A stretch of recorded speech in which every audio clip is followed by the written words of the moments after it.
Greg's is sad but true. It's a reminder of how little control I have over my life circumstances. Hi.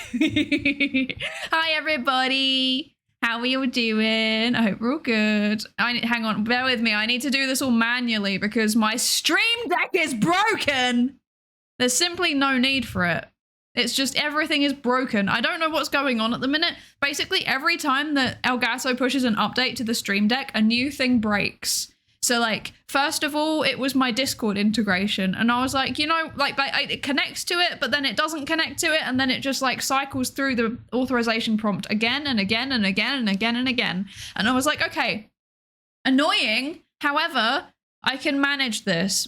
Like, you know, changing it to push to talk, I can live with it. I can live with it. And then they pushed the most recent update and now it doesn't even connect to OBS anymore. So I'm doing everything manually. So please bear with me. I don't remember where half of the buttons are because I've been using my Stream Deck for so long to just do everything for me.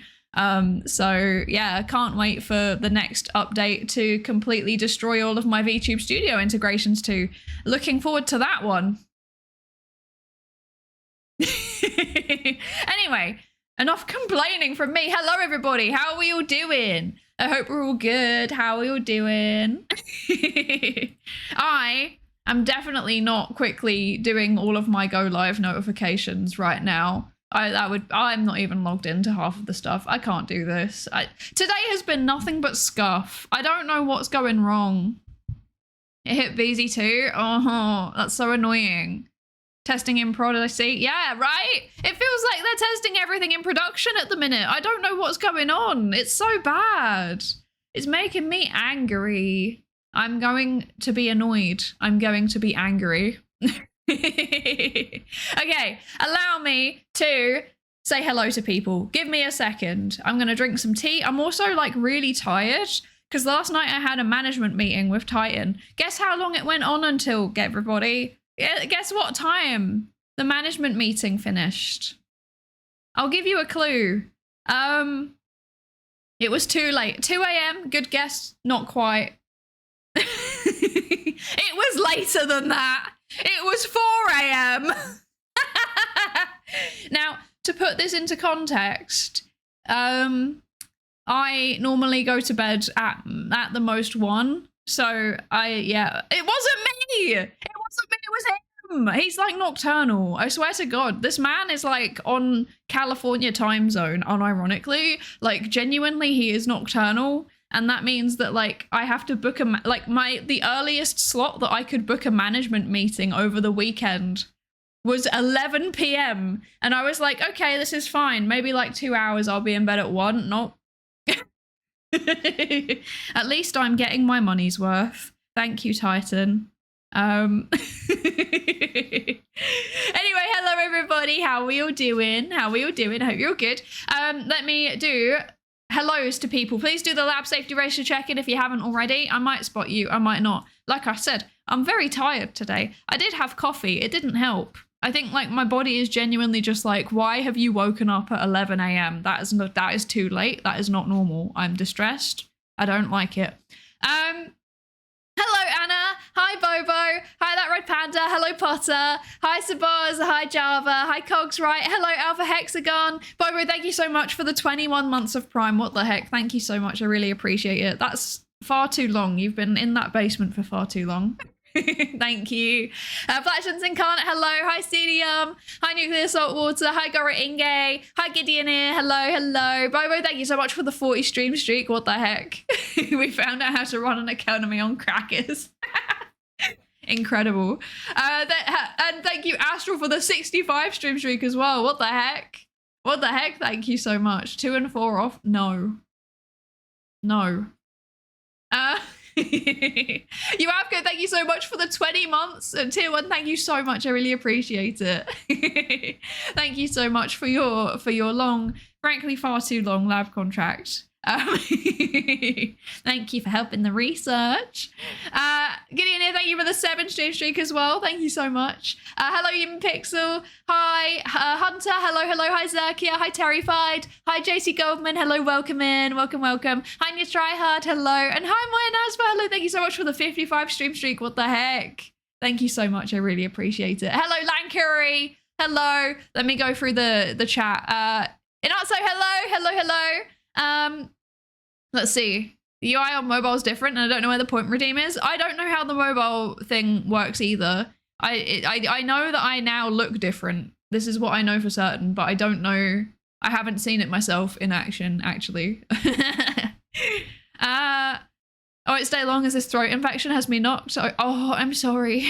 I'm sorry. I hope you feel better soon. Pain. Hi, Calcium Compadre. Thank you for the lurk. Hello. I'm scrolling. Hi, Song of Sisyphus. Hello, welcome in. Hi, Cleeper. Hello. I'm scrolling. Bear with me. There's a Greg song. Yes, it's the Q at Greg's by Jimmy Brown, my Kami Oshi. Someone needs to do a mashup of the Q at Greg's and Pikmin song. I mean, I'm not opposed to doing a cover of the Q at Greg's, honestly. I'm not opposed to it, but I would need someone to help me do the music. Because there's some songs where it's like, it's a big enough song that I don't feel bad just like doing a quick cover that uses the original instrumental, you know, like original days of YouTube style. There's other songs where like, I feel like with Jimmy Brown, I would want an original backing track to it, you know? I would need to do my Oshi proud because there's a non-zero chance that he would actually see it. So, so that would be something that I'd actually want to put effort into. But, you know, if anyone's able to do music and wants to help me do a cover of the Q at Greg's, you know, let me know, I guess. It wouldn't happen anytime soon, but it could happen at some point. Petrodias, thank you so much for the follow. Welcome into the research participation pool. Welcome. And Roots, hi, hello. Thank you for the lab safety race to check in. Twitch itself is also off recently. Yeah, we're not talking about Twitch. Also, hi Luke, hello. How are you doing? But yeah, it was 4 a.m. It was far too late. We have to blame Titan for the lack of co-working VC. No, that was actually saying that.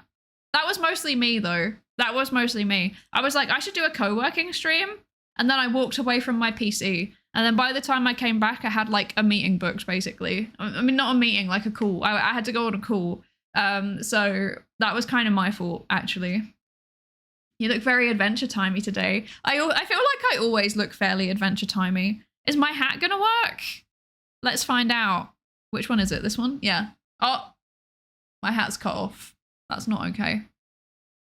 There we go. There we go. Yes. Oh, I'm off the screen. Oh, I'm not good at working out where I'm meant to be placed anymore. There we go. I think this is good now. I don't know what I'm doing, man. I'm just making things up as I go along. This is not a professional setup. I don't know what I'm doing. Oh dear. Those receptor repression compounds can only handle so much. Yeah, I know. Like, okay, the thing is, I got enough sleep. I got 7 hours of sleep, which is enough for me. But so like, I'm like my functional range is 6.5 hours to 7.5 hours.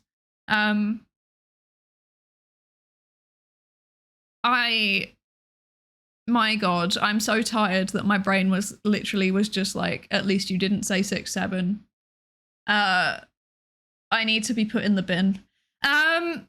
Anyway, but yeah, 6.5 to 7.5 hours is like my optimal range. So 7 is fine, normally, but I think it's like I don't know if this makes sense, the circadian rhythm disruption. Like, because of the phase delay, I basically feel like I've got jet lag, which is not ideal. Also, hi, Next Quest. Hello. How are you doing? I hope you're good. Back to reading more research papers and like, no, you can do it. We believe in you. I mean, I'm also going to be reading a research paper, to be fair, so we'll find out how that goes on this jet lag, effectively. I was very sad to learn that my doctoral school doesn't think that people studying the discipline of mathematics would benefit from attending a course called New Generation of Feed and Fertilizer Technologies. That is so sad. That's so sad. I would love to learn about feed and fertilizer technologies. I feel like this is actually useful. I would be able to turn up to NEP streams and actually know something. I'd be so proud of myself. Hello, Matthew. Welcome in. Welcome in. And Mr. Nack, hello. Welcome in. Thank you so much for the follow. Welcome into the research participation pool. And hello, Wild Max Plays. Hello. Hello, hello. More professional than 60% of streamers. What? Just because I have a project management technique? Just because I use GitHub to do all of my project management, you think I'm professional? Press X to doubt. I put it all on GitHub instead of doing it. I think I have the potential to be a professional streamer, you know, in the sense of like being on top of things. I'm limited by time. I'm limited by the sheer function that I am a postdoc and have no time to do anything. Yeah. Which reminds me, I have some news. First of all, let me finish going through and saying hello to people. Hi, Cugs, right? I don't know if I said hello to you yet, but hello. And hello, Lost Raven Knight. Welcome, welcome. I'm going to be reading a research paper. No, I actually will. I will be reading a research paper today. I just got to get into the right brain space first, you know. Let my tea settle into my system. We'll get there, you know, before the hour, I swear. I'm starting my second year of masters, and how do people think of dissertation ideas? My brain won't brain. Oh, that's so real.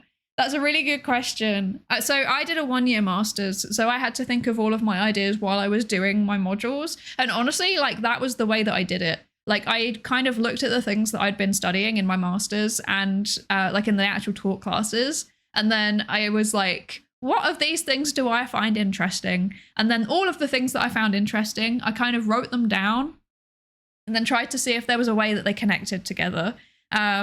And then when I had a few things that connected a couple of the topics together, I then kind of, you know, spent a few days to a week doing like kind of surface level, you know, literature searches.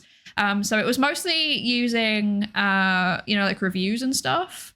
So I very quickly narrowed in on the fact that I was interested in conspiracy theories and misinformation. So I ended up just reading a bunch of reviews about that, basically. And then I kind of came up with a couple of ideas and then went to my advisor and was like, do any of these sound like they might be promising? And one of them was, yeah, maybe. So yeah, I did that. That was how I did it personally. I hope that helps. I need to start reading my third year material, but my ADHD meds haven't been working. Good news, I go on the higher dose on Tuesday. Bad news, the doctors are stealing my blood on Tuesday. No, not stealing your blood again. I didn't say professional, I said more professional. That's real, actually. Yeah, to be fair. Yeah, maybe more professional. I mean, I don't know. I feel like when I talk to other VTubers, it feels like half of them are like the most professional people I've ever met. I am incredibly impressed by how on top of everything they are. And then the other half of them, I'm like, how are you still alive? Genuinely, how are you still alive? It's really interesting how they like kind of seem to fall into the extremes like that. There are very few people I meet that are just like kind of in the middle where they're a bit dysfunctional, but they kind of get on with loads of stuff anyway. I don't know. Very, very interesting. Very interesting. Hi, VTuber reading a research paper isn't really what I expected, but it seems like it'd be my thing. Yippee! There's a link to the paper that we're going to be reading in the pinned comment if anybody wants to have a quick look before. But in short, it's about questionable research practices. So basically, do researchers do silly little things that affect their data in bad ways, but they keep doing it anyway because that's just the culture, I guess. Yeah, that's what we're going to be reading about. I haven't read the paper. I like to go into the papers kind of blind, partially because it's kind of fun. I like doing the evaluation of it live, and also partially because I didn't have time to read it before I started the stream. So, yeah. Yeah. Chaos Theory, thank you so much for the follow. Welcome into the research participation pool. But yeah, that's the paper we're going to be having a read of today. We will get to it in a second. My thesis was getting beaten up. I love how this would make no sense if I didn't know what you did. That sounds very threatening with no context. It was a hi, Wolf. Hello, hello. Welcome in. Hope you're good. Okay, so what was I going to say? I was going to say I have some minor announcement. Well, not minor. I guess they're quite cool announcements, actually. So I'll be able to. I think it's kind of something that I've already hinted at, and it's something that I can't give full details of yet. But what I can say with undeniable certainty is that I will be at Vexpo. I'm not attending as a guest. I'm just attending, but I will be there. Now, there may be some stuff around Vexpo that I have had a hand in, and I may have little things potentially to give out to anybody that manages to find me at Vexpo. And there may be a time or place at which you will be able to find me without great difficulty. So just saying. Psydere. Jagger, hi, hello, Psydere. I love that. Thank you so much for the 12 months. I really appreciate it. What the heck? Thank you so much. Oh yeah. I hope you're good. Thank you for joining us. Finally got the tickets, so I'll be going, yippee! Yeah! I'm really looking forward to it. I love Vexpo so much. It's genuinely like my favorite convention. So yeah, I'm looking forward to it. But yeah, I will be there. So the good news is I will be at Vexpo. The bad news that I have to bring alongside this is that I will not be streaming for about 3 to 4 weeks around Vexpo. For entirely unrelated reasons, of course. Yeah, I'm gonna have to have another short travel related break, unfortunately, which is a bit annoying, but you know, it's September. I'm giving you plenty of warning. I'm giving you a whole month's notice, so at least that's, you know, I've told you in advance this time, rather than just saying on the day like, oh, by the way, I'm not streaming for 3 weeks now. Yes. The good news, though, is that during that time, I'm going to be doing something kind of cool, and I'm hoping that I will be able to, like, at least record some stuff and maybe share it with you. And I will have many things to bring back with me that I can share, hopefully, maybe. It's travel that I am very, very excited about. Like, it's big travel, if that makes sense. It's a big travel that is linked to Vexpo and involves doing some very, very cool things. So yeah. Hi Mylan, hello, welcome in. Hello Ginger and Maximus, welcome in. Hi. And hello Breakawolf, welcome in. Thank you for the lab safety ratio check-ins. And Kobe Belladonna as well. Hello, thank you. Welcome in. It's a big travel, like an odyssey even. Yes, it is indeed an odyssey. I would describe it as a pilgrimage, perhaps.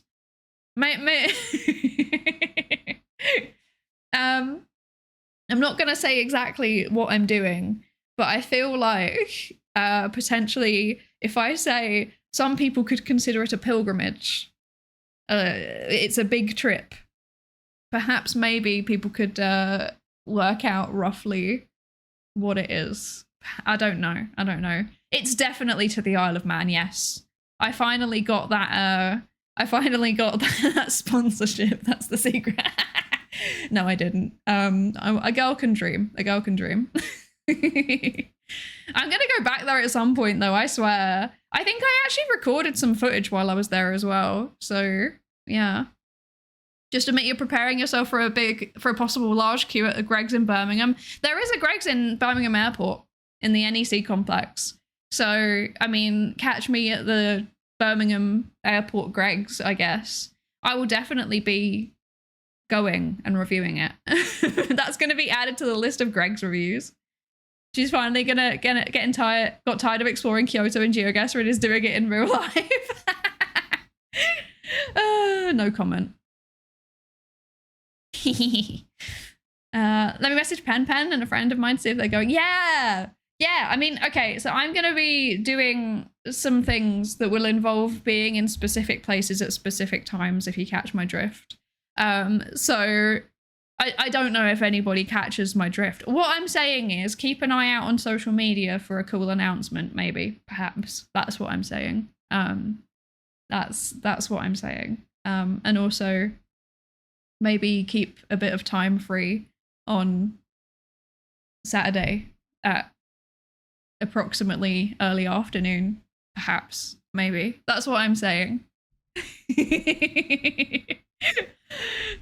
5 more minutes since I was gonna spill what her plane number is. Yes, I'm flying Ryanair and I'm going all the way to Australia. They don't even have a Ryanair flight that goes to Australia, but I've asked the guy that runs Ryanair, Mr. John Ryanair, I asked him specifically, please could you put on a flight to Australia? Because I want to suffer for 18 to 24 hours. This just sounds like my ideal trip, actually, is also remove all of the seats. I want to stand up the whole way. And also maybe get pulled out of the window and or have all of my baggage destroyed and or turn up 24 hours late. And not have compensation for it, by the way. Stop giving him ideas! Okay, so basically it kind of sucks living in Ireland because the choices for flying anywhere are either Ryanair or EasyJet, which is slightly better orange Ryanair, or there's Aer Lingus, which is slightly better green Ryanair. So, like, regardless of what you're flying, it's always a discount airline. They're always terrible. I could probably do a Jet2 holiday. Nothing beats a Jet2 holiday, and right now you could save £50 per person. Yeah. Aer Linguists. I should read a linguistics book next time I fly Aer Lingus. I'm still buzzing from the time that I beat their Bejeweled scores, actually. For some reason, they gave it was like a short flight. I can't remember where I went, but it was like a short flight. And I think this is actually on the way back from TwitchCon, or maybe on the way to TwitchCon. I can't remember, but it was quite a short flight. It was like 1 to 2 hours. And it was like a long distance plane. So all of the seats had like tablets on the back of them and it had Bejeweled on it for some reason. And I beat the Bejeweled high score, and I've also beat the Tetris high score. But like the Bejeweled one, like someone challenged me to it and kind of, almost got me. But like the Tetris one, I was way above everybody else. Like they had no competition. So that was quite nice. Hi Sparks Maker, welcome in. And hello MG4s, welcome in. Thank you so much for the follow. Welcome into the research participation pool. Okay, so now I've been yapping. We should probably actually read the paper at some point, right? Let's do that. Let me just close all of this nonsense that I've opened up. I've got too many tabs open. Hang on, bear with. So I don't need this. Go away, Stream Deck. You've made me angry and I'm disappointed in you. And then I don't need this. Okay, I have less things open. I'm ready to go. Okay. Are we ready to read the paper? I'm not, I'm stalling. Okay, let's go to the classroom. Whee! Yeah, it's very quick for people that's the wrong, that you shouldn't be seeing that. That's not Zotero. Why are you picking up Firefox? You can see yourselves. Say hello to yourselves. Why is it showing Firefox? Huh? Why actually is it showing Firefox? Wait. Oh! Okay. Okay. Legendary Twitch app pool. I saw your YouTube shorts a while back. That's so fun. Welcome in. That makes me happy. I feel like I need to get on the YouTube shorts more because I really enjoy making them. I mean, like, so I do edited clips. Well, I say mostly it's my editor. I hold him hostage and force him to make clips for me. I do pay him money though, so it's all good. I exchange monetary value for goods and services. But I like occasionally record some, and whenever I record them, I have so much fun doing them because I edit those ones myself. They are so fun to do, and I'm always like, I should do this more. Like, this is a thing that I should do more, and then I just never do. I don't know why. Yeah. The answer is because as soon as I quit the stream, I have to go and work. That's why, even though it's a Sunday. Womp womp. It's Sunday, right? I hope it is. Otherwise, I'm highly confused. There's a place in Manchester called Arcade Club. I've been there! I've been there! Last time I was there, I spent basically the whole time on the DDR machines, and then my friends were like, would you like to do something that isn't DDR? And I was like, no! And then I went on the Tyco machines. Yeah. But yeah, I tried to go every year. I was playing Street Fighter 3 and it was like back-to-back cabinets, so I couldn't see people on the other end. A new challenger appeared on my screen, meaning someone challenged me. I beat them pretty easily, and then this dad storms up to me and is like, you think you're big beating my 6-year-old son on a video game? Haven't you got a life? Bruh. Okay. Does the editor get fed at least, or is that extra? I mean, if he comes to Vexpo, maybe I'll buy him a Subway. Maybe this is what I will do. The editor gets a better deal than the mods. This is true, actually. Yes, this is very true, and it's wrong, and it's not good. But I can't afford to pay them, and they're my friends, and I love and appreciate them. And in return, I give them nothing, and I don't deserve them. Oh dear. Also, hello Trustira and hello Professor Dutchy. Welcome in. Thank you for the lab safety register check-ins. Okay, so have you seen the meet and greet lineup? Hololive went wild. Yeah, I did.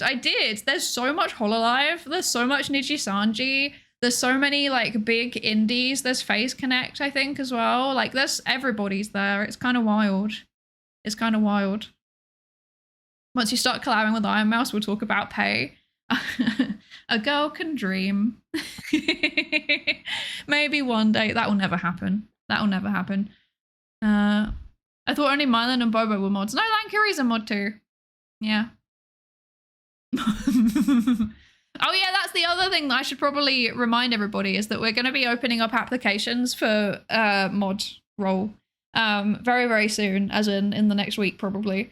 So if you're not in the Discord server,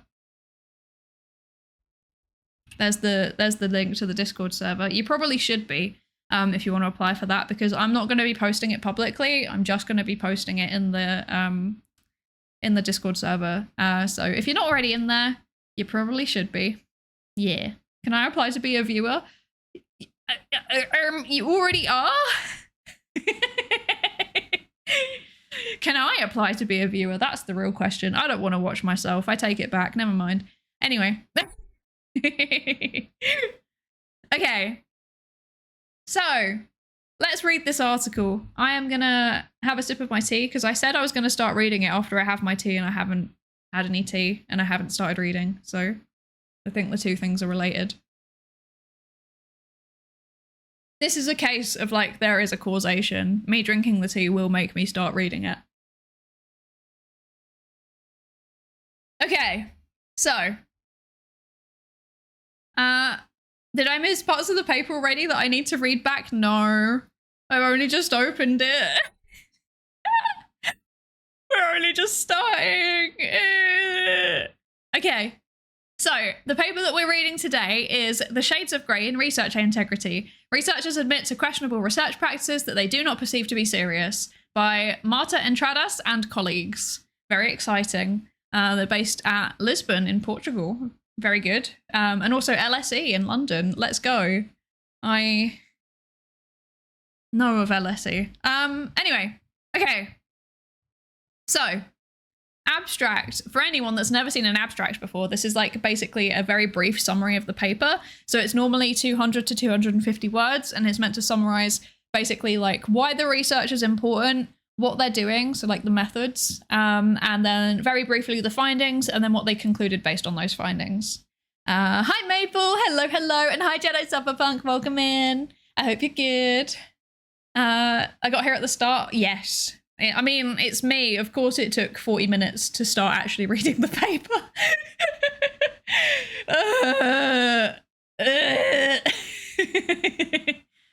Imagine being able to just like start the stream and just do the thing straight away. That would be wild. That's a wild concept. Yeah. So hello Woodsticks, welcome in. I hope you're good. 40 minutes is actually quicker than usual. I mean, this is true. Getting university flashbacks. Me too. I'm getting flashbacks to my job that I was doing today. Anyway, okay, so research misconduct practices like fabrication, falsification, and plagiarism are serious deviations from good research conduct, which have attracted attention in the literature due to the damage that they can bring to science and society. However, less is known about the grey zone of researchers' behaviours that deviate from responsible research conduct that do not fall under serious research misconduct practices. These are known as questionable research practices, QRPs, and they are believed to pose a no less serious threat to research integrity in science. Despite increasing you can tell I'm tired, good lord. Despite increasing research on the topic, the extent of the problem in different research fields and contexts is unknown. Using a sample of researchers working in Portuguese universities in 6 main fields of research, we report on QRPs that researchers admit to and how serious they perceive them to be, and on predictors of engagement in QRPs. We find that QRPs are widespread across all fields of research and seniority levels, yet younger, more prolific researchers and those dismissing the seriousness of QRPs admitted to doing more QRPs. This suggests that some groups are at higher risk of misconduct and that there is a need for studying the motivations behind more susceptible groups to engage in QRPs. Okay, so this is my brief understanding of the paper based on what we've just read. So when you're doing research, you can do research, the way that it's meant to be done, which is where you plan out what you're going to do, you have a methodology that you follow carefully, you use that to collect your data, and then you analyze your data in the way that you planned, and then you publish your results. That's like the standard research process, I guess. However, there are ways that people kind of game it. There are ways that people kind of they kind of abuse it a little bit, I guess. So fabrication and falsification is basically like making up data.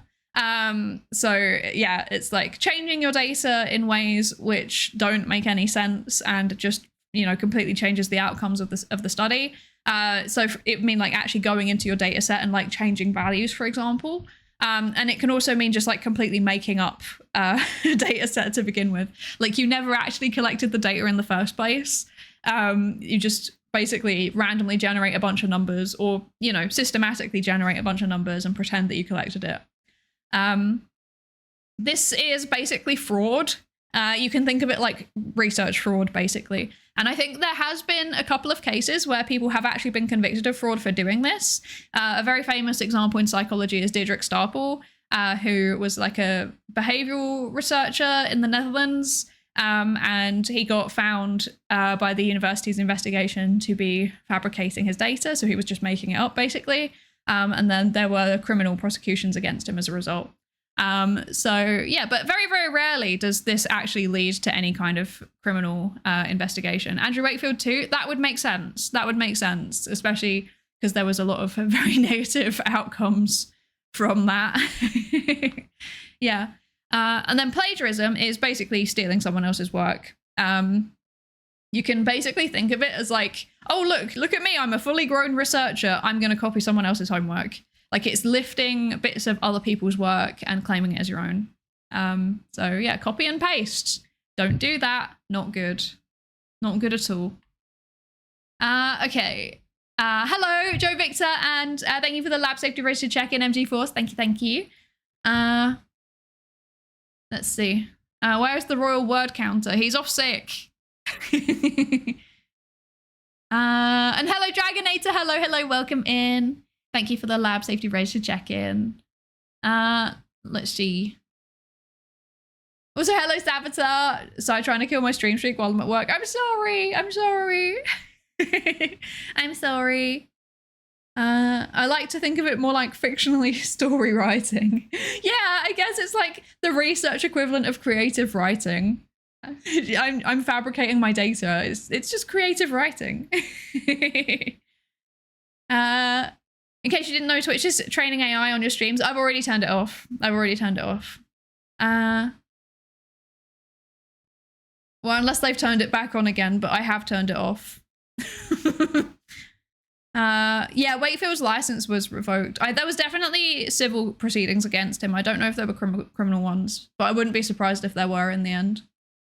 How do they know that it isn't just people who are more accepting of QRPs don't admit to a higher rate than people who do take QRPs seriously but won't admit to doing this?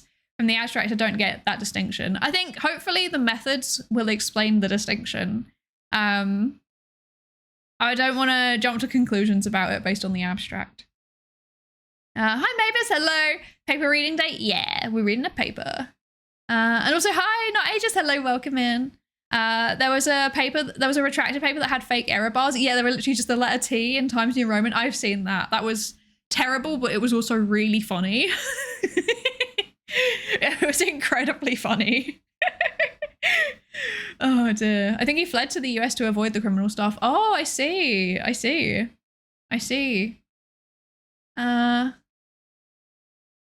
Is writing a paper based on another paper that used fabricated data the equivalent of fan fiction? This is melting my brain. I don't know. Thank you for the hydrate and for the lab safety race to check in, Torgamus. Hello, welcome in. I will drink some tea.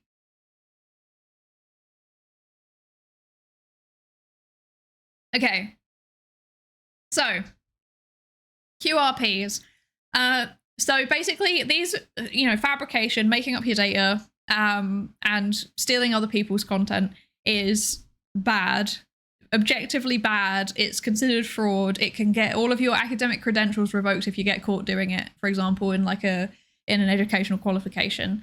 But there are also questionable research practices, which are things that aren't considered fraudulent necessarily, but they do have a negative impact on the quality of the research for various reasons. So I'm sure that they'll give a bunch of examples in the introduction. But the one that I can think of off the top of my head is called p-phishing.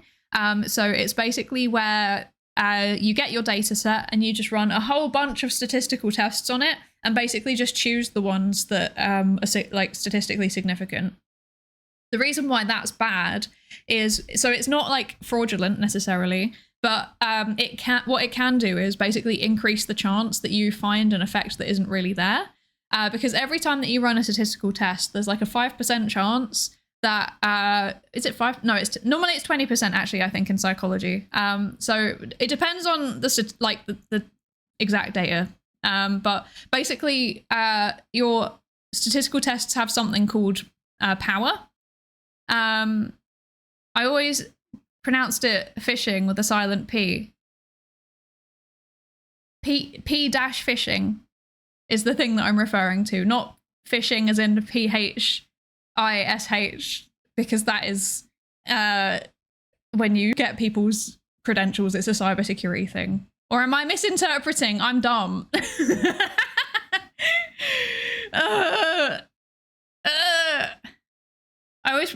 I pronounced it with a silent P. I've always read out the P. Wait, I'm confused. I don't know.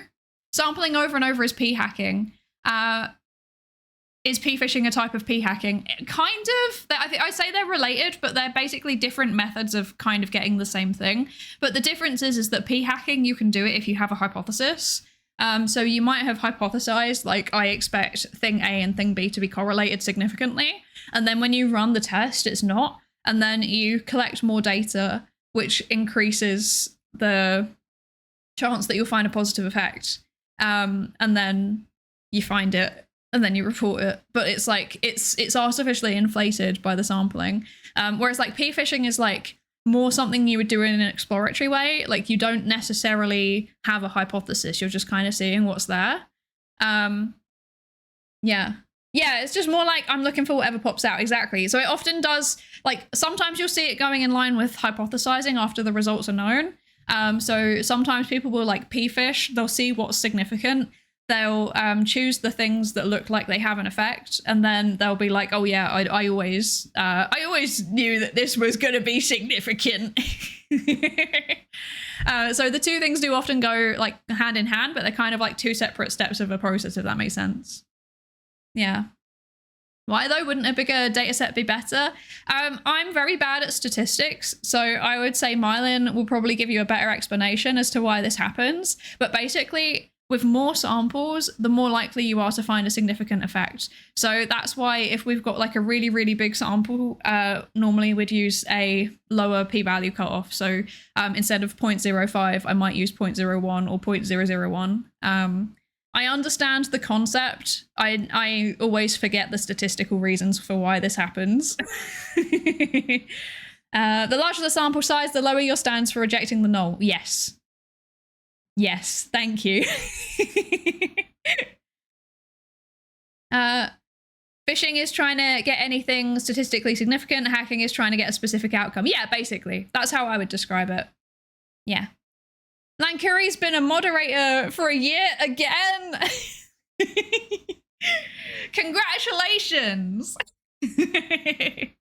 Thank you for doing a year of free work for me. I appreciate you.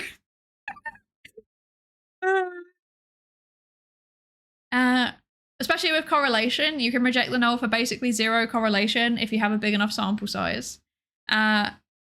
Yes. Thank you, Mylin.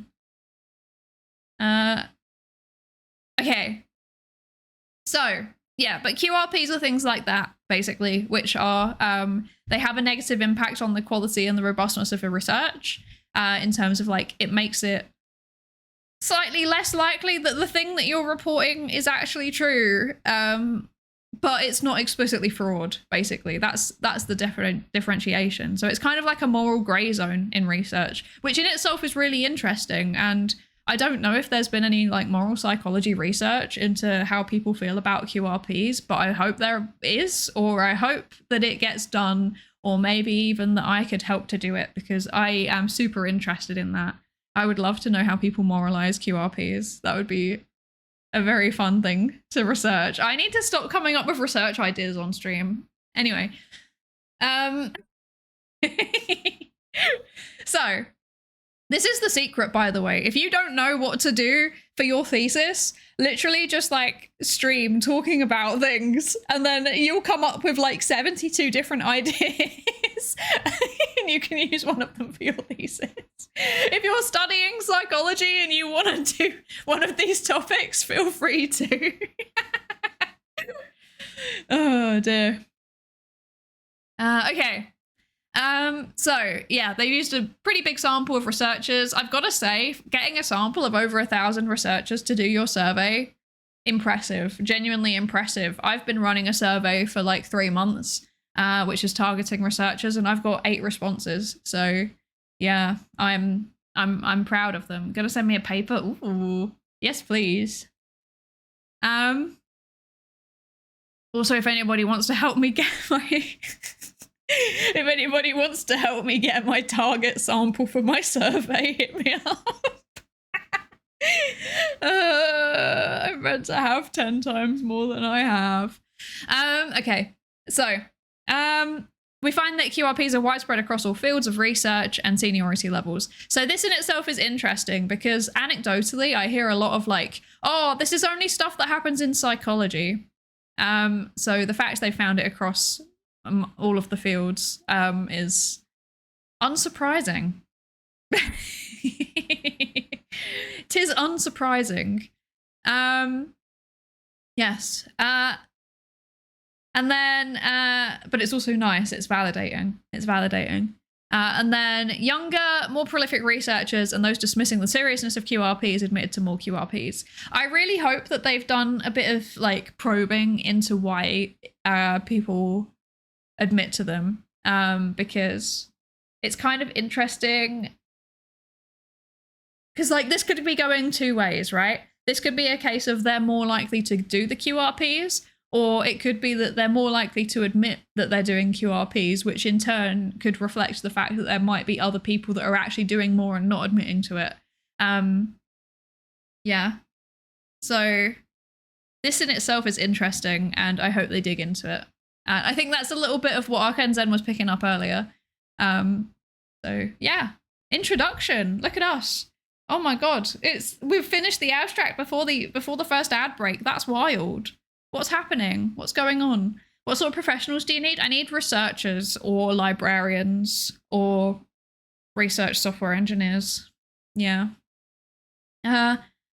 Hello, Balsa. Hello, welcome in. And thank you for the hydrate. Thank you. I will hydrate. And also, hello, Orishiro and Kakitosho. Hello, welcome in. Thank you for the lab safety racer check-in. Thank you, thank you. Speed reading, I know. What's going on? I've got about 100 pages of math reading to do over the next 2 days and homework. Goodbye, chat and I see you on the other side of sanity. You can do it. We believe in you. We believe in you. Sleep deprivation might be the strat. It might be. The answer to all of your problems is circadian rhythm disruption. Won't sourcing people via connections of people not lead to a lot of sampling bias? I'm trying not to, but I've been using a lot of mailing lists so far, and people just aren't doing it. So I think I'm gonna have to. I think I'm gonna have to, you know, start pulling on a bunch of other things. I'm more asking like people to share it in their network, if that makes sense, because then hopefully there'll be less of a bias, because it's not just people I know, it's like people I know and the people they know, and maybe hopefully also the people that they know. It's like snowball sampling basically. But yeah, it's really, really hard. Also, I feel like academia and, well, like research in general is like a biased sample anyway. So yeah. Yeah. Anyway, oh yeah, the other people that I need to do it are science communicators. I should start asking people. Yeah, I need to just ask people.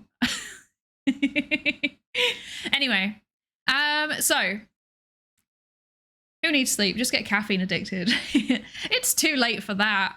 When I was in my undergrad, I used to be drinking 5 to 6 coffees a day. That was not a good time in my life.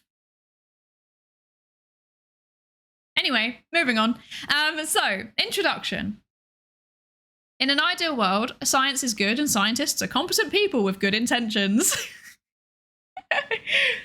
I love this introduction. This is very funny, actually. Does anyone else find this introductory sentence really funny?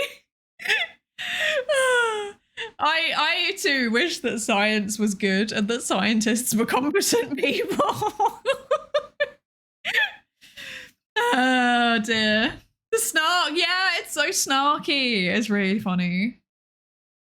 Do teachers count as science communicators? No, they wouldn't. So it'd be like it'd be people that work as a professional science communicator, or people that work in like a comms office at a university, or people that are doing public engagement projects in like healthcare and stuff. Those are the types of people that I'd be trying to reach. Yeah. Good sampling's hard. I think we had like 100 responses after sending 30 students into the field for a survey for 3 days, and our only selection criteria is that you needed to live in quite a large area. Yeah, it's really, really difficult to get anybody to do surveys because we're just kind of bombarded with them. I think this is like one of the things that I resent big tech for, basically, because like we get so many user research surveys just pop up that we're used to just ignoring or dismissing them now. And it's made research really, really difficult, I think. This is me just like assuming and anecdotally, it's me assuming based on my anecdotal experience, but I also just like blaming big tech for everything. This is also something that we could research. Does repeated exposure to surveys make you less likely to take part in them? I need to stop coming up with ideas for research. I need help. I feel like I'm really good at the idea generation part of research, and then I'm really bad. And I'm like quite good at like the operationalization part, and then like the data collection and writing up the results. I hate that bit. I hate it so much. I wish I was a PI, basically. I wish I was a PI that could just outsource my ideas to other people. Oh dear. Anyway.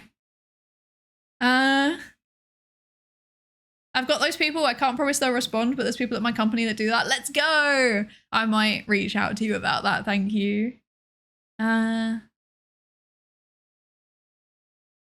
I love doing surveys for big tech. I love giving nonsense answers to mess with their data. That's very funny.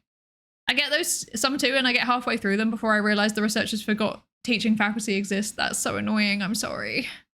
I'm sorry. How do you survey if too many surveys make you not respond to surveys? I don't know. I don't know. I also hate data collection. My Yoshi's just like me for real. We all hate data collection in this house. It's objectively the worst part of the research process. Unless you're doing something fun. If you're doing something in a lab, then it's the best part of the research process. But like, I don't do things in labs. I don't do that kind of research. I do surveys and nobody takes my surveys and I'm getting really angry about it. Yeah. Hi, Racco. Hi, how are you doing? I hope you're good. I'll collect your data, please do. I'm struggling. Because like so much of survey-based data collection is just sending out emails. Like it's literally just writing up an email and then sending it to like a list and being like, hey, could you distribute this please? And then they do, and then you get 2 responses out of a 10,000 people list. Like it's so annoying. I'm at the point where I'm debating posting it on Reddit. That's how desperate I am. And I don't want to post it on Reddit. I don't want to post it on Reddit. I don't want to.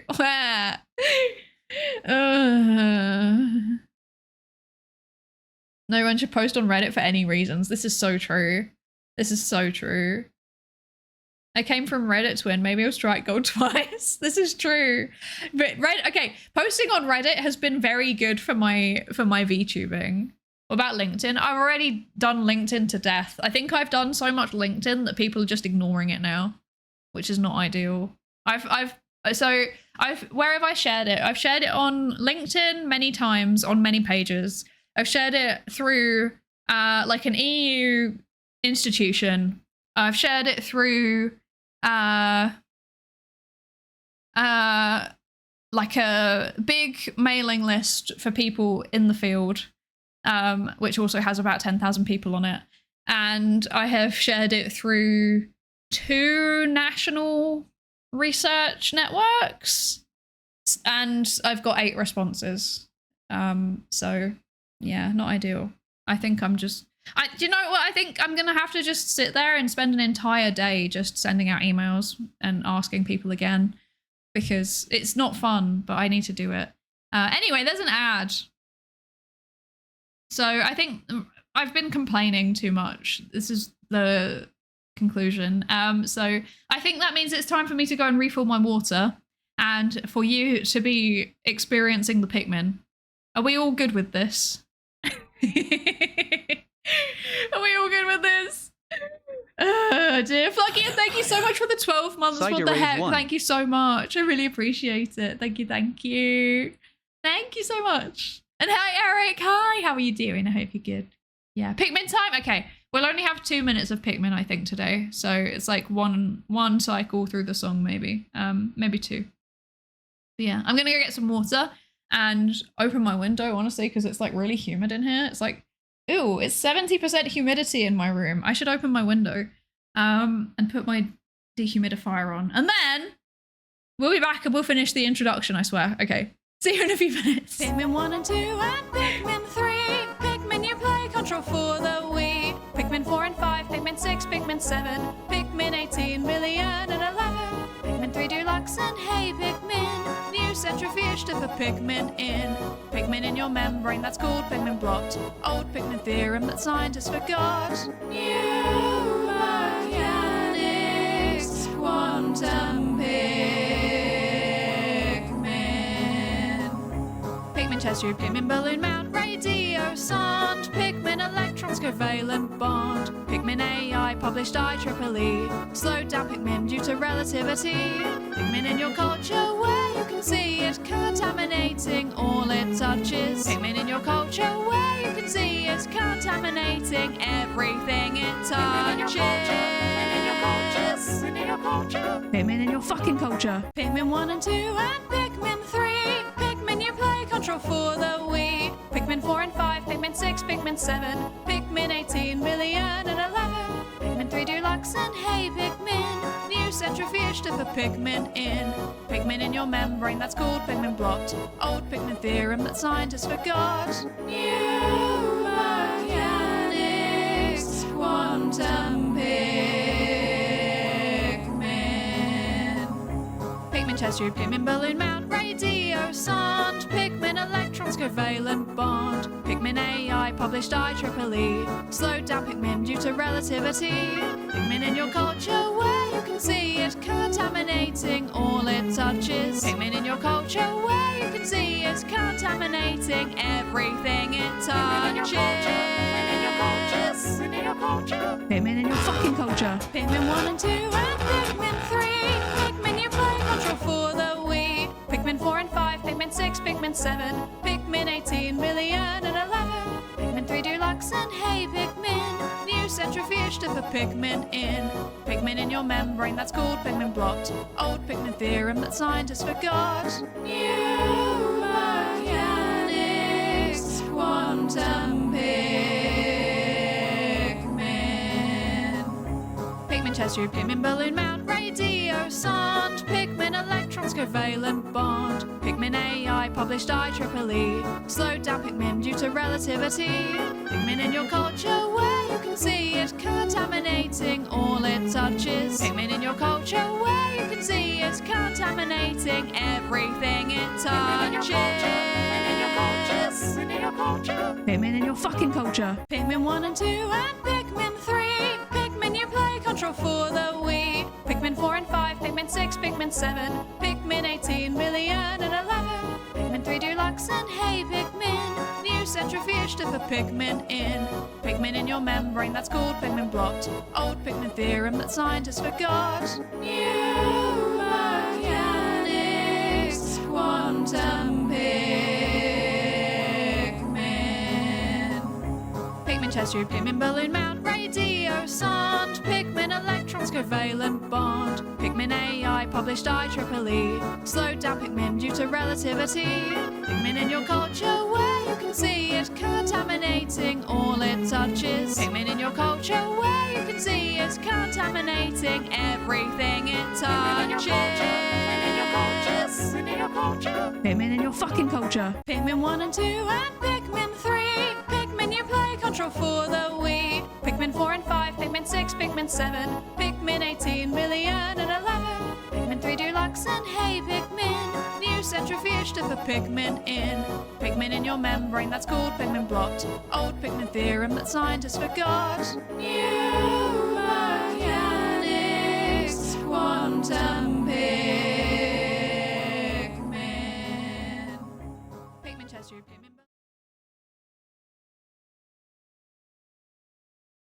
It would help if I actually unmuted myself.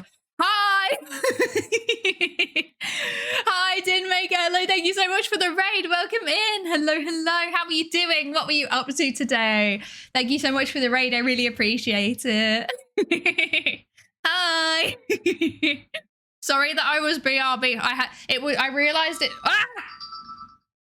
I was about to say I realized I had to take my medication. That was my alarm going off telling me to take my medication. Yes. And then I also realized it was really warm and I had to open the window and put on the dehumidifier because it was 70.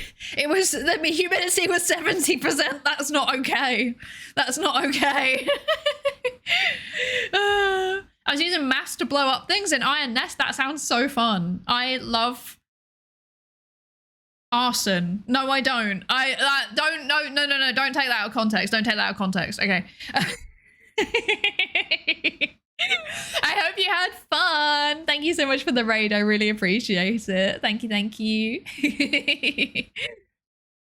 Oh dear. It's nice to enjoy some high art every once in a while. It's so true. It's so true. You do get access to WP at some point during the game? WP? Question mark? What does this mean? What does it mean? Oh, I see. White phosphorus. I see. Yeah. Uh-oh. I hope you had fun. It sounds like a highly threatening game, actually. I don't know if I would play it. I'm like a cozy game type of person. Actually, that reminds me, I was gonna ask. Okay, so I was gonna ask everybody, would you actually like to watch me play games? Is this a thing that you would like to watch on stream? Or like story-based games? Or like, would it be something that you would prefer to watch like a highlights reel basically of me me playing a game and talking about the psychology? What would be your preference? You know what, I actually might set up a poll real quick.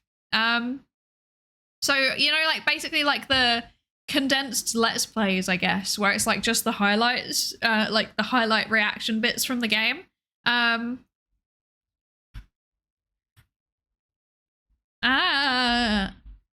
Okay, right. Stream story-based games. Edited highlights. Videos of...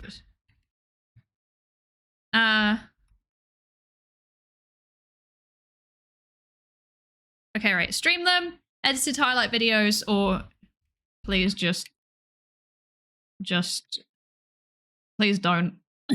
Okay, I'm gonna set that as quite a long poll. I'll do 3 minutes.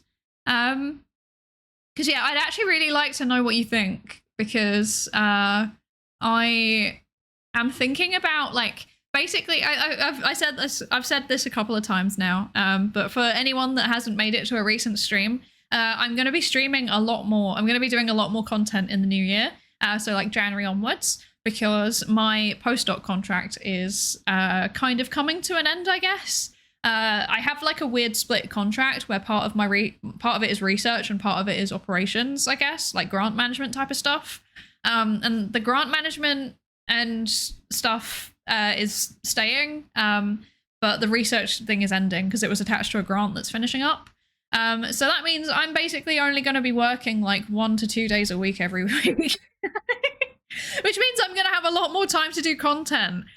So I want to start thinking about things that are like interesting for everybody. I'm not going to be like doing, you know, long 8-hour streams every single day. I don't think that would be good for me. I don't think it would be good for you either. But you know, I am open to doing more stuff in general. So yeah. Stream them is entirely winning. Interesting. I like the idea of commentary on games, but I think you get into interesting tangents while live that probably would take too long for video. So either way, but live is more likely. Okay, I see. You can do the stream and then get the editor to do the highlight video of the reacting. 2 streams of content. Highs from the editor, I'm sorry. So, okay, so here's the thing though. The thing that worries me is the fact that like I am very easily distracted. And so a game that would take like 20 hours to play, for example, if I'm playing it off stream, it would probably take me 25 to 30 because I'm bad at games. If I'm playing on stream, I fear that it would never end. I mean, it took me like, what, like 6 hours to get through the prologue of Steins Gate. So yeah, I'm not sure. I'm kind of debating it. I'm also not sure whether I should set up a separate channel for the gaming stuff, like for just nothing except like psychologist plays a game, or if I should put it on my main channel. I'm leaning towards maybe just keeping everything on my main channel because it's still psychology related at the end of the day. So I think it might be fine. But I do want to make my my YouTube channel have stuff on it and it actually be psychology related stuff. Yeah. But yeah, I think okay. In that case, if everybody wants me to stream it, then and there's a slight preference also for having some highlight videos, then I think probably I will do the streaming and then editing it down approach. Yeah. Unlimited content doesn't sound like a bad thing. There will come a point where you will be sick of me. But yeah, I'm excited. I'm excited for it. Like, I mean, I'm basically, so here's my thinking. My approach to it was like, if I am having this like contract reduction, like the plan is to basically that we're going to keep applying for a bunch of grants and eventually I'll have more hours. But in the meantime, I'm guessing that there will probably be 6 months to a year where I'm doing 1 to 2 days a week at my job. And like financially, I'm okay with that. Like it covers all of my bills just about. So I think it should be fine. And I'm very lucky in that regard. So I think I just kind of want to take a gamble and just see what happens. Yeah, I just kind of want to see what happens. So I'm going to try being a not quite, but almost full-time content creator for like 6 to 12 months. We'll see what happens. I mean, Fi did it and it worked for him. So you never know. But I'm very bad at monetizing things. Like I literally never sit here and be like, you should all subscribe. Because like, don't forget to use your Prime sub or whatever people say. Because like I forget and I also don't care. But I guess I would have to care. But I'll try and do it in a way that's not tacky. Also, hi Alec, welcome in. May look up your colleague. Can I recommend other channels? Are you recommending other channels, or am I giving you recommendations? Because yeah, Bobo's done the vTheorem command thing there, where vTheorem is basically a group of other VTubers that all make STEM related content. So there's Fi, who does molecular biology. There's Nep, who does botany and plant science. There's Mylin, who's another psychologist.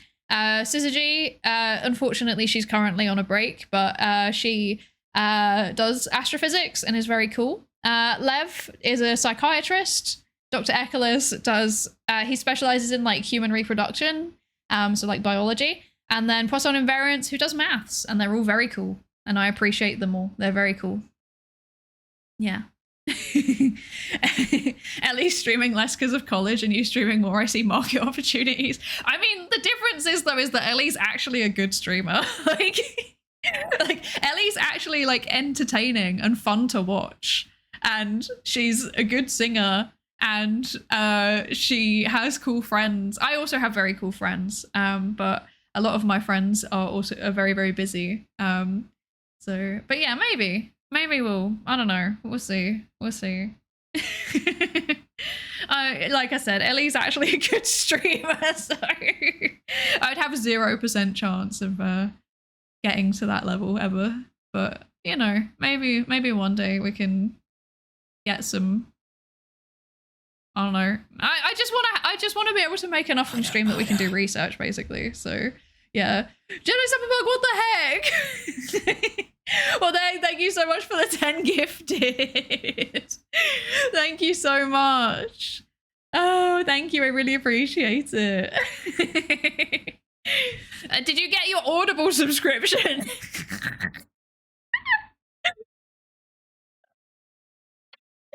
Yeah, Banana Chad's in chat. Sile, thank you so much for the follow. Welcome into the research participation pool. Thank you. You did? Let's go.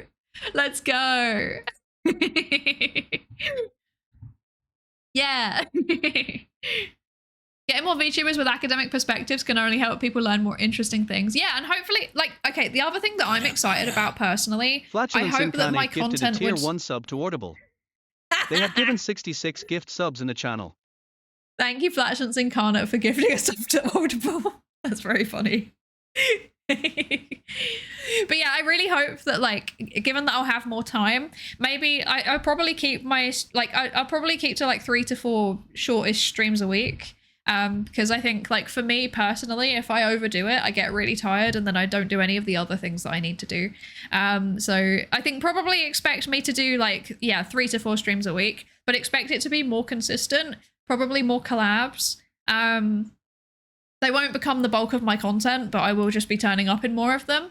And I think also I'll have more time to prep. So like I can read the paper before we do the journal club. I can make notes. I can like focus on the important things in the paper and we'll actually talk about the paper. That's exciting. And then I can actually have more time for editing as well, which is like the really, really big thing. Like that's the biggest thing for me, I think, is that I actually want to be able to edit down all of the stream footage that I have and do stuff with it. Because right now, like I have literally like, you don't want to know how many terabytes of footage I have. Actually, I don't think it's hit a terabyte yet, but it's many gigabytes at least. Have I turned off my NAS? Why did I do that? That was dumb. I should turn that back on. I need that.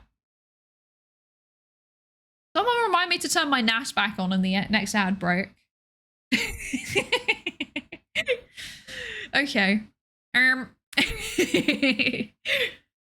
But yeah, I'll actually be able to prepare and I'll be able to do lectures and edit stuff and that'll be good. Yeah. You're on the TwitchCon panel with other psychologists. One of them makes videos on YouTube of video games plays and commentary. Very interesting, informative. Are you talking about Brady? Are you talking about Euro Brady? I love Euro Brady. He's so cool. He's so cool. I love the way that he does things. But I'm a different type of psychologist, so I think the things that I'd be talking about when I do that would be very different. Because I think he's a therapist, if I remember correctly. I think he's a psychotherapist, and he talks about, you know, like mental health stuff. I'd be playing different types of games, and I'd be talking about different things when I play them, I think. Yeah. I think you're a good streamer, otherwise I wouldn't come back, thank you. I feel like I'm mid, you know? I feel like I'm a mid-tier streamer in multiple ways. But I think I don't mean that in like a self-depreciating kind of way. No, that's not right. Self-deprecating, there we go. I don't mean it in a self-deprecating kind of way. I mean it in like there's space for me to improve as I do it more and as I learn more type of way. Like, it's like I'm saying objectively, I think I'm a mid-tier streamer. And I think that I have a lot of space but I think I have a lot of space to improve, you know? I think there's potential, maybe. Yeah. Maybe. I'm counting this is a replacement for the one psychology class I didn't take in university. Jump King. Okay, but Jump King is like, sometimes... Okay, sometimes I do streams because I think they're psychology relevant and we're gonna learn something, or because like it's fun for all of you. Sometimes I do streams because I want to do them. The Jump King one was one that I was like, I just want to do this because it sounds funny. Like there was no there was no reason for me to do it. I just thought it sounded funny. And like, I want to finish it at some point. We're going to do Jump King part 3 or part 4. I don't remember how many Jump King we attempted so far. I've opened it since then and I was like, actually, I changed my mind. I'm scared I'm going to fall. And then I didn't continue. I decided I would continue on stream. The problem is that it's now been so long since we played that I don't entirely remember how to do it, but I'm sure I'd get back into it. Yeah. How is it at the Stream Academy? You're already part of the 1%. I mean, this is true. I am part of the 1% in terms of streaming, I think. Or maybe I might be just slightly below it. But yeah, I do acknowledge this. But I don't know. I don't know. It honestly, like, it's a bit of a pyramid scheme. Like, I think I get like I mean, I'm not particularly cagey about this. I earn like $200 off Twitch every month, which I'm very, very grateful for. But like, it pays for my editor and my manager, and then I don't see any of it. Like everything else that you see, like assets and well, actually, assets. I did a subathon last year, and that helped with like offset some of the costs, but it didn't cover everything, you know. So I'm in the negative basically with my streaming, and that's okay because this is my hobby. I'm not bothered by that. I do this because I enjoy it, but Yeah, like even though I'm gonna check specifically. I'm gonna check where I am. Yeah, I'm in the top 0.9%. Or yeah, well, I'm in the top 1%. It's 0.92 apparently. I'm streamer ranked. This is very specific. 61,699 apparently is my ranking. And I get $200 every month, and I use it to pay my manager and my editor, and then that's it. That's it. I see nothing myself, and I'm in debt. But I'm not in debt because I can afford it. But you know, yeah. It's fine. I enjoy it. I don't care. But people that are like, oh yeah, I want to do this as a job, I'm always like, are you sure about that? Like, are you sure? Like, I quite like having a job and then streaming alongside my job. And I like the idea of streaming a greater proportion of time in comparison to my job, or like doing content, because like I enjoy streaming, and I also actually really enjoy editing and all of the things that come with it, and just like hanging out with people. Like I'm very lucky to have met some really cool people through this. But yeah, it's not financially viable to do this as a job. So yeah. So hi Gillivan, hello, how are you doing? I hope you're good. I can't speak for the scientific world. The historical writing scene has suffered due to bad actors pushing a narrative early enough that it becomes the default view. And the issue becomes because people who don't know tend to default to the oldest material on a topic, and that inertia is very hard to shift. Oh, yeah. I mean, so in science, at least in psychology, people kind of do something similar where they just cite the same papers from like the 60s over and over again. But I think it's kind of slightly shifting a bit, because we've had this massive replication crisis in psychology, where now people are starting to realize a lot of the old findings don't really hold up. And when they're replicated on a bigger scale, like they either don't exist or they only exist under really specific conditions. So that's starting to change now. I can imagine that would be super, super hard to shift in history, because like you don't really have the falsification aspect of it unless like new evidence emerges, I guess. Yeah. A lot of streamer money comes from sponsorships. Yeah, and I don't have any, so that's a me issue. That's literally a skill issue. Yeah.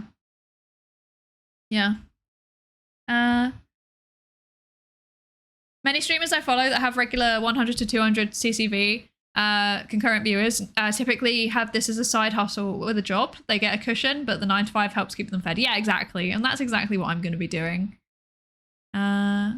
The finances are why I'm planning on streaming only after I retire. It makes sense, to be honest.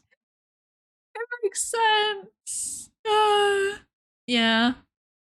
I mean, I'm glad that I started during grad school, because like for me, it's always been more of a creative outlet than anything else, to be honest. Like it gives me a vehicle to do all of the things that I want to do.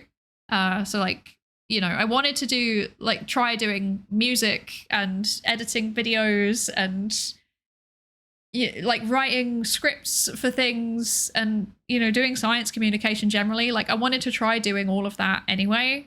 And VTubing's just kind of been an outlet to let me do it, which is very cool. But yeah, I'm glad I started when I did. And I'm glad that I can make the most of it now that I'm like, you know, in my post-docy years.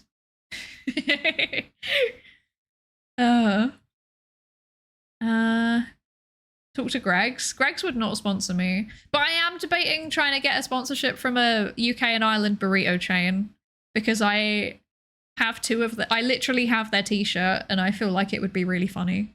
Yeah. Edufancia, hello, thank you so much for the follow. Welcome into the research participation pool. Thank you, welcome in. Yeah. Now that I live abroad, I would commit several crimes to get a Greg's 4-pack of sausage rolls. That's so real. That's so real and so relatable. My very exciting moment was when I realized, when I'm like in the Republic of Ireland, that Duns sell them in the freezer aisle now, and I was like, oh, if I ever get a really serious craving while I'm in the Republic, I can just go to Dunn's and then I can cook it and I'll be fine.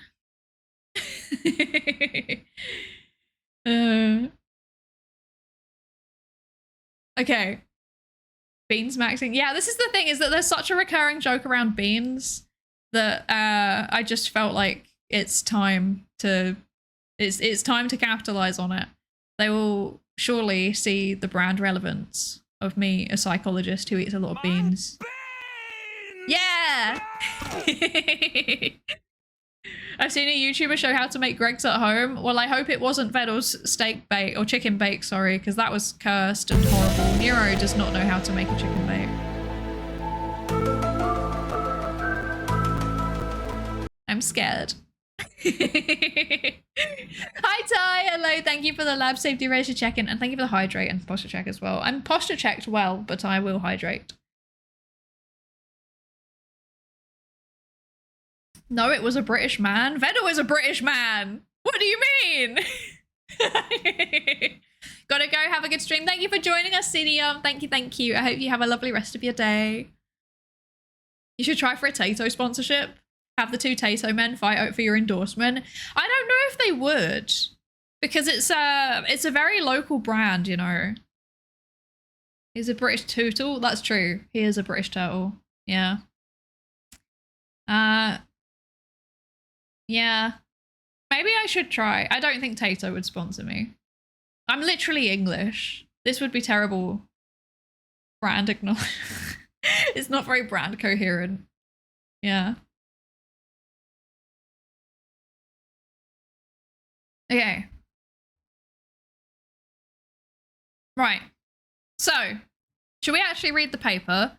Yes, we should. We've been off topic for half an hour. Let's go back to the paper. So, in an ideal world, science is good and scientists are competent people with good intentions. However, science is not always pure and the way that it is conducted can deviate from the values that guide good scientific work, with consequences to science and society. The problem of misconduct has gained growing interest from scholars who study integrity in science, but also from the institutions that associate excellence in research with ethics and integrity. Oh my gosh, hi, thank you so much for the raid. What the heck? Hello, raiders. Welcome in. Welcome, welcome. Did it give you a shout out?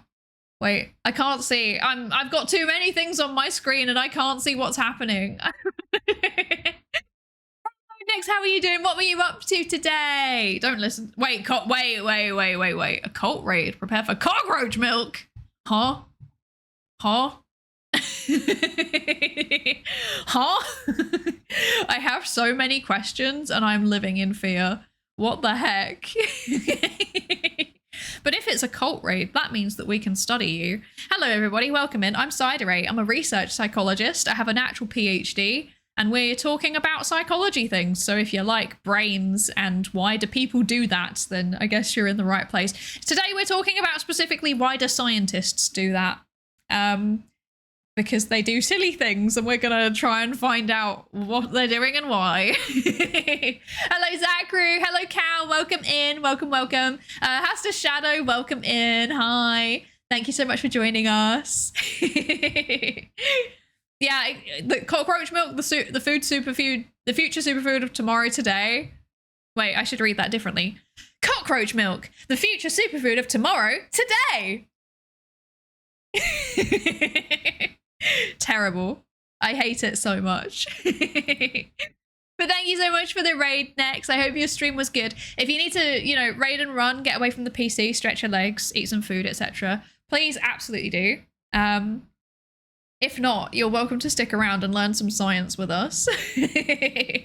Thank you so much for the raid. I really appreciate it. What were you doing, by the way? What were you up to today? Don't feed into the delusions. I like feeding into their delusions because then there's more things for me to study.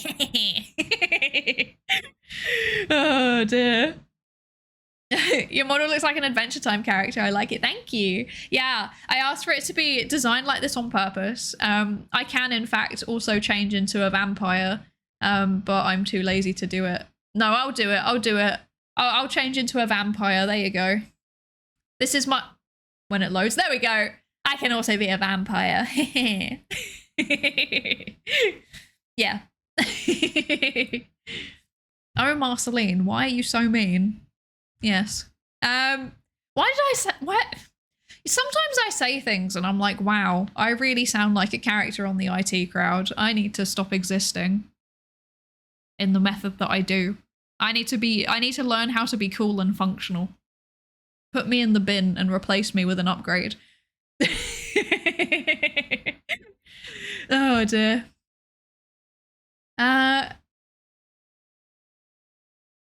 You gotta create work for yourself at some point. I don't need to. I've got so much to do anyway. I have too much to do. And Ty, thank you so much for the 45 stream streak. What the heck? Thank you so much. I really appreciate it. Being cool is overrated. This is true. Maybe I should embrace cringe. I already embrace cringe, let's be honest. I do already embrace cringe. Oh, I'm floating. Okay. Oh, okay.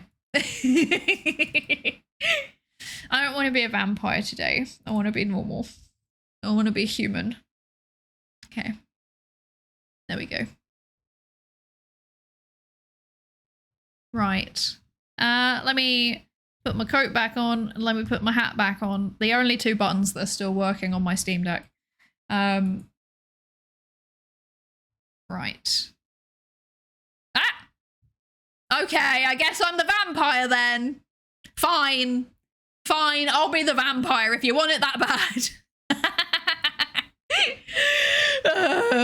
Okay, fine. You get your way.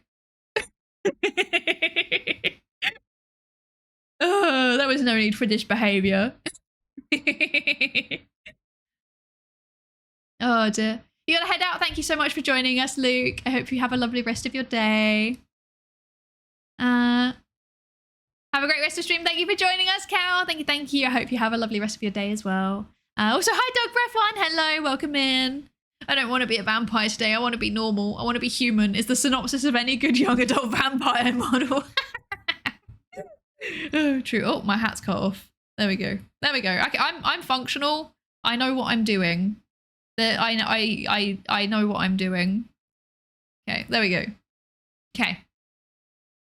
Also, hi, Bring GG. Hello. Okay, there's no risk of you ever being normal. This is true. I can't argue with that. Okay, reading the paper now. Stop distracting me. Okay, so in short, science, we would love it for it to be lovely and good and all is right in the world, but unfortunately science is done by humans and humans have variable intentions. So we need to study research integrity to see what people are doing, what silly little things people are doing. Okay, research integrity has often been studied by examining scientists' breaches of integrity and infringements, highlighting various practice-based problems that occur in science. Whether misconduct in science has expanded in recent years, we cannot say. However, there have been estimates of an increasing widespread practice among researchers in different fields of research, as suggested by the increasing number of studies, often associated with the worldwide spread of a publish or perish culture and the pressure on researchers to publish results quickly and in specific scientific outlets. Research integrity has become a preoccupation amongst all fields of research. So in short, basically there's this publish or perish culture, which means researchers are rewarded for churning out research papers, basically. So when I say rewarded, I mean in terms of like your career progression. So in order for you to get to the next step in your career, you need to have a bunch of papers on your CV, and that's like the key thing that you need to get a job, or to keep a job, or to get promoted. It's particularly difficult when you're in academia because often the jobs that are available are like short term. They're insecure, basically. So they'll be like maybe fixed term for 2 years, and then after that you got to go find another job. And the chance of you being able to do that at the same university actually very slim. It's much more likely that you're going to have to move across the country, unfortunately. So yeah, that's kind of difficult. So because there's now so much competition for jobs, I mean, as an example, I knew someone who was like on a hiring committee for a lecturer role. So it was like assistant professor, I think. And they had 500 applicants for one position. So yeah, competition is very, very difficult for academic jobs. yikes. But because of this, people have been kind of increasing the number of papers that they publish every year, because that's the main way to show that you're doing research, is publishing papers and getting grants. So they've been increasing the number of papers that they publish every year to kind of be like, look at me, I'm so productive, I'd be a great addition to your department, you should hire me. But then, like, because some people started doing that, then a bunch of other people then started doing that so that they could compete with those people. And then basically there's now this widespread culture across all of academia of like, you just need to churn out papers all the time. Yeah.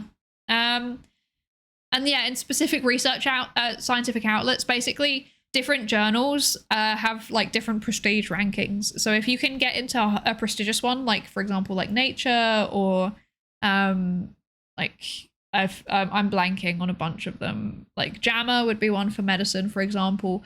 Like there's a bunch of journal articles that are considered more prestigious, and if you get a paper in there, then it kind of looks better on you. Basically, it's like seen as like a shorthand, like a heuristic for you're doing good research, because obviously only good research would get published in those journals, right? Yeah. So because this is happening, people have kind of been coming up with a bunch of strategies to try and publish more. Some of it is like basically they rake through their data set for anything that might be interesting. So yeah. Whereas before, maybe you would like run a study and then you would publish maybe a paper out of it in psychology. Now people like will run a series of studies and then they will make sure that they can get like multiple papers out of that series of studies. So it will be like one paper with 3 studies, a second paper with maybe 1 study but like a specific measure in it. And then there'll be another paper with 3 studies, but it's like a different set of measures that was used across all of the studies. And it's, yeah, getting complicated and difficult. Yeah, it's painful. It's painful. Yeah, it's part of the reason why I kind of decided I didn't want to be in academia, is because like I enjoy doing research. I don't enjoy doing research with a pressure to then publish it. I don't mind writing up my papers and publishing them, but I like to take the time to make sure it's actually done well. And yeah, that's increasingly difficult to do, I think. So yeah, the quality is also kind of going down as people are rushing them out. So yeah. I often find quite a few small typos, even in some of my favorite papers, so the stress must be real. Yeah, I find a lot of typos too. It's really unfortunate. The other thing is that like a lot of journal editors, so basically normally the editor-in-chief of a journal will get paid, so that's like a paid position, but all of the assistant editors or associate editors, normally they're not actually paid to do that, and like reviewers on the papers are also not paid to do it. So yeah, they're not really incentivized, and it's like just more work when you already have all of this pressure to publish your own papers. It's just, yeah, there's so many like layers of systemic issues here. It's not good in general. I remember watching a video about cheating in speedrunning, and there was a point that stuck with me. The people that are most likely to cheat with speedrunning are the ones who are already very good at it and feel like they haven't been rewarded for their efforts. They've tried so hard and haven't seen enough success, so they feel like they deserve recognition anyway. Yeah, I wouldn't be surprised if it's a lot of the same process going on here. Yeah. That's what's cool about engineering. We've got IEEE and that's about it. Yeah, but like even in engineering, you're still seeing these same processes happening. This is why there's like so much AI slop like in conference proceedings and on archive now, is because like that's the outlets that people are using to churn out things. And yeah, people are using AI to like generate basically entire papers and just put them on archive or whatever, or get them into journals or conference proceedings. And yeah, and it's lowering the quality of research overall, which kind of sucks. Hi, Masks and Mega, welcome in. More work for more for less job market. Exactly, yeah. And you know, it's kind of a product of, you know, academia in general. In most developed countries or like high income countries, they've been kind of very heavily defunded by governments, and it's kind of partially that. There's just like less funding to go around now, and then also you know, the same economic pressures that are affecting every other market, you know, increased cost of living and all of that jazz. It's not science if it's it's not science if it's not in science. Yeah, that's the approach that a lot of people do take, is like, if it's not in science or nature or something, then it's just not worth it. Or at least hiring committees seem to sometimes take that approach, which is a shame, because like some of my favorite papers are like not in top journals. They're really, really good papers, but they're just like, you know, in lower impact journals, and they don't really get the attention they deserve because of it. It's very sad that science has turned into basically a zero-sum game. You have to beat out competition somehow. That's not an inherent trait of how science works. Yeah. I mean, science is like, science is best when it's collaborative. We've got evidence that indicates this. We've got a lot of evidence actually that indicates that the best science is done by teams rather than by individual people. But yeah, it's really difficult to think like that when the system is focused on competition now. Yeah. Annoying to hear that academia is also getting hit with gentrification. Yeah, it's not great. I feel like literally everything is. I need to read that book. I feel like that would be a really good like book club book to read. I should get it and read it. But like I have like a list of classic books that I really want to read. The next one on my list is Thinking Fast and Slow by Daniel Kahneman. Because like, to my shame, I have never read it. So I think I want to read that one first, and that will be the next like book that I summarize in a book club. And then, or like that will be the next book report stream that I do, I guess. And then, yeah, maybe I'll do Gentrification after that. It's a pretty entertaining book. I really do want to read it. It looks like everybody keeps recommending it to me. I just haven't had time to read that much recently. Most of it comes from the fact that financing is mostly public or non-profit. At least for engineering, it's easier to get a direct return on investment. Yeah, but I feel like that in itself is also like it's almost like a kind of like a systemic thing too. I mean, my university was like really, really heavily starting to encourage more like spin outs and stuff. So yeah. I think it's maybe starting to change a little bit, and I think it's also very institution dependent. But yeah, I agree. A lot of it is partially, I think, in part because of that. Somewhat ironically, your point is being proven by Chinese AI labs. They collaborate in so many ways and openly publish and use each of their own advancements. Yeah, right. And like they're well funded and they don't need to worry about it. Whereas like, yeah, I think the fact that we've got like such a heavy competition culture is part of the reason why we're not making the same advances as we could do. That and like, I feel like there's a lot of, there's also a lot of competition for grants. So like the money, the non-profit and government money. And that in itself, I think, causes some of the problems because people are so busy like writing their things to try and compete for these grants that they then don't really, they kind of go for what's safe rather than what's innovative. I think I read something quite interesting about this recently. I can't remember what it was, if it was like a journal article or a blog post or something. But like I've kind of had this gut feeling myself where like I do think that like if there was more unrestricted funds, or if there was like almost like a lottery system, because I think there's some early evidence suggesting that lottery systems are quite good at actually kind of getting people to be more innovative with what they're doing. Because like as long as they write a good application, they have an equal chance of getting funding basically.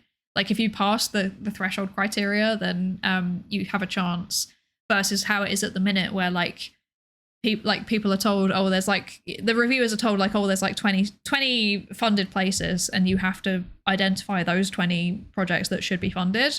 Then it's like, you'll have like 30, 40 that are all equally good, and you just basically choose them like based on really, really silly arbitrary criteria. I feel like at that point, it's just introducing so much human error that the randomization makes more sense. But yeah, I don't know. Also, hi, Cole. Hello, welcome in. Hi. Didn't realize I wasn't following you. Hi, thank you for the follow.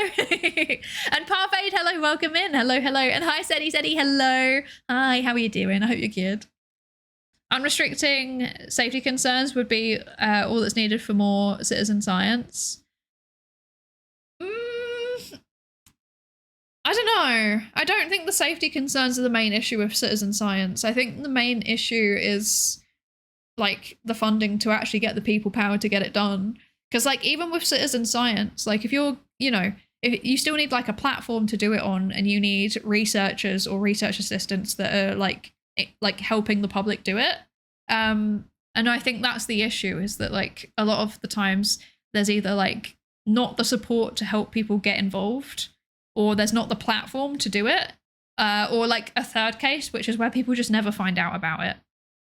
I think the ideal situation would be if people could get compensated for doing their citizen science, which like there's this like health thing in the UK at the minute. It's like Our Future Health, I think.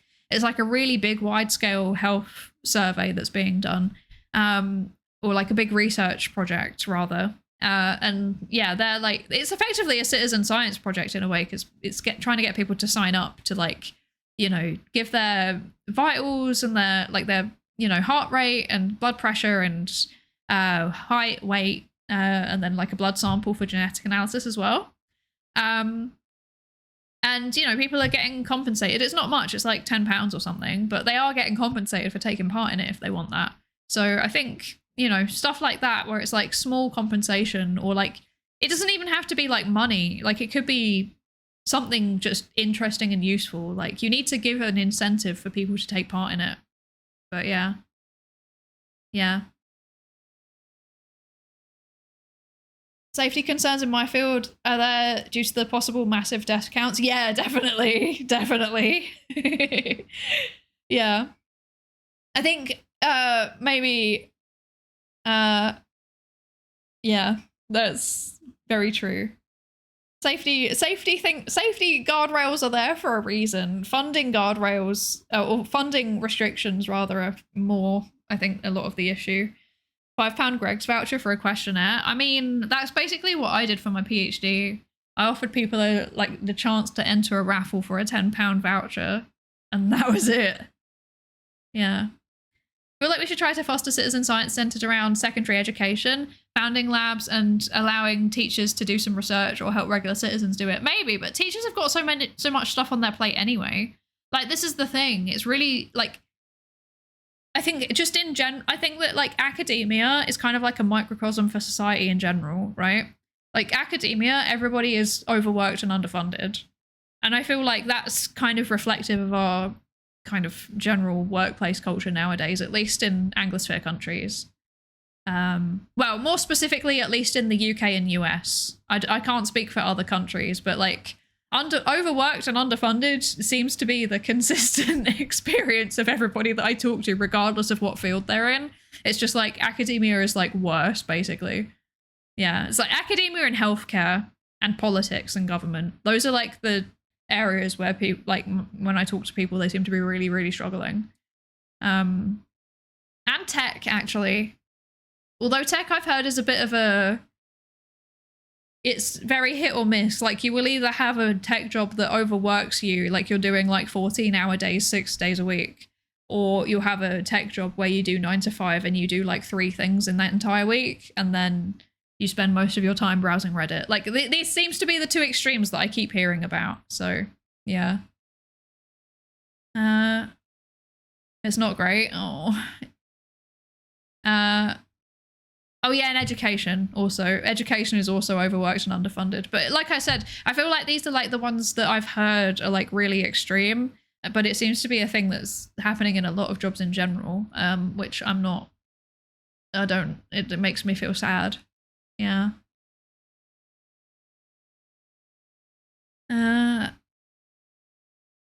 Okay. Anyway, digression aside, back to the paper. I feel like this was relevant though, because this was about like, you know, systemic issues in academia. So this was a relevant tangent, I think. Yeah. Okay. So we're never finishing the paper. This is the standard outcome of a paper reading stream. I regularly have to split them into 2 parts or stream for 8 hours. And my voice has been kind of funky the last week, not even the last week, like the last 48 hours. So I don't think we're going to be I don't think we're going to be streaming for 8 hours.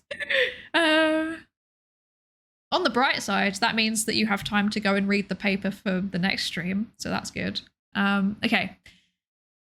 Preoccupations with integrity in science are not new. Allusion to the concept has been made by Charles Babbage in the 17 to 1800s in his Reflections on the Decline of Science in England and on Some of Its Causes, which was published in 1830. I should read that. That sounds fun. Where he describes 4 types of scientifically dishonest behavior, which are still relevant today: hoaxing, forging, trimming, and cooking. Cooking? Lads, are we cooking? Later, Robert Merton showed similar. Did you all just hear that? Did you all just hear that bird? Anyway, later Robert Merton showed similar preoccupations when he developed the Mertonian norms to describe scientific ethos. Merton posited 4 norms to describe the ideal scientific community in terms of institutional values that are internalized by the scientist, expressed as communism, also referred to as communalism, meaning common ownership in scientific discoveries and the need for scientists to publicly share their findings. So that's basically like modern open science, I guess. Universalism, encompassing the idea that anyone can do science, regardless of race, nationality, gender, and other differences, and all should be scrutinized equally. That's also open science. Disinterestedness, as scientists should work only for the benefit of science. And organized skepticism, meaning that scientific work should be conditional on assessments of its scientific contribution, objectivity, and rigor. That's also open science. Interesting. I know that I have been told to read this before. Wait, have I read this before, actually? I think I started reading this book. I started reading this book, and then I got halfway through and then gave up. Yeah. I remember now. This was one of the things that I was meant to read during my PhD, and I started and I never finished. Sweats nervously. I should read that. And then we should do a book report on it. Yeah, yippee! I have my university library membership that I can use to probably get a copy. So that's exciting. Yeah, I mean, that makes sense. That makes sense. Okay. So, despite the terminology lacking uniformity, the terms misconduct, research integrity, and scientific integrity are often used interchangeably. Research integrity has become commonly accepted in recent years as an umbrella term to promote good research practices. The 1992 Responsible Science Report from the US National Academies of Science, Engineering, and Medicine distinguished misconduct, which are serious breaches of research integrity such as falsification, fabrication, and plagiarism, from questionable research practices, which are less flagrant, more subtle behaviours of potential misconduct, such as, for example, selective reporting of results, falsely attributing authorship, not reporting conflicts of interest, or data management issues. Our study focuses specifically on questionable research practices. So, yes, selective reporting of results. So that's the kind of like, if you had a bunch of hypotheses, maybe you had 3 hypotheses and only one of them was supported, then you kind of just pretend that the other 2 don't exist. That's basically what that means. Falsely attributing authorship is a really interesting one. So this is something that seems to be happening, like, it's always been happening, but it's like actually got to a kind of ridiculous point now. Basically, it's where like you give someone a place on the authorship list, even though they haven't actually contributed anything to the research. So sometimes it's for like prestige reasons. So for example, there's like a big name in the field and having them attached would make more people read your paper. Sometimes it's that. Other times it's like, someone's done you a favor and that's your way of repaying them. And then other times people actually sell places on their papers. So this is, there's some really good investigative journalism into this. I think the best place for you to find out about it would probably be Retraction Watch, which is like a website that kind of focuses on scientific integrity news. But yeah, there's like basically a black market for getting your name added to a research paper, which is kind of wacky. Often it's like researchers in low and middle income countries doing it as a way to help fund their next project. So it boils down to like the lack of funding. Like it always boils down to a lot of the same systemic issues. And also, the people that benefit from it are doing it because having your name on a paper is good for your career. So again, it's publish or perish. Oh, look, that's like the same two things keep coming back again and again. That's not ideal. Yeah, so that's a thing that happens. Yeah. Are there papers that got Psydere attached because this stream inspired a paper? Do you mean like, am I referenced anywhere? I don't think I am. That would be cool though. Also, hi Barry, hello, thank you for the lab safety raise to check in. Welcome, welcome. Sometimes it's for funny reasons. There's a physics paper by Alpha and Beta that asked Gamma to sign on just to be Alpha, Beta, Gamma as the authors. Basically, that's so funny. That's very, very funny. I love that. That's a valid reason, I think. Also,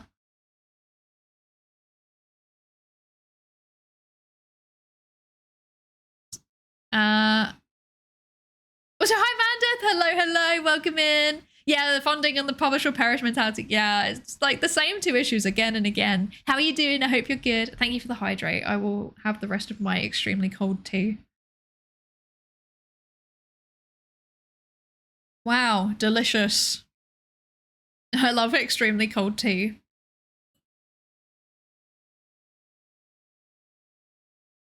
Okay. Reminds me of that science textbook where two of the authors got married, so it went from 2 last names to 1. That's so, I mean, that's funny, but it's also quite common. My social psychology textbook that I had when I was an undergrad also was written by a married couple, so yeah. Also, a lot of papers that I've cited have been done by a married couple. Oh dear. Okay. But yes, publish or perish, lack of funding, consistent issues going on throughout this. But they're not looking at like very explicit grievances. They're looking at the kind of like subtle things that people might do occasionally that are like, they're not technically research fraud. They're not technically like explicitly wrong, but they are still issues because of the effects that they have on the research quality, basically. That's what they're looking at. I don't know if they're going to define like examples of QRPs anywhere. Hopefully they do, because that would be helpful. We are about to have an ad. So I think that means it's time for Pikmin again. Are you all ready for some more Pikmin? I need to go and get some more water because I've actually finished my tea now, so I should have water. Yeah. So I will be back in a few minutes. Yeah, Pikmin, let's go. Yeah. Yes, the Pikmin is correct. Wear your PPE. Exactly. Exactly. You should always wear PPE. You notice that the Pikmin are contaminating the culture and yet also wear PPE because they are good at what they do. They are not conducting scientific fraud by contaminating no QRPs by contaminating their culture / media. Anyway, time for the Pikmin song. I'll see you in a few minutes. Pikmin 1 and 2 and Pikmin 3. Pikmin you play, control for the Wii. Pikmin 4 and 5, Pikmin 6, Pikmin 7, Pikmin 18 million and 11. Pikmin 3 Deluxe and hey Pikmin, new centrifuge to put Pikmin in.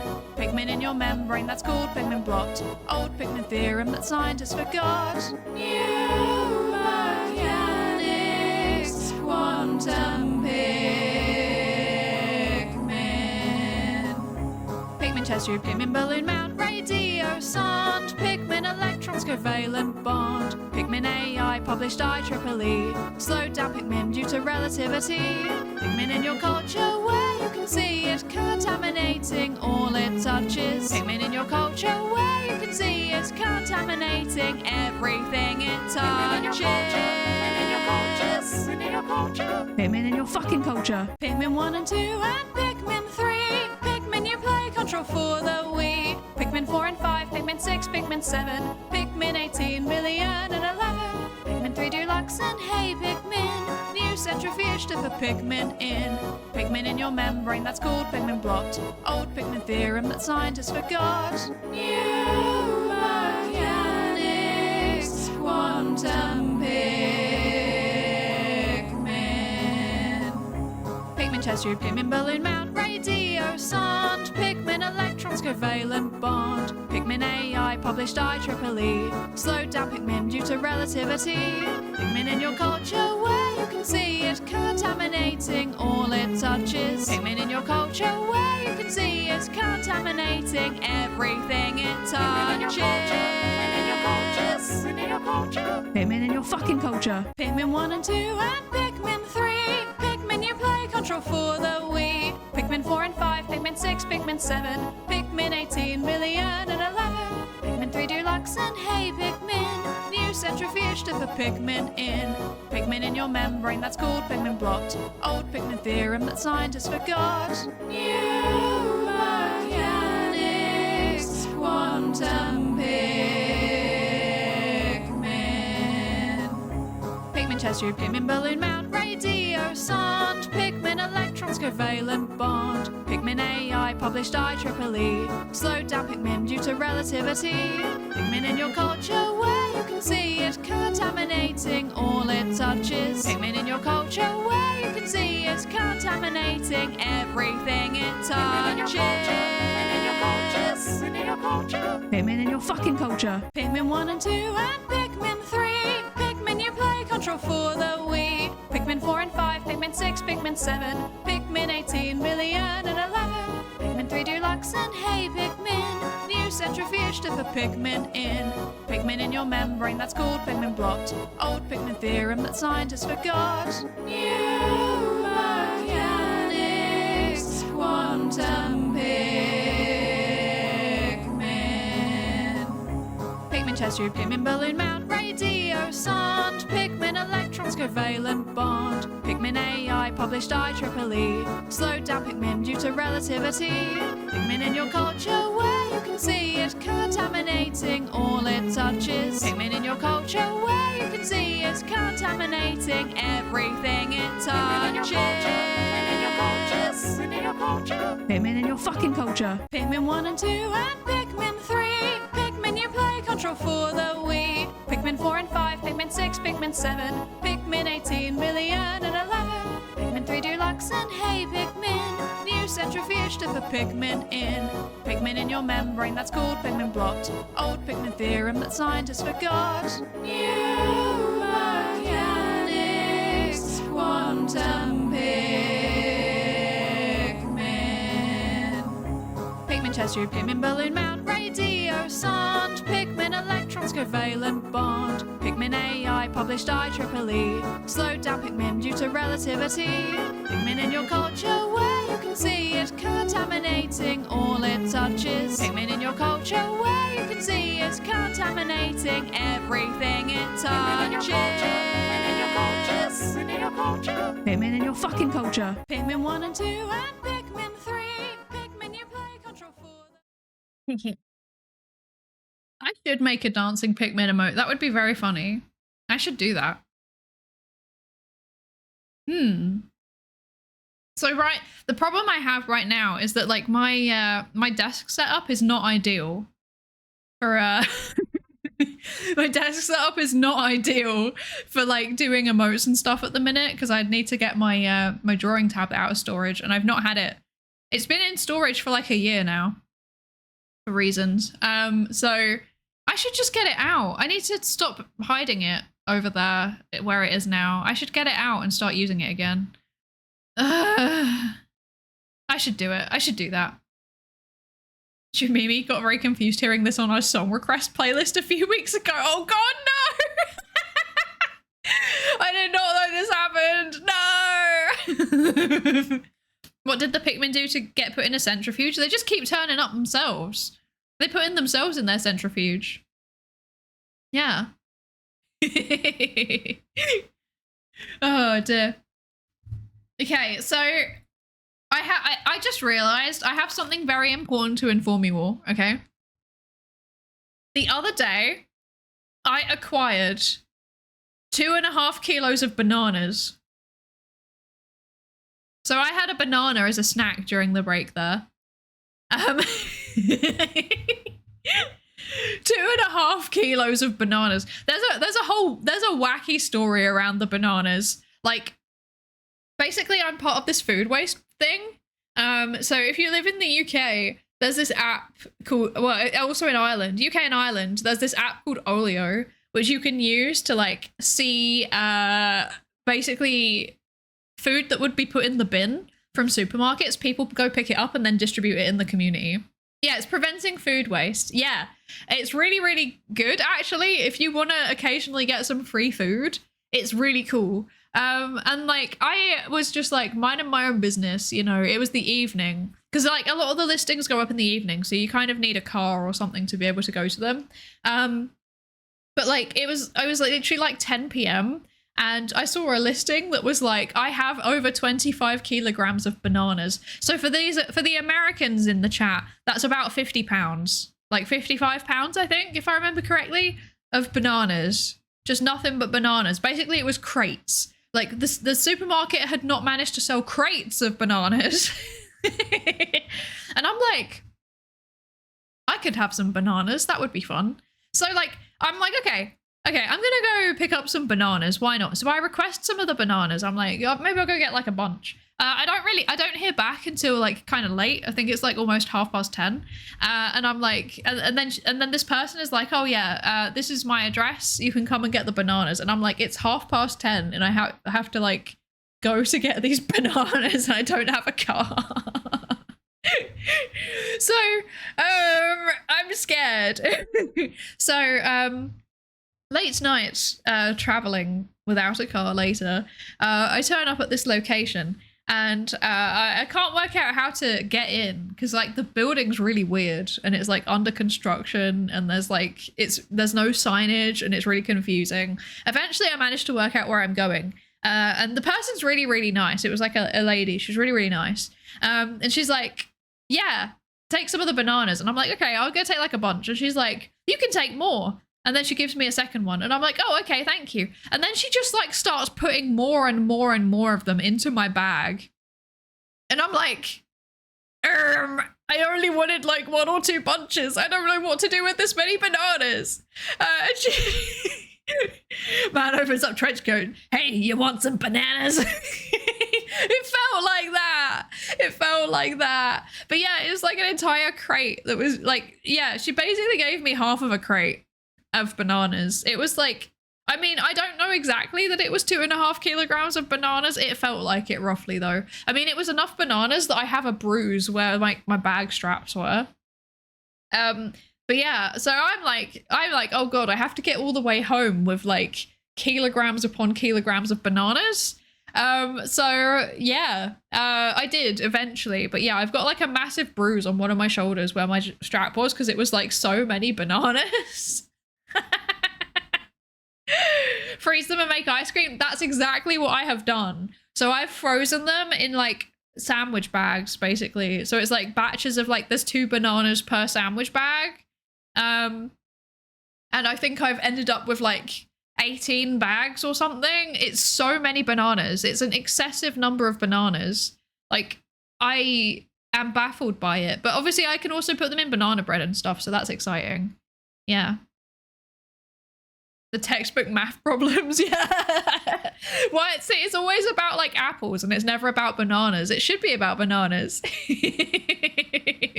Was it lighter than the Tabasco? See, the Tabasco, I think it was probably about the same weight, but it was easier to carry, you know, because the Tabasco was like in a box and that made it difficult to carry. Yeah. If you make ice cream, add creatine into the whipped cream part and you get a more smooth ice. Huh. I mean, the banana ice cream is literally just blended up frozen bananas. Maybe I should get some creatine. Huh. Maybe I'll put creatine on Throne because that's the type of thing I will forget to buy. I'll have you know, I've been tracking my food intake and I am getting enough protein. But all of the people that are like, where do you get your protein? I can tell you where I get my protein. I get 85 to 90 kilos, 85 to 90 grams of protein every day, mostly from beans, I can tell you. But also sometimes from fake meat. So this is good. This is good. Yeah. Creatine for gains is nice. Creatine for fluffy ice cream is peak. I might actually consider getting some. Yeah, beans. I have some lab grade creatine sources, the companies we use for research. I'll send you some. Thank you. I was just going to get some from Amazon though. I'm going to be so real. Hi, San. Hi. How are you doing? I hope you're good. Welcome in. And also Juho. Hi. Hello. Hello. I hope you're good. But yeah, and I'm not getting 90 kilos of protein. That's wacky. That's more than me. Oh dear. Yeah, what's the difference between lab grade creatine and just like normal creatine? Creatine's vegan, right? It is, I think. I'm pretty sure it's vegan. Yeah. But I do want to like increase my protein intake in a way that doesn't involve cursed Huel stuff. Because I'm still going through that Huel powder, gang. I'm still doing it. I'm still putting the Huel powder in things that should not have Huel powder, so... Yeah. What's the difference between lab creatine and regular creatine? We're never finishing the paper. Oh no! It's true. Lab grade is certified and doesn't have a brand name. I see. Okay. There's no flavors or anything. Got it. Buff psychologist incoming. I'm gonna start lifting, gang. I'm gonna be so powerful. Don't forget to dissolve it before taking it. This removes the stomach issues. Okay. Noted. I've increased my bean intake. That's good protein. True. I do like, I'm not gonna lie, my regular snack is like slice of sourdough bread or just refried beans on top. That's like a tablespoon of refried beans. But I'm having this thing at the minute where I'm trying to clear out my cupboard, you know? Because I've got so much stuff in my cupboard, I'm trying to get through all of it, so... Yeah. Anyway, moving on.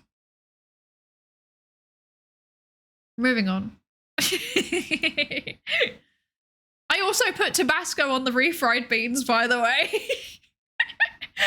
And I'm proud to announce that I'm almost through the first bottle of Tabasco. I'm almost through it. This is so exciting. The various cool flavors that were part of it, I'm saving for the open science or the science hot ones. Yes, that's what I'm saving that for that. But the regular Tabasco, I am almost through one down, 12 to go. I think it's more than that actually. I also have like the tiny ones. So there was like in the box there was like tiny Tabasco. They're so cute, but like because do you know that thing where something's really cute and you don't want to open it? It's that. But like they go off in December, so I need to open them. But I'm also debating like, I don't know. So I've been just keeping one in my bag because you never know when you want some Tabasco. There was a lot of bottles of Tabasco. There was also Tabasco jams, like chili jams, which I haven't touched yet. I think those I will probably just eat because I don't think they would work very well for the hot ones challenge. But yeah, little Tabasco to take the edge off. Exactly. Okay. Joke, thank you so much for the 20 stream streak. What the heck? Thank you so much. I really appreciate it. Thank you. Okay. So. Right. Let's read. Contrary to falsification, fabrication, and plagiarism that are perceived as fundamentally negative, QRPs often fall into an amorphous area of acceptable, responsible research practices and unacceptable, irresponsible research practices. So they could be seen as the grey zone in a spectrum of black and white. These are more subtle research behaviours, difficult to identify and even ignored by researchers or stakeholders. Yet despite being no universal definition of QRPs, what have they cited here? I think that's slightly not quite true now. I think there there was a recent paper that was called like the bestiary of questionable research practices that came out not that long ago. And I would say that's probably like got a pretty good definition in it. Yeah. But yeah, there's a consensus that such conduct is irresponsible, involving misrepresentation, inaccuracy, or bias, and their damage is believed to exceed others. The 2017 report from the NASEM, what is the NASEM? The National Academy of Science, Engineering and Medicine, I remember it said it earlier, recommends stopping calling these practices questionable because they have in fact been found to be detrimental to science and clear violations of the fundamental tenets of research and should be treated as misconduct. Here we use the term questionable research practices in keeping with the more common usage. Yeah, I mean, a lot of them are objectively like, yeah, detrimental to the quality and robustness of the science. So it is interesting that we call them questionable. I think they started off being called questionable to kind of like, because it was quite early in the replication crisis where QRPs emerged as a concept. So I think possibly it was like if you call them questionable, then there'll be less backlash to the paper kind of situation. Because pretty much everybody read that paper and was like, oh, I do that, you know? So yeah, I think that might have been part of the reason for that framing. I'm personally not opposed to changing them to detrimental research practices because that's what they are. They're detrimental. Okay. I'm going to have a quick drink of water. Regardless of the term, there are so many different forms of breaches to integrity that investigating them has become complex. Studies have used different QRPs and methodologies, making it difficult to compare and assess trends over time. Also, few studies have presented models to predict this behavior. Despite this, QRPs seem more prevalent than serious misconduct practices and widespread among researchers. According to a meta-analysis of surveys on research integrity, an average of 2% of scientists admitted to having conducted at least one serious form of misconduct, so fabrication, falsification, modifying data or results, and up to 34% of scientists admitted to other QRPs. That's concerning. Did we read this paper? If we didn't, then I think I did. Okay. Similarly, G, I hope I've said that right. I don't know how to say it. I hope I've said it right. Analyzed studies from 2011 to 2020 and showed that the estimates of researchers' self-reported practices involving at least one FFP were close to 3% and 13% for QRPs. Oh, they've got, speaking of typos in papers. Oh dear. Oh no. Anyway, while around 16% said they'd witnessed others commit at least one form of misconduct or a QRP. Yeah, the peer reviewer missed it too. Yeah, it's easily done when it's an acronym like that because it doesn't get picked up by autocorrect. Yeah. Oh well. But yes, I mean, at least we know that it's not AI probably now, so that's good. Although I wasn't really getting AI vibe from this anyway, so yeah. Yes, so basically there's quite a lot of it. There's quite a lot of questionable research practices happening. Interestingly, slightly more people seem to admit to seeing other people do it than to have done it themselves, although it's not that far off. So yeah. They're widespread, which is concerning. Yes. Also, hi, Sarah. Hello. Is today's study related to what you're working on currently, or is this a fun read? I would say it's in the field that I specialize in, but it's not specifically about the research project I'm working on right now, if that makes sense. Also, thank you for the hydrate. Mavis, thank you. I will hydrate. And DCC, thank you so much for the follow. Welcome into the research participation pool. Thank you for joining us. Welcome in. Going through the questions in the QRP, it feels like they mix two different styles of questions that I would call one administrative and two paper related. I haven't got there yet. This is me. I'm still on the introduction. Hee. Yeah. But yeah, fairly widespread, unfortunately, QRPs are. based on the surveys. So yeah, not ideal. Not ideal. Okay. QRP is across individual factors and research questions.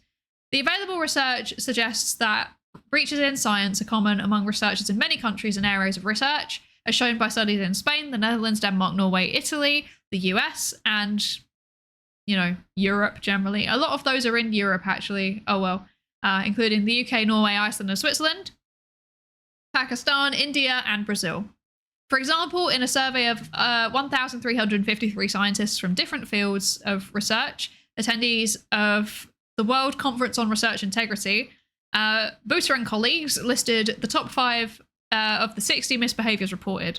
These included, in decreasing order, selectively citing to enhance your own findings or convictions, insufficiently supervising or mentoring junior co-workers, not publishing a valid negative study, demand or accept an authorship for which one does not qualify, selectively cite to please reviewers, editors, or colleagues.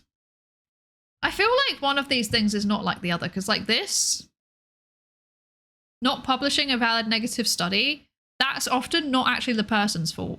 Like, did that specify like not publishing it because you don't want to publish it, or was it just like generally just like I'm not publishing it because I can't get it published? Like, those are two very different things.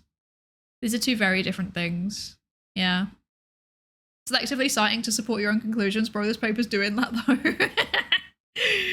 Yeah. I think that's one of those things where like low-key kind of everybody does it a little bit, I think. Like, I mean, I feel like this is just part of like, you know, human biases, right? It's just something that we kind of subconsciously do. So shout out to the people that realize they're doing it, I guess. That's good.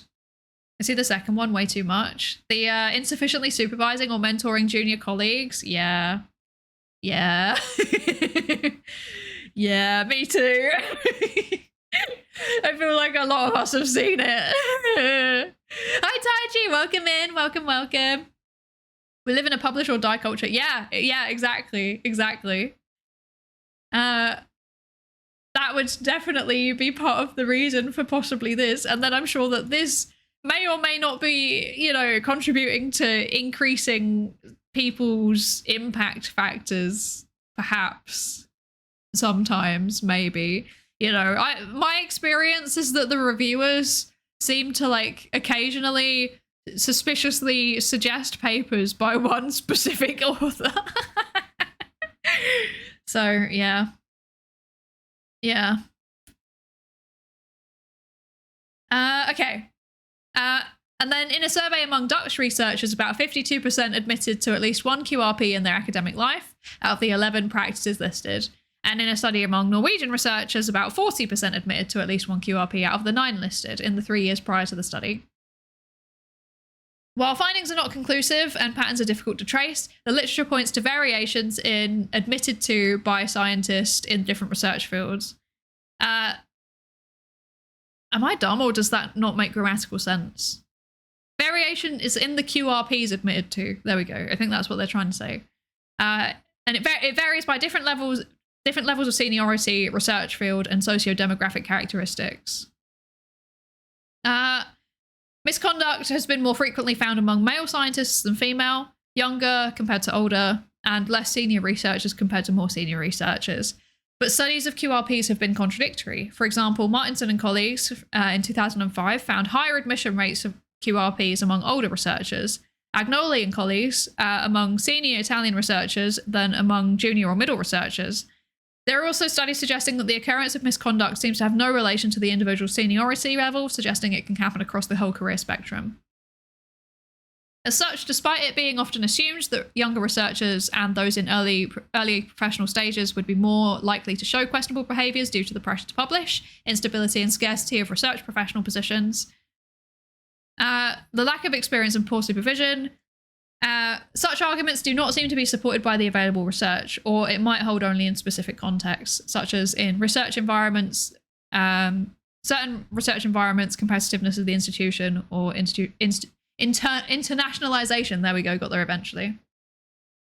This idea is reinforced by Allen and colleagues who found that in Europe, the frequency with which mid or senior level researchers admitted to QRPs was lower than that of junior researchers.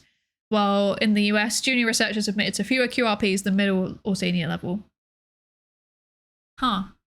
This is interesting, because I feel like there's an argument either way, right? They're right in the sense that like younger researchers might be more likely to do questionable research practices so that they can publish more because they need it for their career. There's a lot of pressures that would get them to do that. On the flip side, there's also a lot more awareness now, right?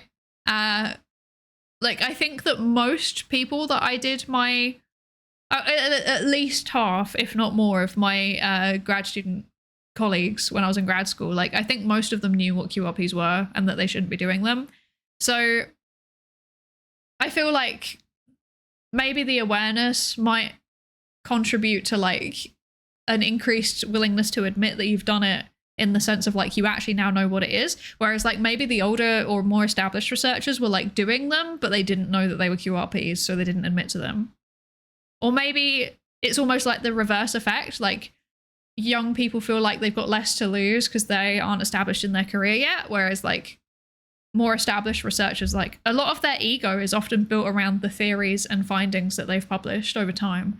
So there's a lot of potential conflicting like motives going on there, and given that the evidence seems to potentially be mixed, I wouldn't be surprised if stuff like culture and that also plays a role. Yeah.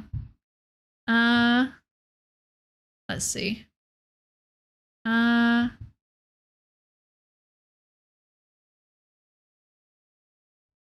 Sorry, I'm going to quickly catch up on chat. Hi, Umidin. Hello, thank you for the lab safety race to check in. Why is it so hard to publish negative findings? Wouldn't those be more prevalent and easier to do or reproduce? It's because they're not like new and exciting and novel, basically. So a lot of journals, especially the higher impact journals, they just love novel findings. They love stuff that's new and surprising for the same reason that like journalism does, right? People are more likely to click on it and therefore more likely to read it and therefore more likely to, you know, link to it in their own research. Whereas like negative findings, unless it's like a big study, like as in, you know, it's like a multi-lab study where it's like loads and loads of researchers all working together to collect a really big data set, it's not really that surprising or interesting. So yeah. Yeah, they just don't, yeah, like Tashi said, they just don't receive much interest, basically. Let's see. Am I dumb or does that not make grammatical sense? Why not both? Oh dear. Do male scientists do it more or do female scientists hide it better? It's a good question. It's a good question. Also, hi, Hahan. Hello, welcome in. I have a question. What problems are there with publishing your work on free sites such as Archive? It depends on the context, I would say. So, like for me personally, I basically just preprint everything now. I don't bother with journals a lot of the time unless it's a requirement for grant funding. The main downside is that it's not peer reviewed. So you can't say like, oh yeah, I have a peer reviewed publication. That's like the main thing, because peer review is still considered the gold standard. Like having someone else who is also, you know, an expert in your area nitpicking what you've done to try and find all of the problems with it. That's like the best way to make sure that it's actually robust, based on our current system. But yeah, that's like the main downside, I guess.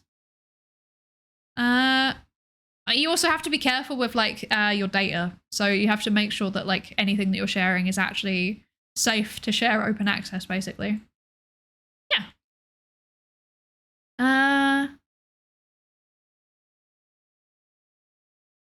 It's baffling that they're relying on stuff from 2005 and 2009 when the replication crisis was in 2011 and there are way more recent papers on this stuff. Yeah, right? Like I said, they didn't like acknowledge the bestiary of questionable research practices, which I thought was a really, really good paper.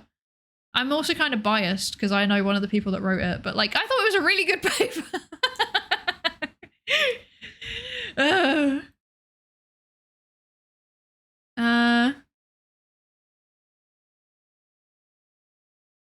I wonder if older researchers were doing it longer. They just didn't have as much scrutiny in the past. Yeah, I mean, that's a big part of what happened with the replication crisis, right? Is that a bunch of established findings in psychology, people went back and tried to replicate them, like in big replications, and they just didn't work. So, I mean, it all stemmed from like one paper which published a finding that was like just a bit wacky and silly, really, which was that it was purportedly showing evidence that people can see the future effectively. Which is obviously not true. It was like an artifact of the statistical tests that were being run. And then people started going back and having a look at like other theories that were quite well established and going, oh, hang on a second, that doesn't really make sense.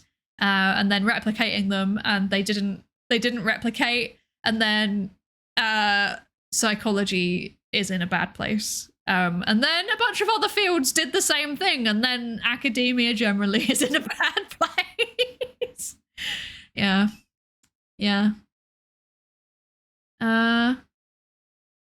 Publishability questionable, yeah. There may be an issue of acting in bad faith versus making a genuine error versus error by omission. They may well be, yeah. I think it's really important to like differentiate that. Like, for example, if there's a grad student that's like, for example, p-phishing, because that's what their advisor like suggested they do. That's a very, very, and they've never come across the concept of QRPs before. That's a very, very different situation from like, you know, an established researcher that knows what they're doing, that know what QRPs are. They know exactly why they're bad, and they're just doing it anyway because they want the clout of a good finding. Like, yeah.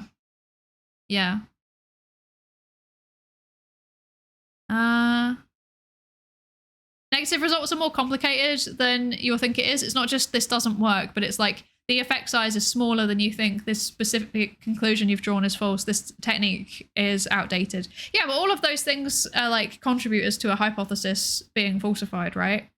At the end of the day, a hypothesis is like, I think that we will find this thing in this direction using this methodology. There's like multiple components in any hypothesis. So yeah.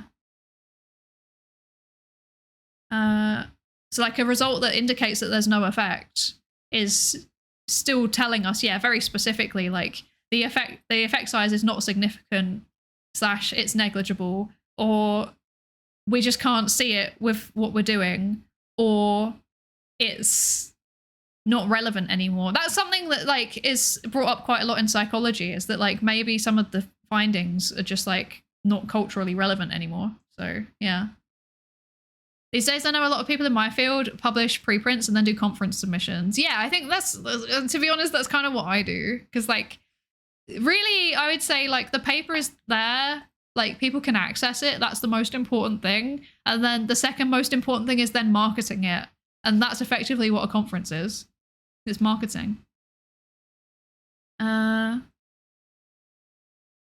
There are free journals, yes. So there are a bunch of free journals that are owned by universities, and they would normally still have unpaid peer review, but at least it's, you know, you're not paying excessive amounts of money to publish your paper.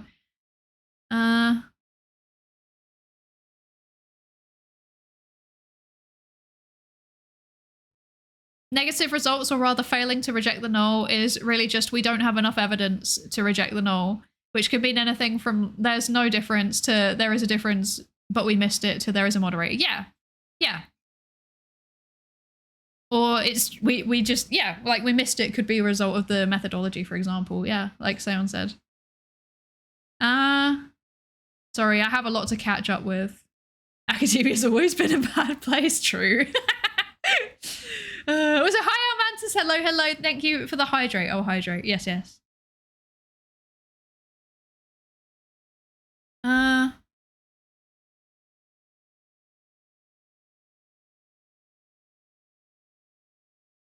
Okay, I'm caught up.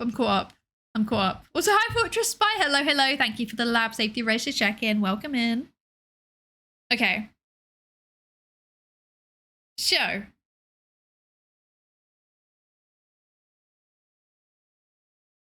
Age / career stage, we're not sure about, basically. I actually don't remember the most recent findings around this.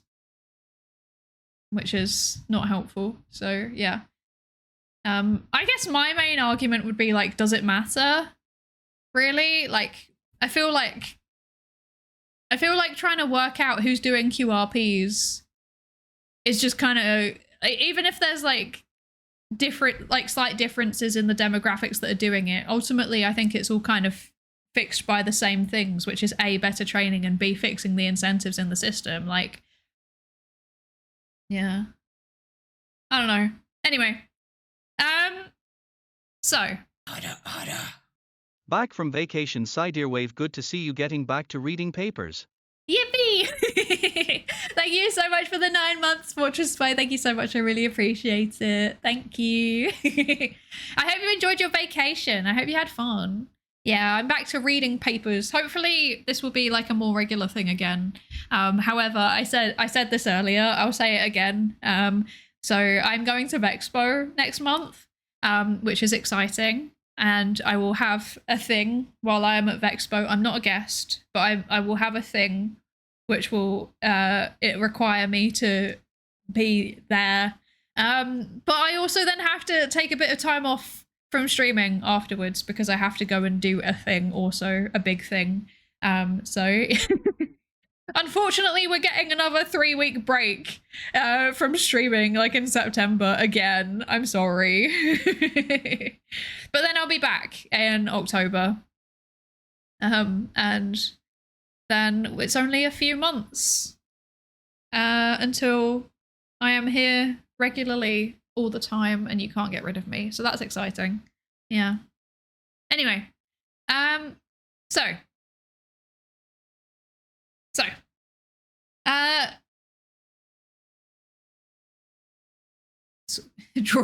taking drawing tablets is a big thing. No, I'm doing something else. It's quite long. Yeah, I unfortunately I regularly have to take a few weeks off here or there for conference travel. Or like, you know, sometimes I have to like travel to universities or like travel to conferences and stuff like that. So it means that I can't stream sometimes, which is annoying, but you know, it's part of the job. Yeah. This one, in September, it's not research related. I just have to go somewhere. Well, I'm choosing to go somewhere for a bit. And I'm very excited for it. But it will be it'll be an adventure, I think. And I will bring back content potentially. We love content. Maybe I'll do like a vlog or something. I don't know. Yeah. Yeah. Yeah, I'm gonna go spend 3 weeks in the queue at Greg's. It's true. It's true. Yeah. I don't think we have a good model for answering the causal factors behind something as nuanced as behavioral differences between various demographics, unfortunately. I completely agree, and I don't understand why people get so caught up on it. Like, I feel like it's like one of the least useful things, to be honest. I guess it's kind of useful in certain circumstances. Like, for example, it's useful from a kind of public health perspective to know, you know, are there certain groups of people that we might need to do more outreach with about, you know, certain medical interventions, you know. But in general, I feel like it's just not really useful. Like, there's other things that would be more useful to do. So, yeah. This is the sad part. When your streamer is well-adjusted member of society, has a real job and is healthy, it means they have a real life and can't stream all day. It's true. I mean, I wouldn't really describe myself as healthy. I eat enough vegetables and fruit, and I walk 8 to 10,000 steps a day most days, and I have a social life sometimes. So, yeah. Just attend the conference online as a VTuber and have the weirdest of both out of both worlds. I've done that before. Did we ever upload this onto the channel? Wait, let me check something real quick. Let me check something real quick.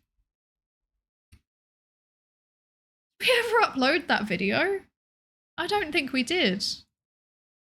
I did once present at a conference as a VTuber. Wait a second, let me find it. It might be in this one. Playlists.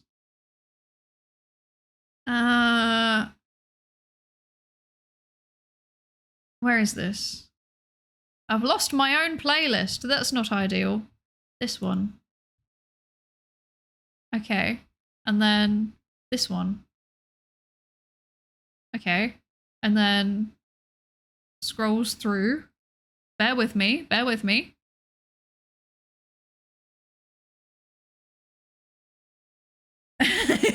This is worth it, I promise. Okay. Whoop.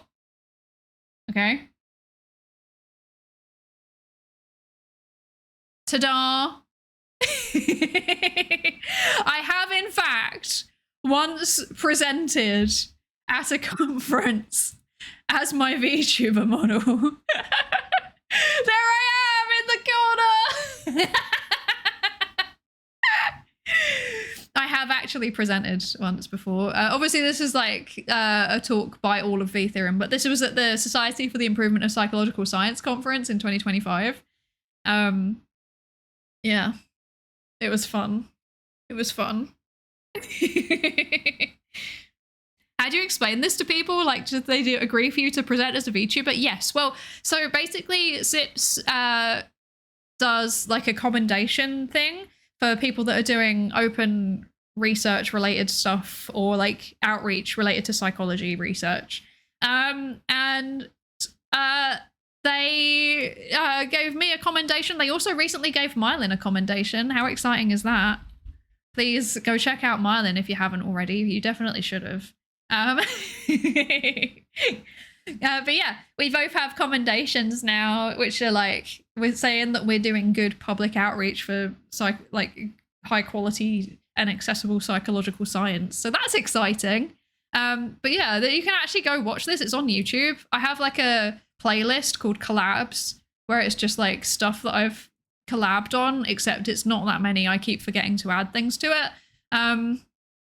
Yeah, that it's in there, so you can go look for this and then you can watch a VTuber present a conference talk, which is quite funny. Yeah. That's a thing. Okay, let me bring Zotero back. There we go. Sorry, I have to do this like so clunkily and manually at the minute. It's really, really annoying. Yeah. Yeah. Check Mylin out. You owe it to them because they insulate your nerve sheaths. It's so true. It's so true. Thank you for allowing me to process things slightly faster. Oh dear. Does that mean that if I ever had a VTuber model that wasn't made by Mylin, I would be demyelinated?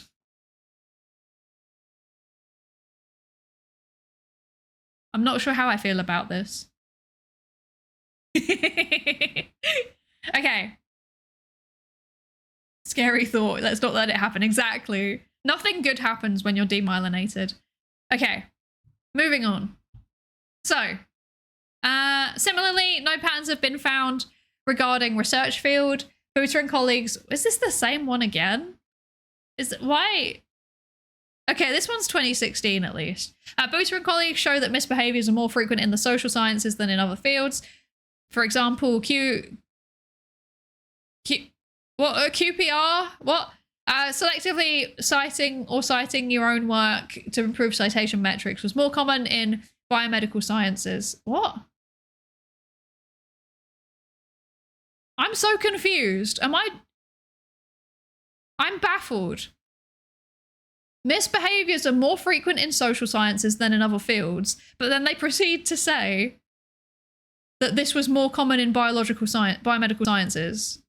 I might be stupid.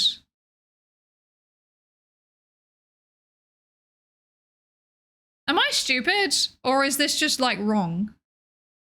I might be stupid. This paper's gonna make me crash out. I had so much hope and it's slowly failing me, actually. Oh dear. How did that get through? I don't know. That's not great. That's not great. Okay. Just poor writing. Yeah, I think it is just poor writing. In contrast, Alam found that researchers from natural and medical sciences admitted to more QRPs than social sciences and humanity researchers. What? Yeah, that backs up the point that you like. What? Yeah.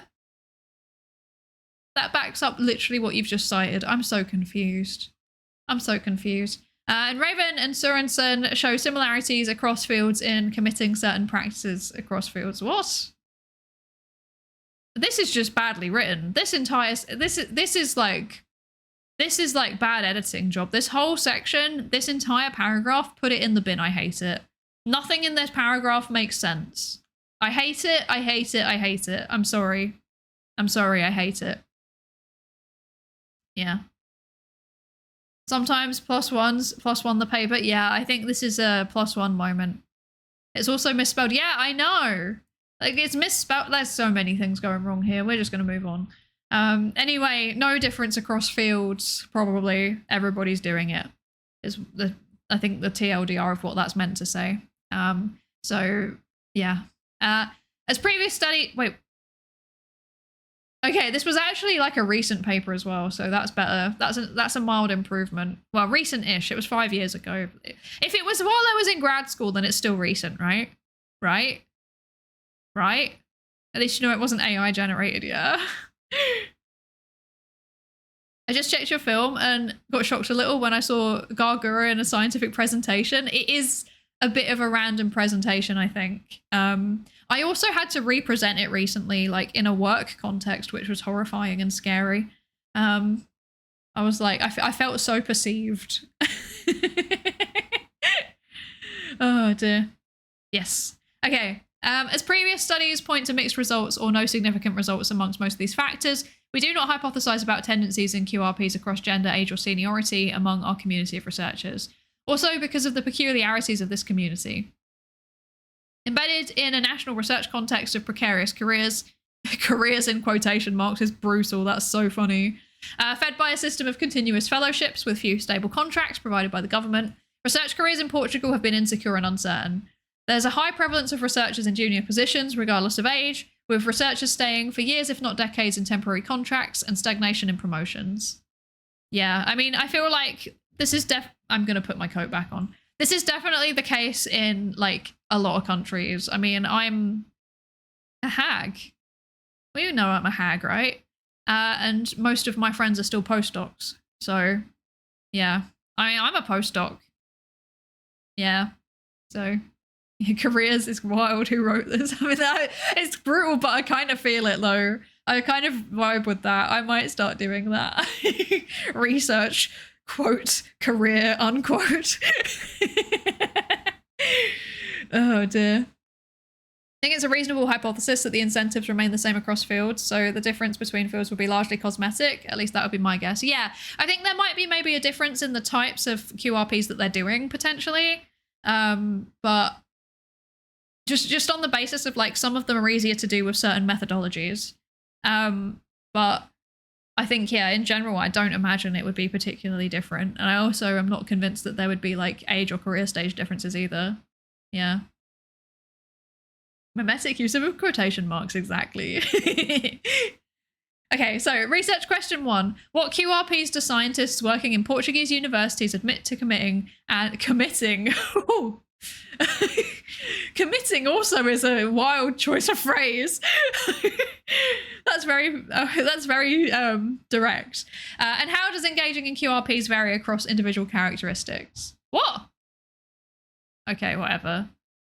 Do you know, they literally just said they're not going to hypothesize about it, but they're apparently also adding it to their research question, and I don't like that. Anyway. In addition to sociodemographics, we investigated the effects of 2 or other effects not yet examined in the literature as possible predictors of questionable research practices.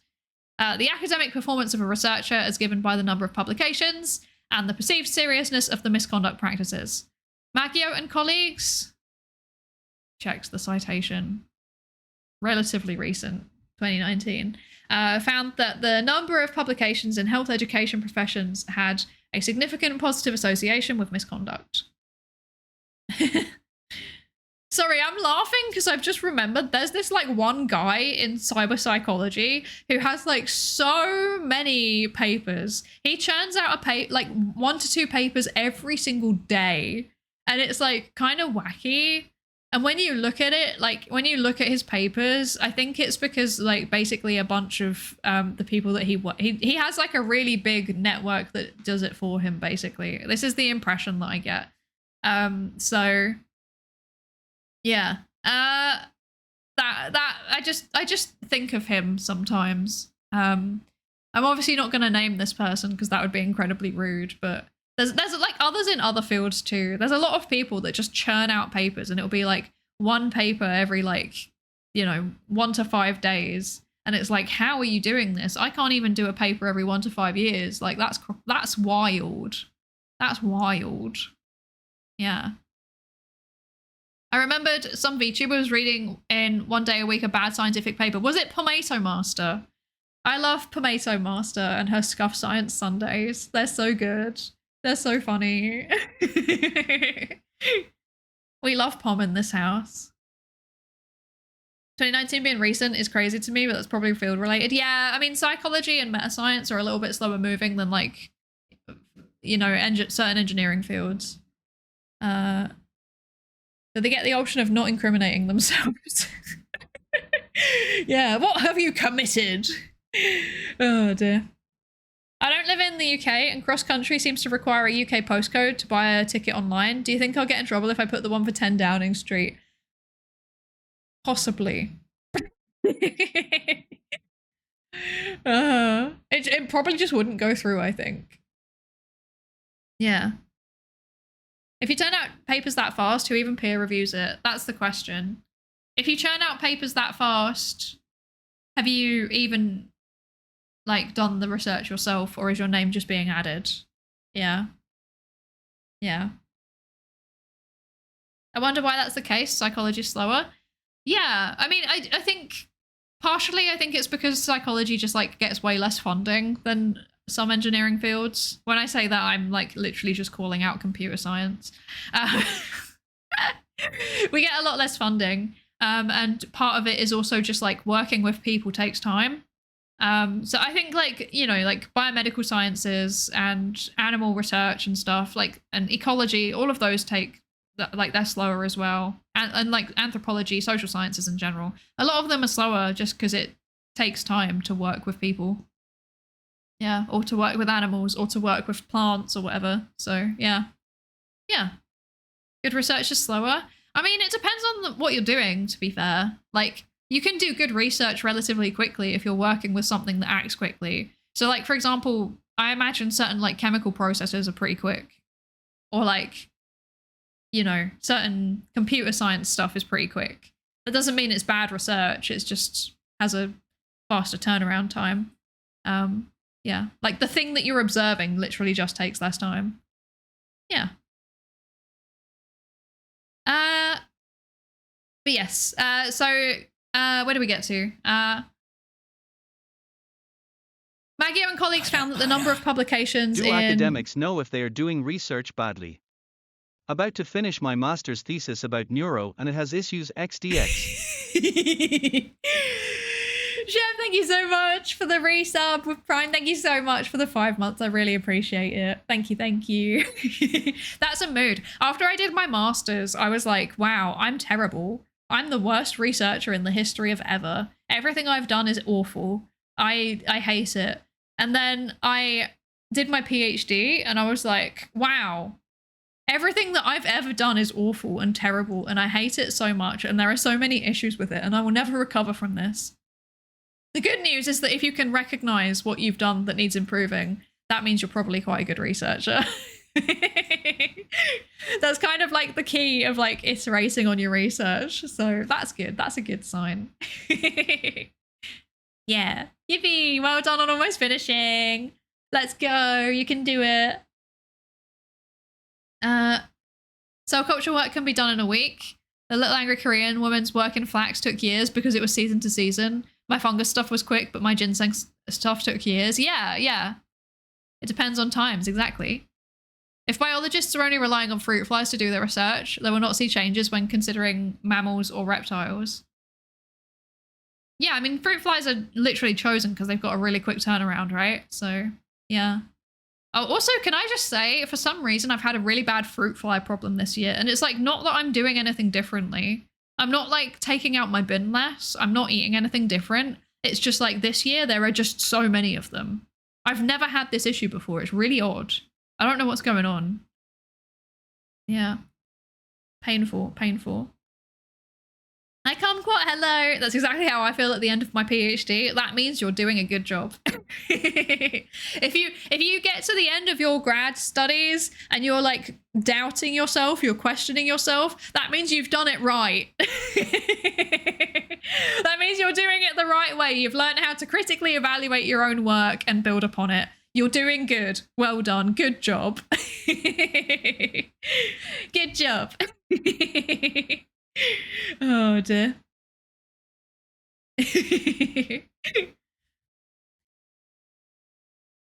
Maybe global warming? Maybe. It has been warmer this year, so yeah.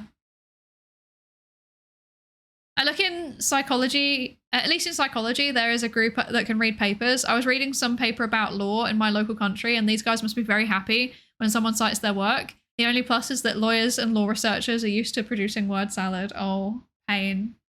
Pain.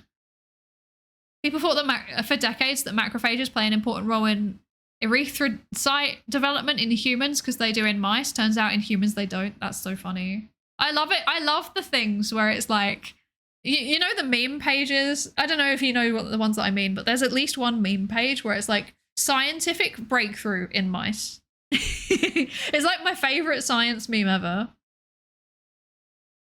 Get some carnivorous plants. They help against fruit flies. Some fruit fly labs got them as backup for escapees. I might do that. The problem is that like carnivorous plants are very what's the word? They're very they require a lot of care, you know? You need to water them regularly because they're like used to swampy kind of biomes normally. And I travel a lot and they would die. So yeah, that's not ideal. I guess I could ask my neighbors to care for it while I'm gone, but they also travel a lot, so that's also not ideal. Oh dear. They need rainwater. I mean, that would not be a problem here. I'm still in the middle bit of a slow-moving crash out about my own work compared to the rest of the field. Oh, that's, yeah. You can do it. You can do it. You'll be all right. Everybody has that crash out. Hi, Yogabash. Hello, thank you for the lab safety register check-in. Welcome in. Okay, so where do we get to? I keep getting distracted. Okay, so Maggio and colleagues found that the number of publications in health education professors had a significant positive association with misconduct. Moreover, seen as an indicator of visibility and performance, though those more published scientists likely involved in large projects and collaborations could also be more persuaded to engage in QRPs or simply want to maintain or grow their status. This expectation, however, can be challenged by the fact that, are they assuming that, or is that an actual study? Oh, that's a qualitative study. Okay, cool. This expectation can, however, be challenged by the fact that those more productive researchers could also be more aware of guidelines and ethical procedures in the international environment when they move in, thus behaving to avoid them. We would expect the number of publications to be associated with admitting to QRPs. Okay. In addition, recent evidence points to differing perceptions of what QRPs are more severe and prevalent, and these are influenced by disciplinary traditions, the nature of research, and collaborative practices. For example, Sacco, Brutton, and Brown show that behaviours that align most closely with the standard definition of research conduct, so fraud and plagiarism and stuff like that, were regarded as highly unethical and indefensible. Conversely, behaviours aligning with the definition of QRPs were seen as more ethically defensible than others. Okay. Oh, I've just realised there's an ad break going on.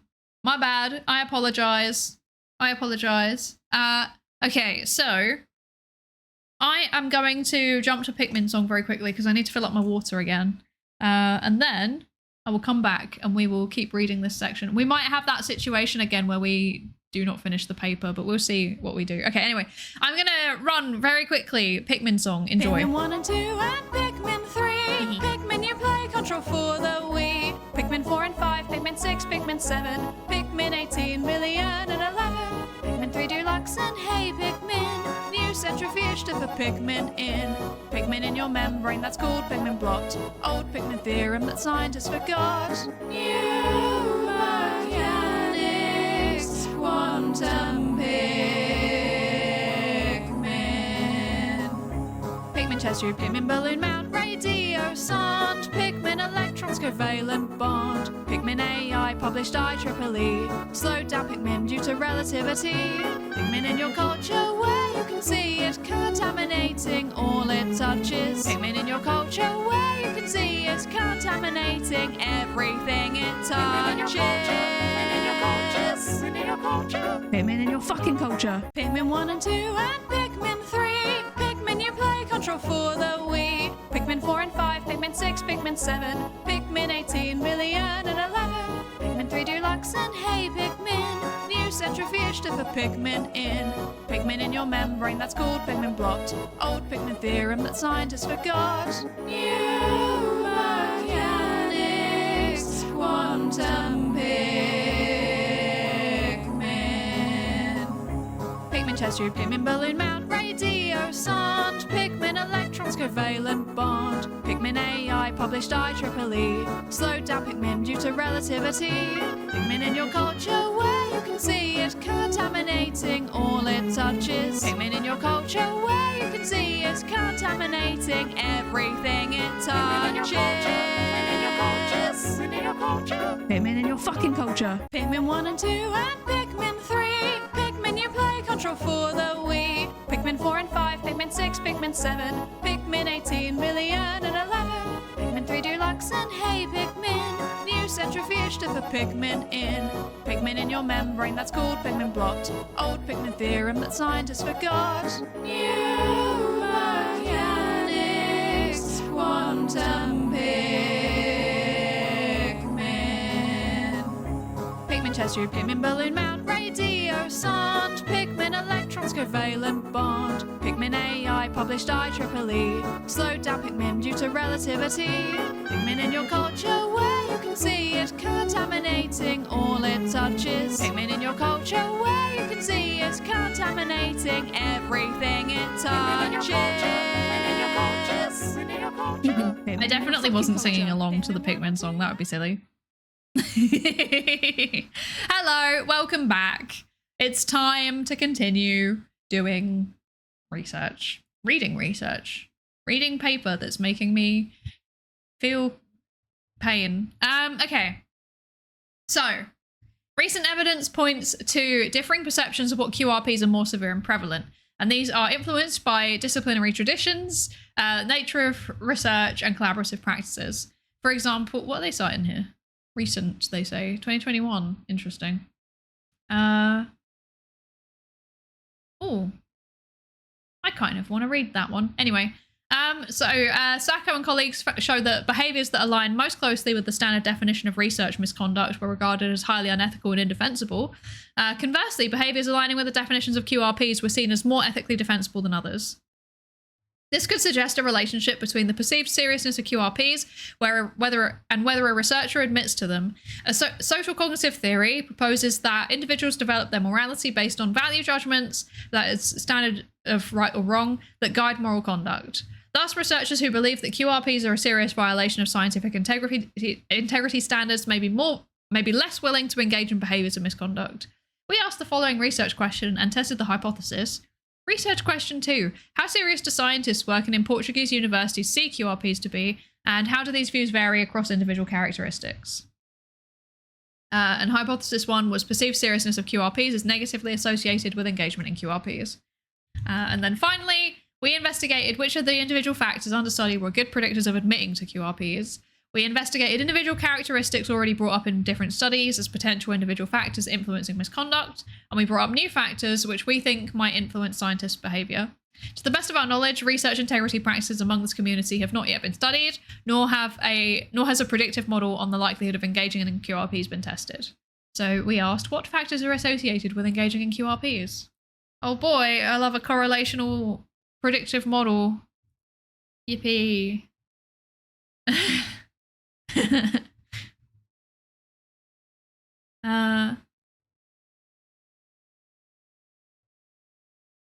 I'm reading. Okay. Yeah, I feel like I want to look more into like neuroplasticity as a concept because like I understand it, obviously. It's like kind of a fundamental aspect of like Psych 101, I think. But, or maybe not Psych 101, I think it was like second or third year in undergrad, but I learned about it. But it was nonetheless quite a core concept. Yeah, I don't really know about the most recent updates around that. But yeah, I mean, developmental psychology studies all across the lifespan. Like we're never really done developing in many ways. So yeah. Oh yeah, sorry. There's no links in chat for cybersecurity reasons. But you can, paste like the name and the names of the researchers and the DOI. If you put the DOI as a link, it won't work. If you put the DOI as like a string, then it will. Yeah.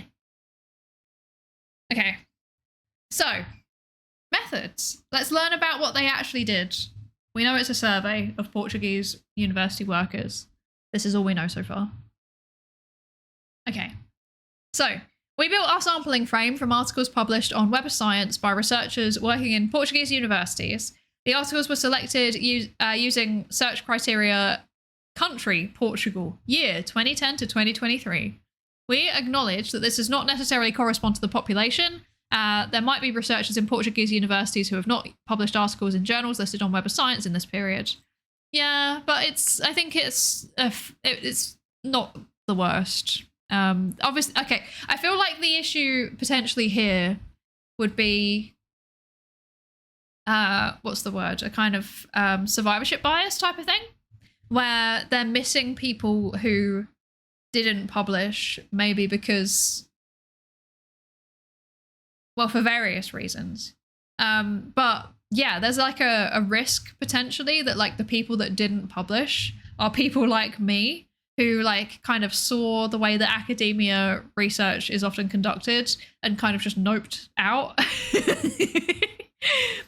So yeah, or like also people like me in the sense of like I have graduated from my PhD. I haven't published my research from my PhD yet.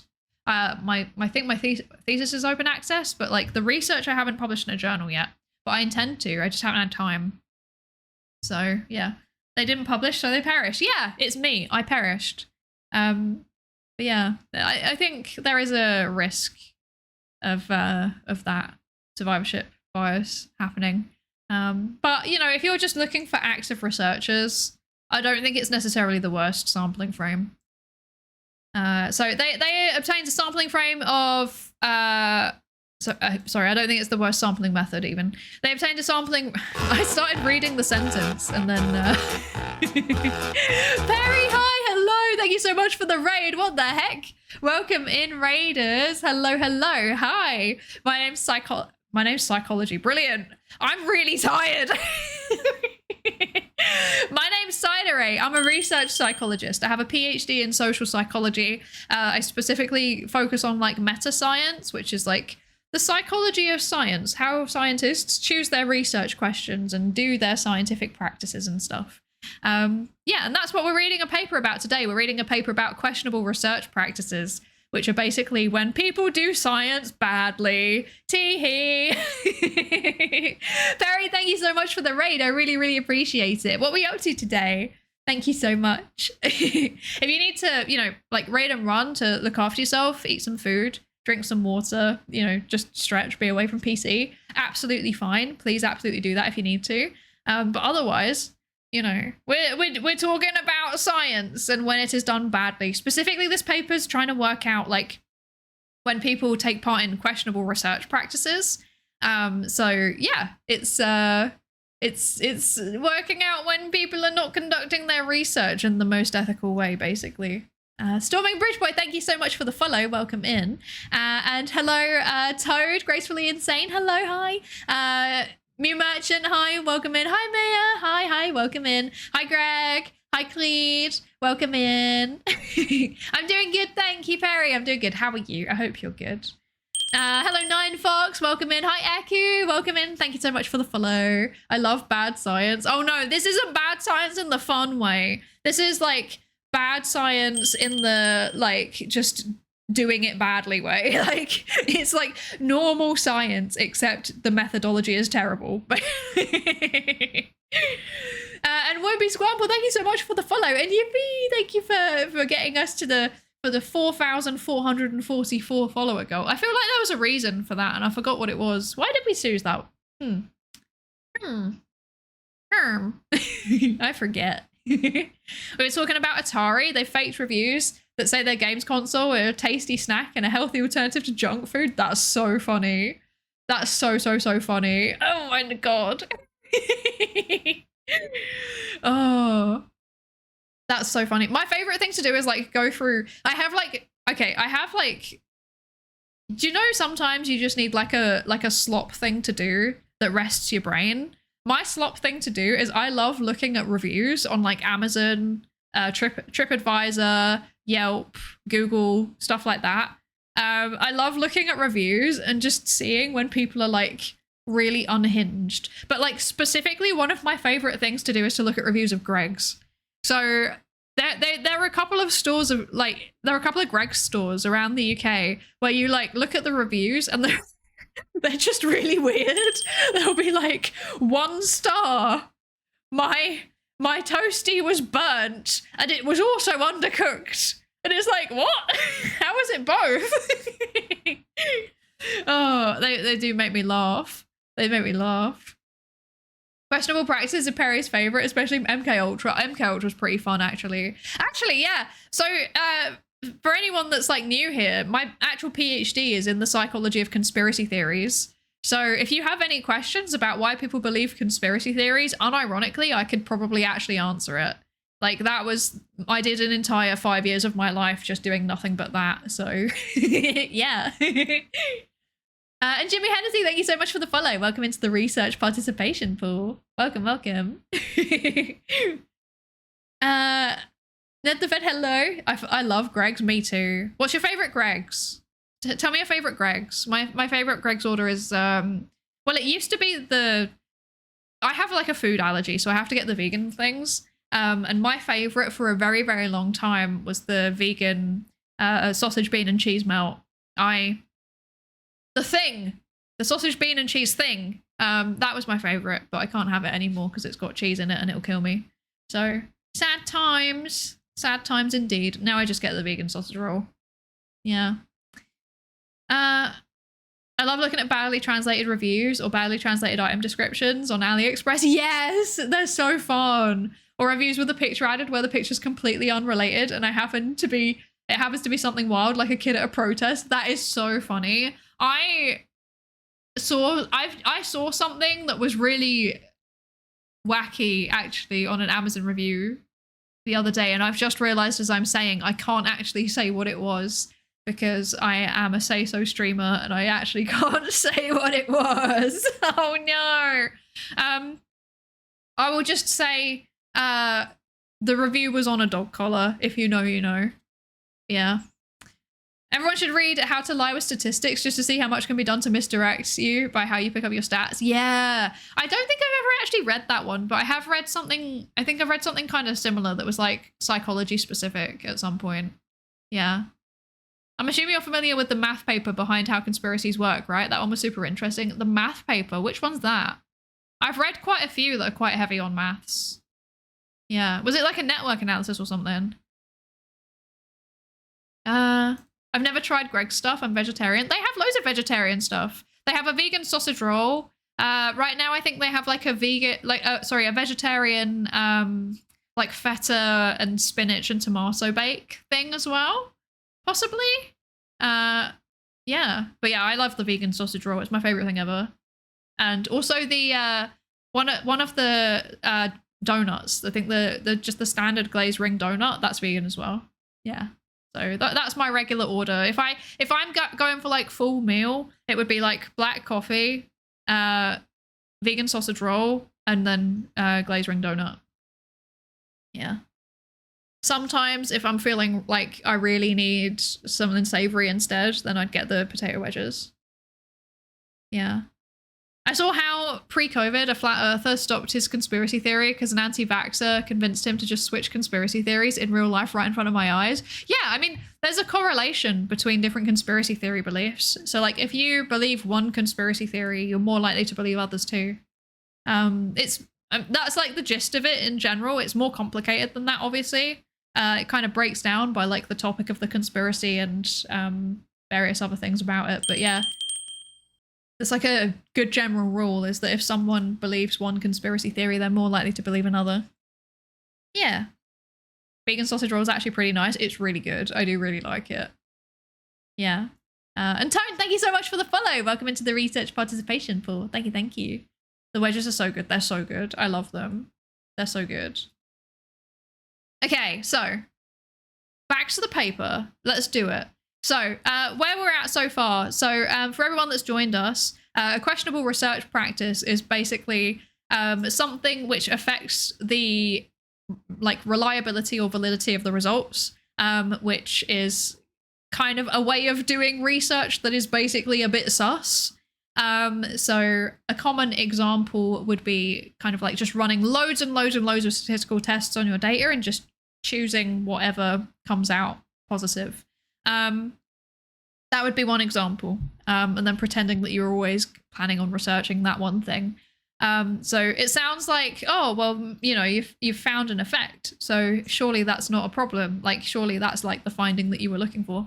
No, because when you run a lot of statistical tests like that, it increases the likelihood that you find something, like you get a positive result that isn't actually there. There's always a small chance that you're going to see an effect that doesn't exist just because of how numbers work. It's literally just chance. It just randomly happens sometimes. So if you run loads and loads and loads of tests, you're much more likely to find one like that. So that means that people end up publishing things that actually don't even exist. It's just an artifact of the numbers. So that's one example of a QRP, a questionable research practice. And then this study in particular is looking at QRPs in Portuguese university workers, so like researchers, PhD students, people like that. They've gone through a big publication database. They found all of the researchers that have published, and they are going to contact them and ask them to take part in their survey. And they got quite a lot of people, to be fair to them, to take part. It was like over 1,000. So, yeah. Oh, it was actually over 9,000. Nobody say anything. I'm not going to acknowledge the fact that I'm a boomer. Yeah. Anyway. Okay, so yeah, so they found they deleted okay. They had a sampling frame of 29,879 contacts of active researchers. Due to resource limitations for data collection, we randomly selected approximately 10,000 contacts as our sample. We first contacted them to advertise the study and to verify email addresses. From that, we deleted contacts that informed us they did not want to participate or were no longer active researchers, for example, because they left academia, or when the emails bounced. And they reached a final sample of 9,000 researchers. Just over 9,000. Each researcher received a unique link, meaning that the questionnaire could only be completed by the link's receiver. Questionnaires completed to less than 70% were discarded. The data were collected between the 29th of November 2023 and the 8th of February 2024 using Qualtrics software. 4 reminders were sent during this period. No personal data were collected. Electronic consent was requested for participation. Participants were informed at the beginning of the survey about the nature of the research, that it was voluntary, no risk was foreseen, etc., etc. They got ethical approval. Cool. So now we're going to see how they actually did this survey. So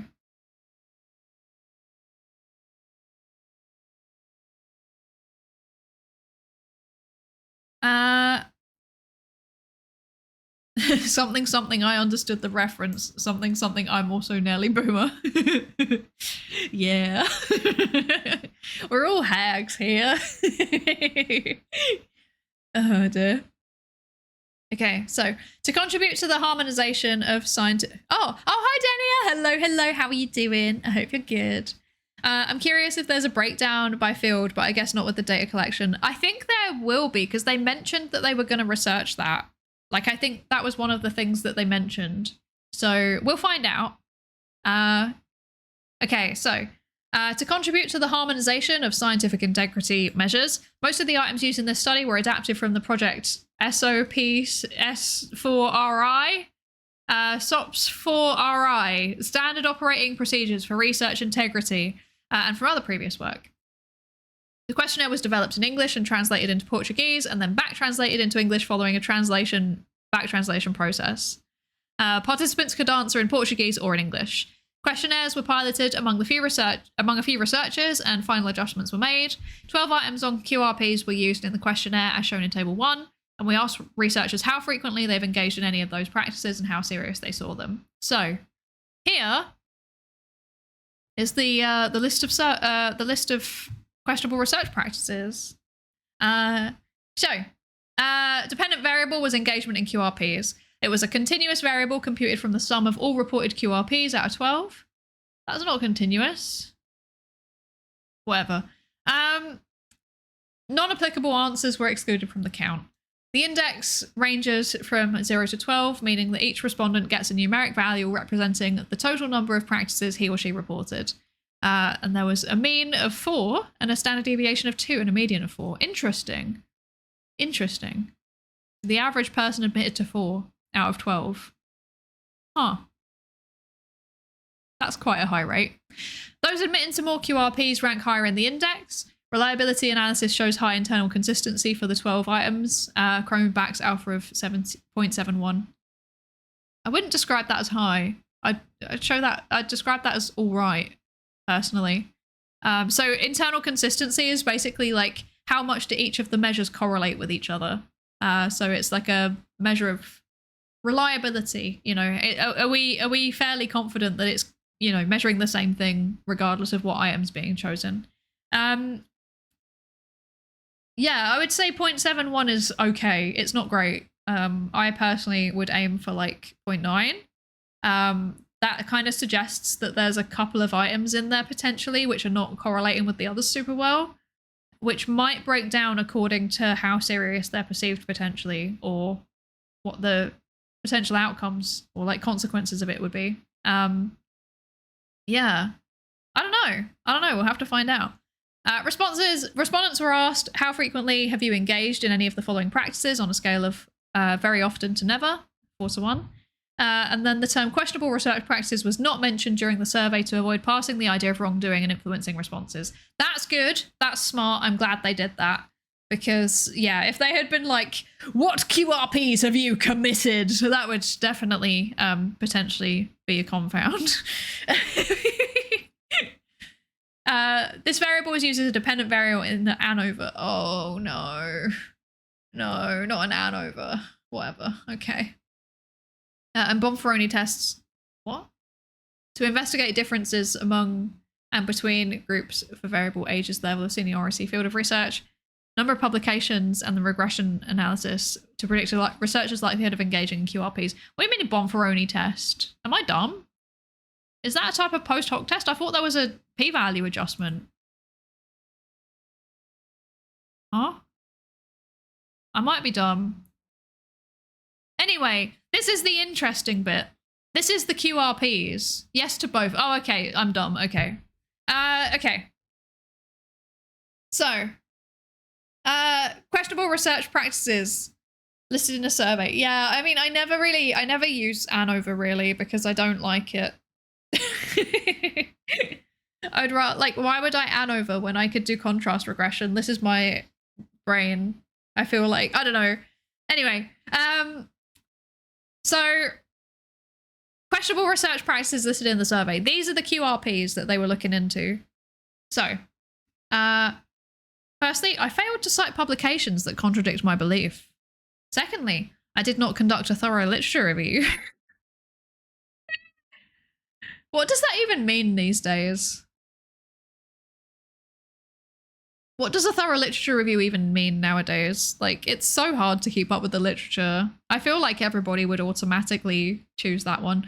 3, I chose not to report my own findings if they contradicted my theories. That's pretty bad, I think, personally. 4, I used a researcher's idea without giving credit. Oof. That's rude. 5, I failed to disclose conflict of interests. That's... Okay, I feel like that's not even QRP. Like, I feel like that is just straight up into the bad territory, actually. Interesting. 6, I included authors who had not contributed sufficiently. 7, I inadequately supervised a junior co-worker. 8, I carried out research without ethical approval. No, that's not a QRP. That's not a QRP. That's just straight up. No. That's just straight up bad. Oh dear. Okay. I cited papers without consulting the primary source. Does the abstract count? I developed hypotheses after seeing the results. I cited scientifically irrelevant publications out of dependence or friendship. And I cited publications only because they were already visible in the scientific community. Yikes. Okay. So here's my take. Okay, this is what they mean by QRP. This is making more sense. There's a lot of variance here, I think. I feel like there's a lot of variance in how bad these are. I killed someone because they doubted my hypothesis. Oh, that's so funny. Also, hi J5. Hello, welcome in. How are you? I hope you're good. And Dejavu, thank you so much for the follow. Welcome into the research participation pool. Welcome. The range of how bad these are is wild. I was expecting them to be analogous in severity. Yeah, it really is. I can see why Chromeback's alpha was only 0.71 now, because there is no way that, like, some of these are just different. Like, without ethics approval, okay, I can kind of get it. Maybe in, like, okay, very specific use cases, I can see, like, running a pilot study if it's with a population that have a 100% chance of understanding what that means, you know? So, like, for example, like a metascience paper. Like, if you were piloting some measures for a metascience paper and you're giving it to other scientists who understand ethics and understand why not having an IRB, like why it's important to have an IRB, I can kind of see why that would work. But like, if it's like, oh yeah, I just did biomedical research without ethics approval, that's unhinged and concerning. Or if it's like, I did mental health research without ethics approval, that's unhinged and concerning. Like, anything that could actually potentially do damage is unhinged and concerning. I'm feeling a lot of fear right now. Also, like, inadequately supervising a junior coworker, I'm not sure if I would consider that a questionable research practice. I would consider that a questionable work practice, because this isn't like research specific. This happens in every field and in every industry, everything. I'm not sure that like this is in the right place, if that makes sense. I don't know. Yeah. Parking is there, but the rest is like hard. Yeah, right? I'm kind of reeling because there's almost zero overlap with any other QRPs that I've ever seen in any other paper. Same! I'm so confused. What is happening? What? Like, it makes a lot more sense with the rest of the paper now, but like, so like some of the, like, okay, failing to cite publications, not doing a thorough literature review, not reporting findings, not giving credit, let's see, citing papers without consulting the primary source and harking. These, I think, are things that I've seen before listed as QRPs, to be fair. But then, like, this, like, the ones about citations, I actually haven't. I kind of like it. I think that they kind of are questionable research practices, actually. But then, like, the failing to disclose conflicts of interest and, like, carrying out research without ethical approval, that's not, that I feel like that's fully into research misconduct territory, and I'm very, very confident that any kind of review board would agree with me, you know? They kind of feel like questionable write-up practices. Yeah, but that's still part of the research process, right?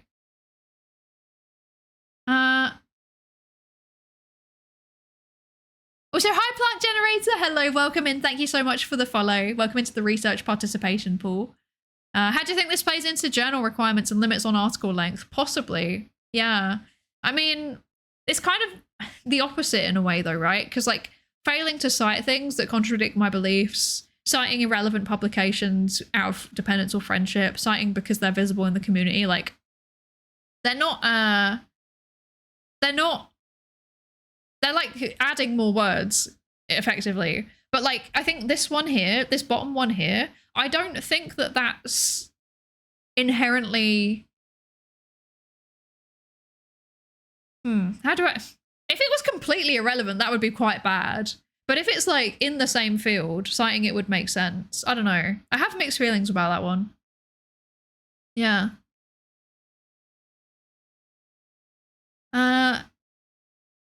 It makes me wonder how much research that's unhinged is never published for obvious reasons. Yeah, I mean, based on what I've seen, there's a fair amount of it on Archive and PsyArchive and SOSOC Archive and all of the others, to be honest. So BioArchive, like I've seen some unhinged things on there. Yeah. This is more pointed towards reporting contradictory or unexpected findings. I don't know. I feel like this is like this list here, I would say it feels like it's more about the research ecosystem than actually conducting research. Now, I don't think that's inherently a bad thing. Like I said, I do think that like that's not, you know, I think that's part of it. Like it's research as a process from beginning to end, idea generation all the way through to publication. It's all part of the research process. Therefore, it's all research, I think. But like, yeah, it's more, I don't know.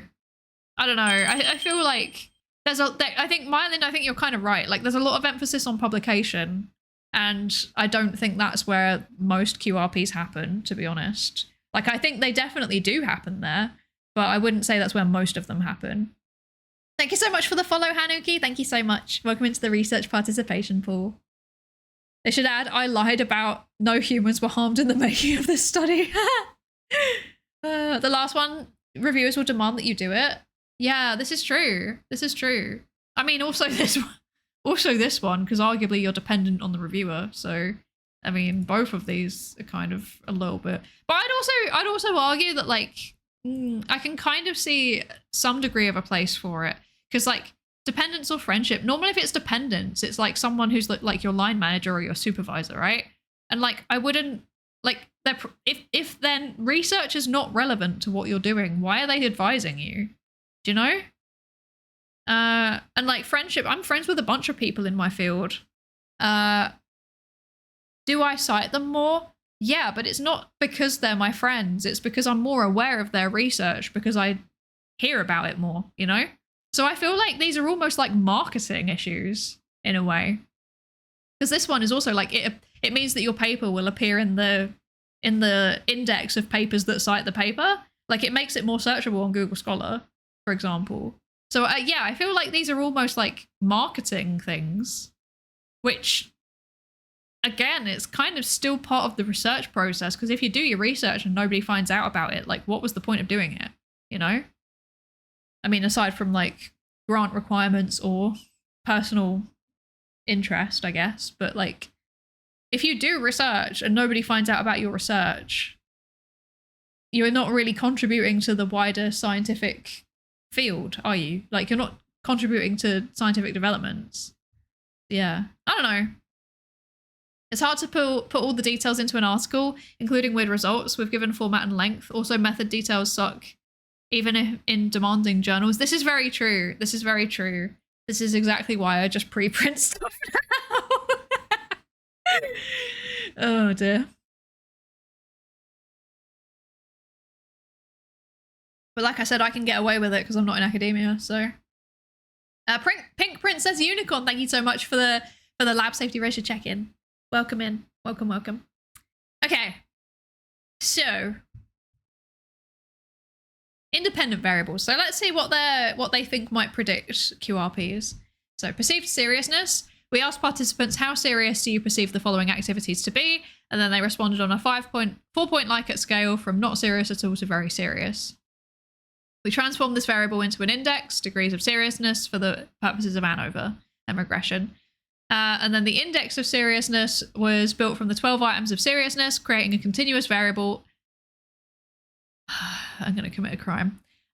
Creating a continuous variable. I'm saying that because it's not continuous. It's ordinal. And it's making me upset. Anyway, creating a continuous variable that represents the degree of perceived seriousness in a ratio scale obtained by computing the mean of all reported QRPs. The scale ranged from 1 to 4, meaning that each researcher gets a numeric value representing perceived seriousness, in which the highest point is 4, which is high perceived seriousness, and the lowest is 1. Reliability analysis shows Cronbach's alpha of 0.79 for the 12 items, with a mean of 3.27 and a standard deviation of 0.38. Gender was coded as female, male, or other, or prefer not to say. Options 3 and 4 were treated as missing cases in the statistical analysis as they represented less than 1% of the sample. Ugh, whatever. Okay. Age was ordinarily coded into 4 groups: 18 to 39, 40 to 49, 50 to 59, and 60 or more. That's very arbitrary. What? Why is 18 to 39 all lumped together? That's like, that could be everybody from like an undergrad student to like a senior lecturer. That's so weird. That's so weird. I don't understand. I don't understand. I mean, I'm flattered that they think that 18 to 39 is young, but I'm also I am truly baffled by this, actually, to be honest. And then field of research was given 6 categories following the Frascati classification. So natural sciences, engineering and technology, medical and health sciences, agricultural and veterinary sciences, social sciences, and humanities. And then seniority level was originally an ordinary categorical variable with 7 categories recorded into 3. So junior, which was assistant professor and junior researcher and PhD student, mid-career, which was associate professor and mid-career researcher, and senior, which was full professor and senior researcher. Yeah, it's a really huge range. It's very weird. Probably not enough people in those age groups if you separate, but that doesn't mean it's not meaningful. Like, lumping people together like that in such a big age range is not ideal, really, I think. Number of publications in the last 5 years was used as a proxy indicator of researchers' performance. It's an ordinal variable coded 0 to 5 publications. I'd be in there. 6 to 10 publications, 11 to 20, and then more than 20. And the mean was...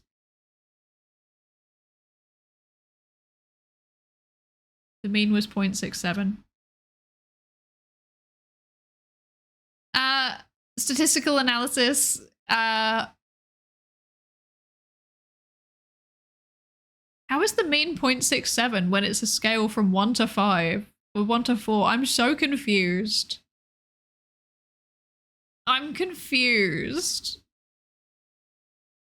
Oh. I hate this so much. I'm really struggling. Like, some points of this paper, I'm like, that's interesting and good. But there's so many things in this paper where I'm like, what? And it's like, it's not even like a, oh, you're just doing this badly. I'm like genuinely baffled. This is a baffled what?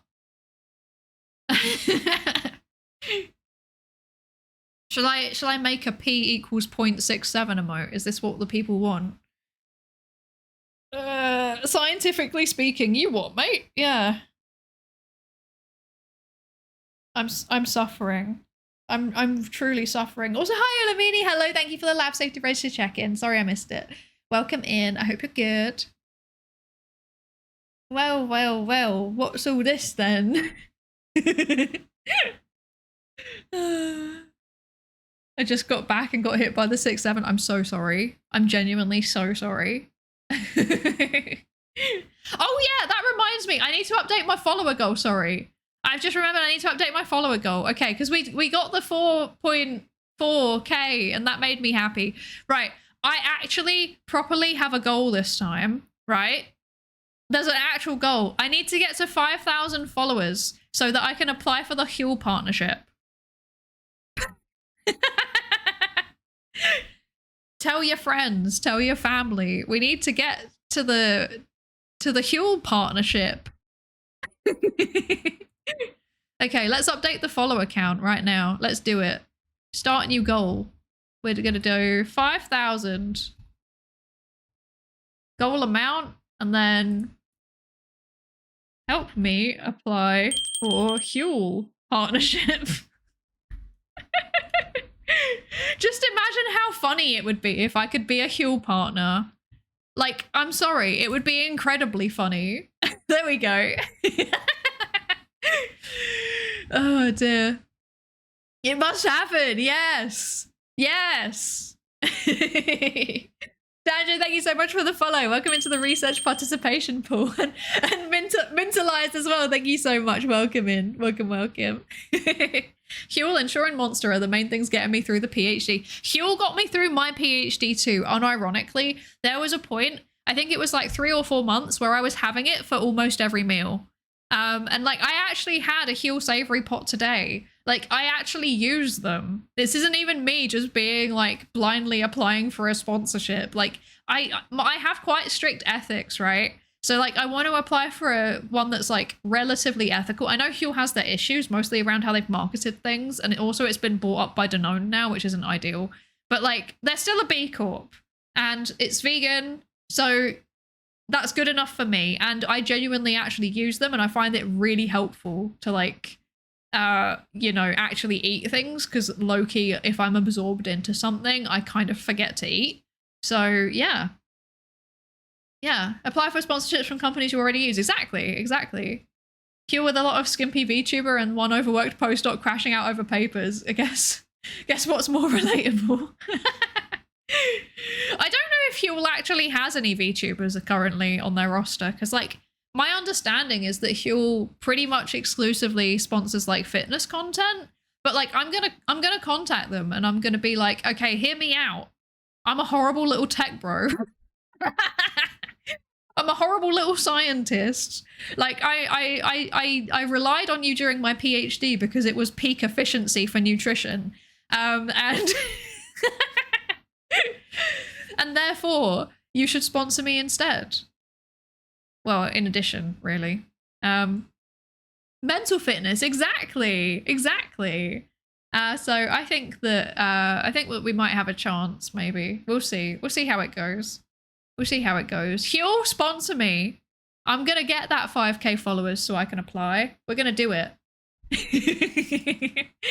But then it's like awkward because like a bunch of the companies that I'm looking at for sponsorships, like you go into the application and it's like, what's your Instagram account? And I'm like, I mean, I have one, but yeah. We talked about creatine for a moment. That counts, right? Yeah, I think that counts. Yeah. Creatine for brain, exactly. Your brain is also made out of protein. Probably. Ganbare to your Huel sponsorship, mate. Thank you. I'm going to do my best. Okay, so they've done ANOVAs. They're comparing things. They're doing Bonferroni post hoc tests to determine which groups differed significantly from each other.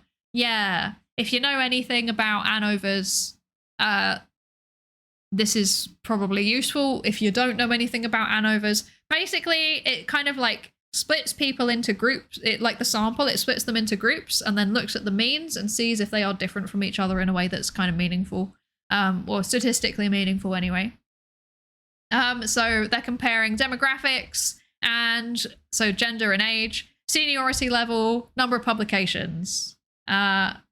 Yes, this is what they're looking at. And then they also added perceived seriousness in model 2. So let's have a look at what the results were.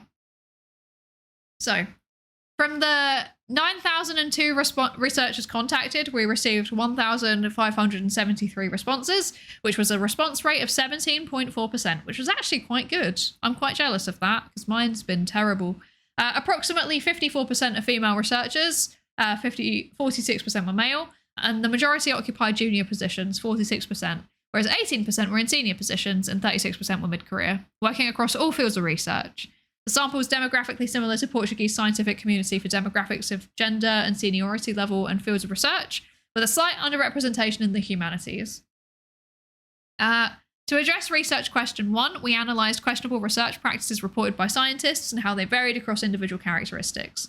Out of the 12, the average researcher reported engaging in 4 QRPs, with approximately 91 reporting 1 practice and 36... oh god, I can't read. 32% 6 or more. Again, this doesn't surprise me because, like, for example, conducting a thorough literature review, basically impossible these days. There's just so many papers, you can't get through all of them. So I think that's honestly, like, not surprising that it was 91% reported at least 1. Yeah. The most reported practices by the community were I included authors who had not contributed significantly, I cited papers without consulting the primary source, and I did not conduct a thorough literature review.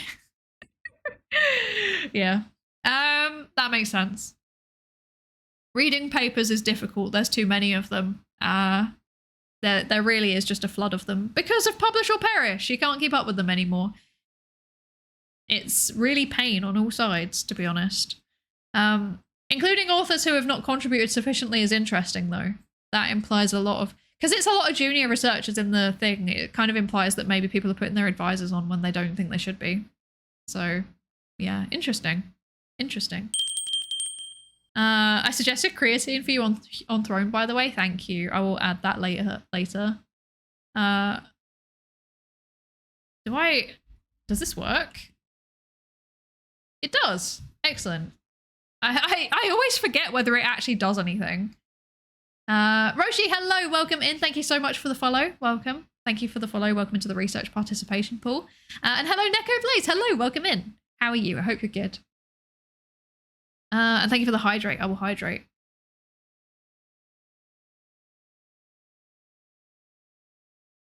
When you submit a brainstorm with a few biologists and add papers explaining why those nootropics help the brain, and add a study showing how much energy drinks students buy. This is true. I mean, Huel does have energy drinks as well, don't they? So they have like protein shakes, savory meals, like there's like pasta things, and then there's also like instant noodles as well now. And then they also have energy drinks. I always forget about the energy drinks. So I think actually, unironically, exactly the right audience, and I hope they will consider it. Remind me if ANOVA only works on people. I thought it was a maths thing. Yeah, it is a maths thing. It's a statistical test. So with like psychology, normally you'd group people by some like an experimental condition in a psychology paper or by like a demographic difference. So yeah, this is like ANOVA comparing the mean scores on QRPs between like early career versus late career researchers, for example. Yeah. But like if you have any kind of groups, you can run an ANOVA on that data. Yeah. Okay, so a lot of popular statistical tests rely on or assume normal distribution. Yes, this is true. And it's also really interesting. This is why I said, like, I personally wouldn't have done an ANOVA on this. I don't think this data would be normally distributed. I think that there would be more people that report less QRPs. So it's like skewed. So I feel like an ANOVA is just kind of like fundamentally like not the right thing to do on this data, but you know, what do I know? I'm just a silly little cartoon lady on the internet. Personally, I would have done a regression that adjusts for it. Yeah. I feel like there's a way. I feel like there are way more scientists than we think that deliberately try and make their research bad and or lie about findings. Look at the limitations is what I say. Maybe it's possible. I mean, I like to assume the best out of people and then be disappointed. So I'd hope not, but yeah, you never know.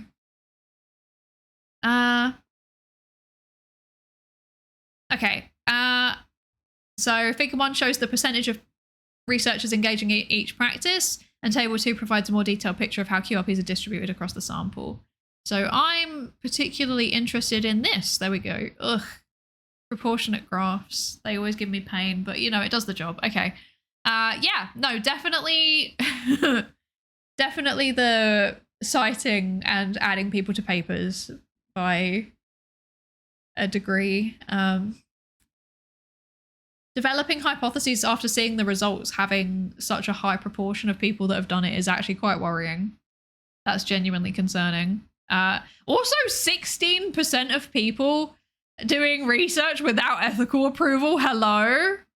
But then actually, hang on a second, because there's some fields where you don't need to. I've just realized there's some fields where you don't need ethical approval. Huh. Is that accounted for here?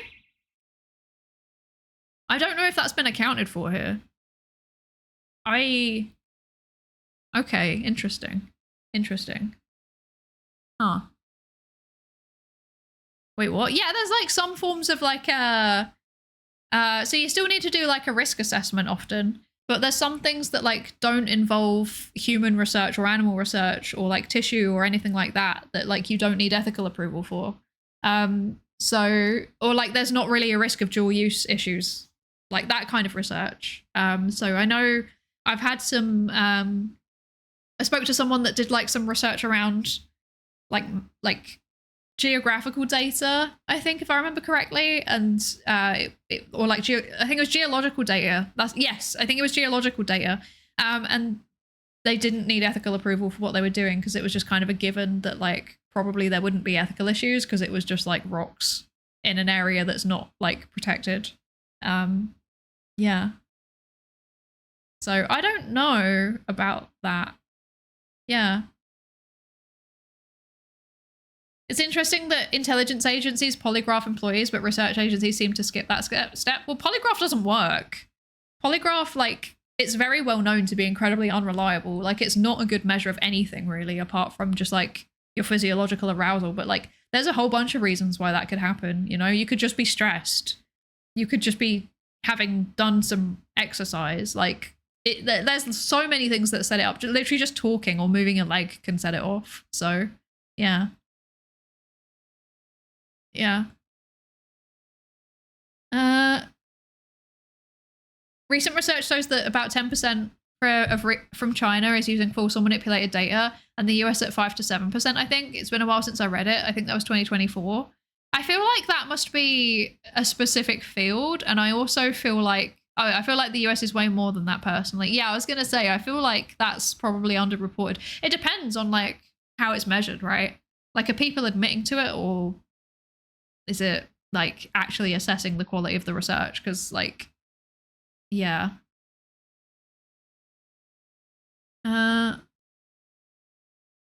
Intelligence agencies use it as a way to psych people out who don't know that they don't work. I see. I see.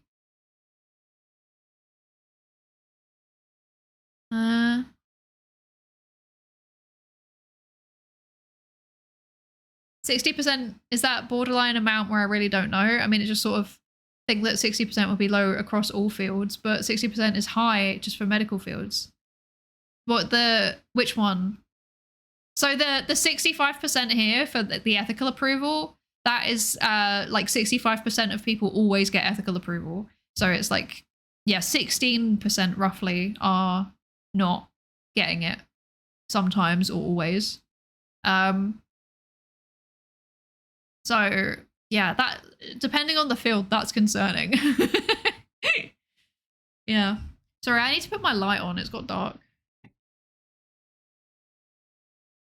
There we go. The data was manipulated in a way that a forensic analysis works decently. Essentially, they say a certain amount was collected and leave out a bunch because of the non-statistical ways and don't disclose it, for example. Yeah. Yeah, but I think that would be classified as a QRP, right? Rather than fraud. Although I think that that's full-on fabrication, personally, but you know. I feel like that would be like selective reporting, which is generally considered QRP. But again, this is exactly what I mean when I say there's so much variance in what QRP can mean as a label. So, yeah. Okay. Number of QRPs reported varied amongst groups for number of publications and age, with those publishing more and younger researchers being more likely to admit to QRPs.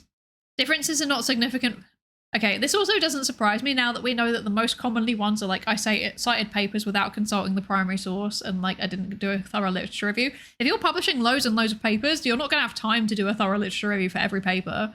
So I feel like there's a little bit of a confound there. Potentially. QRP, questionable research practice, sorry, yeah. This whole paper is about questionable research practices. So it's like things that are like bad for research, but they're not quite fraud, if that makes sense. Yeah.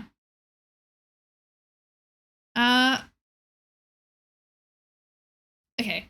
So, QRPs are essentially QRPs are equally, there was no significant difference for gender, seniority level, or field of research. Post hoc tests for comparisons show that those more published researchers, so the ones that had more than 20 publications in the past 5 years, reported higher numbers of questionable research practices than those publishing less. Specifically, those publishing between 1 to 5 publications. I feel like there's also a confound here, though, because, like, obviously if you're publishing more, then there's more chance for you to take part in QRPs. This is not accounted for. Am I stupid? Sometimes I feel like I find something wrong with a test that's done in a paper, and I'm like, am I missing something? Like, I can't tell if I'm stupid or if, like, these are genuinely just, like, basically different measures of the same thing. You're not stupid, praise with water bowl. But, like, okay, allow me to rephrase. Am I misinterpreting this when I say that surely if you publish a lot, it's more likely that you would take part in QRPs just by virtue of the number of papers that you're churning out? Like, it's not necessarily that there's a higher incident. It's not necessarily that there's a higher, like, proportionality. It's more that, like, there's a higher incidence because there's a higher incidence of papers, and as a result, there's always going to be something go wrong with a paper. So you're just doing them more by accident, basically. Like, am I thinking through something completely wrong here? When you take it as some sort of average over X number of papers for each person. Yeah, that's exactly what I'm thinking. I feel like it would make more sense to do it as like a frequency analysis. Because like the way that they've done it right now is like, yeah, it's literally just measuring how many have you published and how many, and like which of these have you taken part in. And it's not accounting for the fact that like if you publish more, then there are more opportunities to do QRPs. I don't know. They haven't stated that they're normalizing. I don't think they are. Because I feel like they would have said that if they were. They should be normalizing against the number of papers. Yeah. Okay, I'm glad I'm not being stupid. Because like, this is one of those things where like, to me, it just seems so blindingly obvious. Like, why haven't they done this? But like, sometimes I think that, and then I'm like, am I missing something here? I feel like, I don't know if Mylin's still here, but I feel like if they were still here, they would also be losing it over this potentially. Yeah. Well, you can push a new paper every day and still have knowledge about your field. Just read all the articles beforehand. When you start publishing, the field should just be renamed to your name. How this made it past peer review is beyond me. It's in +1, that's why. Like, +1, I feel like +1 is like, sometimes the papers are absolutely banger. Sometimes it is like slop. It's really a gamble, honestly. I'm not necessarily saying that this is a banger or a slop. I'm not levying any accusations here. I'm just saying. I'm just saying, you know. Yeah. Oh my god, it's been an hour already since the last ad break? That's wild. I am once again gonna go and fill up my water, and I'm just gonna like stare out the window and contemplate for a second if that's okay. Because I am actually baffled by this, and I actually need a moment, unironically. So enjoy You know what? I'm not really feeling the Pikmin. I feel like this is not a good Pikmin opportunity, so I'm just going to set it to like the normal BRB screen. Although actually saying that, never mind. It's going to enforce Pikmin. Never mind. Okay. Horizontal people, you get normal BRB. Everyone else, you get Pikmin. I'm sorry. I'll be back in a minute. I actually need to contemplate for a second. Pikmin 1 and 2 and Pikmin 3. Pikmin you play, control for the Wii. Pikmin 4 and 5, Pikmin 6, Pikmin 7. Pikmin 18 million and 11. Pikmin 3 Deluxe and Hey Pikmin. New centrifuge to put Pikmin in. Pikmin in your membrane, that's called Pikmin blocked. Old Pikmin theorem that scientists forgot. New mechanics, quantum Pikmin. Pikmin chest tube, Pikmin balloon mount, radio sonde. Pikmin electrons, covalent bond. Pikmin AI, published IEEE. Slowed down Pikmin due to relativity. Pikmin in your culture where you can see it contaminating all it touches. Pikmin in your culture where you can see it contaminating everything it touches. Pikmin in your culture. Pikmin in your fucking culture. Pikmin 1 and 2 and Pikmin 3.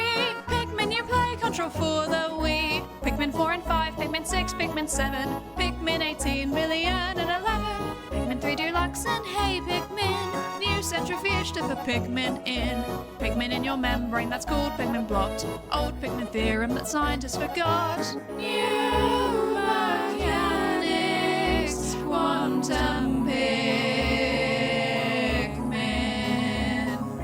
Pikmin chest tube, Pikmin balloon mount, radio sonde. Pikmin electrons, covalent bond. Pikmin AI, published IEEE. Slowed down Pikmin due to relativity. Pikmin in your culture where you can see it contaminating all it touches. Pikmin in your culture where you can see it contaminating everything it touches.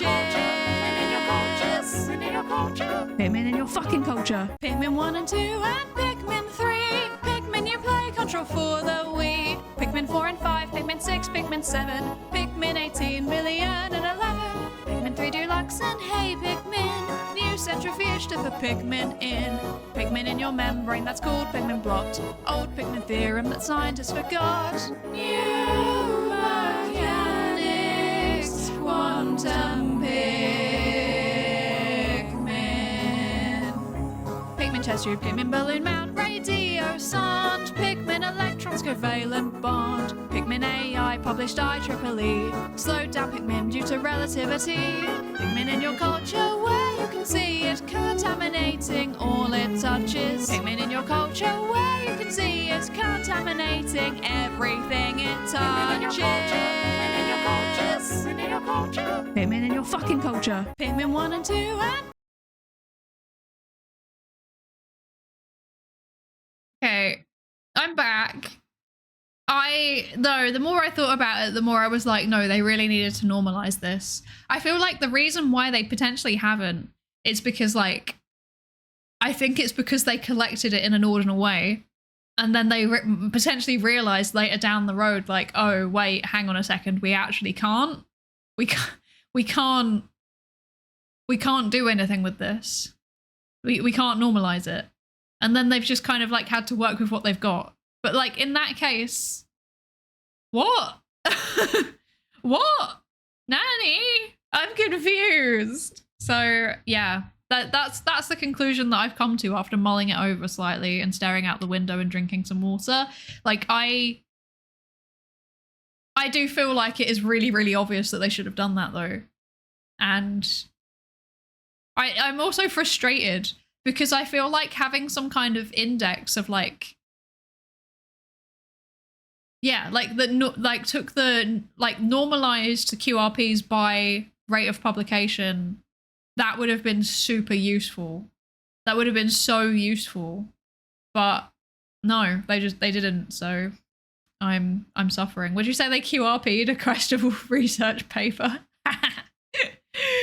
I would say they made a poor methodological decision. That's how I would describe it. Yeah. Anyway. Perceived seriousness. We asked researchers how serious they perceived each practice to be. Most practices were seen as being serious, with the degree of perceived seriousness among researchers varying between 2.8 and 3.9 in a range from 1 to 4. In decreasing order, practices seen as most serious were using a researcher's idea without giving credit, failing to disclose conflicts of interest, and carrying out research with ethical approval. In contrast, citing papers because they are already visible in the scientific community, including authors who had not contributed sufficiently, and developing hypotheses after seeing the results were seen as not serious. That last one is really worrying. Developing hypotheses after seeing the results were seen as not serious. That's really worrying. That's like the most worrying thing I think I've seen out of this. Like, at least people recognize that, you know, the ethics thing is bad. Oh dear. But yeah, there was like no not applicable option in the survey. So like for people in fields that don't require ethics approval, that's not like helpful. Yeah. Hi, Starlin. Hello. Thank you for the lab safety register check-in. Welcome, welcome. And also, hi, Lev. Hi, how are you doing? I hope you're good. Yeah, no, there's like some papers, apparently there's like 16% of people that they surveyed didn't get ethics approval for their research. But then I was like reasoning, maybe there's like some fields where they don't need to get ethics approval. So like maybe some humanities, for example, if they're doing like literary research or like arts research, or maybe like some types of engineering perhaps maybe don't need it, potentially. I don't know if it would have just captured them. I don't know. Also, hi, Pale Lord. Hello, welcome in. Does this paper propose a possible solution to the problem? I'm not sure. I think that would come in the discussion. So we're not there yet. I don't know if we're going to go through the discussion because honestly, like, I kind of want to finish the results and then rage quit because this paper's doing my head in a little bit. I'm going to be real. I wonder if the survey or article expanded on the ethics approval. It doesn't seem to have because it's given the... Like the index that they've used is the items that they've used are like embedded here. Hang on, let me scroll up. There. It's here. Like this is just what it said. So that's concerning. Yeah.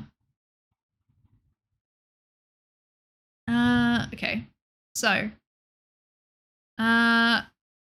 QRPs were perceived to be more serious by female researchers, older researchers between 50 to 59 and older than 60. Senior researchers, and more published researchers. There was no significant relationship between perceived seriousness and fields of research. QRPs were perceived equally serious across all fields. And then predictors of engagement in QRPs. I wonder if QRPs are perceived as more serious by older and more established researchers just because they understand it better, potentially. Not sure. The frustration of answering a survey and getting stuck because of an oversight in how it's constructed. Many such cases. There's already some solution to this. For example, archive endorsement system. Yeah, I mean, potentially. But this is probably similar to corruption thing. It's not corruption necessarily. So people can people can make bad choices about their research. Sometimes it is like purposeful. So I guess that would be kind of potentially similar to corruption in some ways. But it can also be just like out of ignorance, right? So yeah. The problem is that some of them are really hard to detect. So like, for example, citing research that you haven't actually read, like how do you know for certain that they haven't read that? It's really hard to work out. If they seem to be citing it correctly, then it would, in theory, get through the peer review or endorsement. I mean, there's a bunch of issues in this paper that I've flagged up and that also chat has flagged up. And I feel like it got through peer review fine regardless. So yeah, peer review, it's an option, one of the best options we have, but also not fail safe, you know, because the endorsement system's still peer reviewing it. So hi, how are you doing? I hope you're good. How are you doing? Do you research psychology? Yes, I do. Well, I'm like working on a kind of metascience-y type of project at the minute, but yeah, my background's in social psychology. So I have a PhD in why people believe conspiracy theories and misinformation. Yeah. Why is it's exclamation mark scientist, not science. Yeah. I believe a scientist did mistake. They know about it, and later they disclosed it and showed a good face in showing it publicly, withdrawn claims. That's a good one. I mean, sometimes people are genuinely unaware. Like I've done stuff wrong in my research that I didn't realize until my supervisor pointed it out, for example. It just happens sometimes. But yeah, like if you realize after you publish it, you can go through a process called retraction, which is where either so sometimes like the journal that you've published it in, they'll put a note on saying like, hey, they flagged up issues with this. The authors have, you know, kind of checked it in a way that fixes the issue, and there's determined there's not an ongoing problem, so you can still cite the paper. Or if it's like a really egregious issue, then you can get it retracted, which is like just pulling it straight out of the scientific record, saying like, no, this was wrong. Good face if scientists admit when they see it. Yeah, I mean, it's always better to admit it, obviously. Yeah. Where can I find your stuff? It might be helpful for my dissertation. I don't want to see. I don't want to say. I don't want to say because that docks me. Tee-hee. My go-to for anything about conspiracy theories is there was a review paper done by Karen Douglas and colleagues in 2019. It's like a really chunky review paper. That was a pretty good one. So that's a good place to start. Obviously, it's 2019, so it's like before all of the COVID boom. There have been a couple of reviews since then that are also really helpful. Yeah. Double-blind peer review, but the experiments can only be carried out by the lab or company. Okay. So they ran multiple regression analyses, regardless of the lack of variation between groups for some of the variables, as shown in the ANOVA and Bonferroni tests. Relationships with a dependent variable might be affected when other variables are considered and together in the model. So when all the conditions are controlled, model 1 shows a significant relationship between age and engagement in QRPs. They said QPRs again. Why do they keep doing this? And between number of publications and engagement in QRPs. Yet these variables explain only a small percentage of the variance and engagement of QRPs. Model 2 shows a better fit for the data, explaining a larger percentage of the variance in the level of engagement of QRPs. So model 2 was adding in, so model 1 was like all of the demographic stuff, and model 2 was adding in how serious they're considered. Overall, in decreasing order of the importance shown by the effects, model 2 shows a strong significant relationship between perceived seriousness and engagement in QRPs. It's negative. So the more serious you perceive QRPs, the less likely you are to do them, which makes sense, I think. This makes sense. So that confirms hypothesis 1. There's a significant relationship between number of publications and engagement in QRPs, which was positive, and with age, which was negative, and field of research. I'm not sure how they quantified that, because that seems to be a B, which would imply, I don't know. I'm not gonna nitpick their regression model. Anyway, but those two are weak, so don't think too hard about them, I guess. Oh, this is the perceived seriousness as a variable. As a visualization. I think I need to stop soon. I'm starting to mix up my words really bad. Some things that you can pull from data sets and are not known. There were errors in the set. The little angry Korean woman had to correct some genetic databases in Flax because the initial samples were mislabeled. Yeah, I've never had to deal with that personally. I've always done my own data collection, but I have seen it. It's nice that you stream. I wish more scientists would stream. Yeah, I mean, there's quite a few of us actually. So if I go like this, hang on. If I go like this V theorem, it's a group of other VTubers, like other streamers, that also make educational STEM content. So there's a molecular biologist, a plant scientist, another psychologist, an astrophysicist, a psychiatrist, a biologist, and a mathematician. So yeah, check them out if you're interested in any of those fields. Do you agree with the line of thought that all research, especially psychological, has been biased greatly by our method of focusing on single phenomena with human-created material? Because objectivity is technically impossible even when mitigated. To some extent, I think the way that I would approach it is like, I think that our way of understanding psychology is like, even our way of generating research questions about psychology, it's always going to be biased by our own experiences. Because like ultimately we're studying the mind and we have our own mind, you know?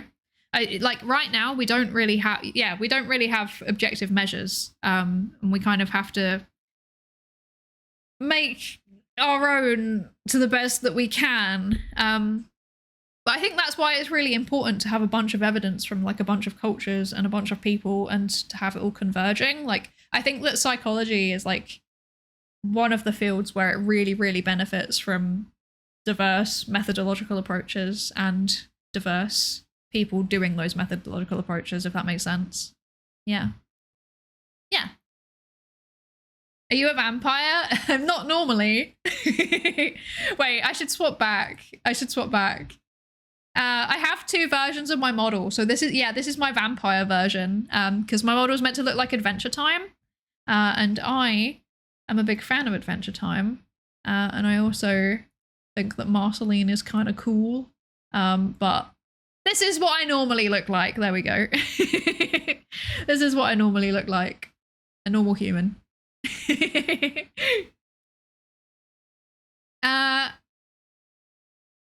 Okay. Scrolling. We note that research field becomes significant when perceived seriousness is added in Model 2, suggesting that researchers in different fields might hold different views on the seriousness of these practices. I think that there's a very strong possibility for that, given that, like, again, ethics specifically as an example might be something that varies across field. So, yeah. Wouldn't be surprised by that one. Discussion. I'm gonna be real, gang. I don't want to read the discussion. I don't want to read it. I'm sorry. Limitations. I'm just gonna very quickly skim read this while yapping. Possible that real engagement in misconduct is higher than that reported by the researchers. Okay, so they're saying, you know, maybe there's social desirability bias. Maybe people are less likely to report what they're doing, even though they're doing it. They're not admitting to it, basically, because it's not good to do. Some behaviors may be acceptable depending on the specifics of the case. Future studies should give the opportunity for respondents to clarify possible ambiguities or justify answers. They haven't really expanded on any examples. Oh, wait. Do they? No, they haven't given any, like, useful examples. That's not helpful. They gave examples for seriousness, but not for QRP, whether it's a QRP or not. And then there's a low response rate. Well, yeah, like I said, it wasn't a very low response, actually. So, yeah. I'm going to give my overall opinions on this paper. My overall opinion on this paper is that it had potential, but I'm not convinced. I feel like there's a lot of really interesting information that could have been done with a slightly different methodological approach. I think they focus too hard on demographics, and I don't think that's useful. I think the activity, like research output, is something that would have been way more interesting to focus on, but the way that they've measured it means that you can't get the useful information that you would get, you know? I also think it would be nice to have more of a visualization, like, of splitting things down by field. Like they said, I think that was in one of the tables somewhere, potentially, but I don't know where.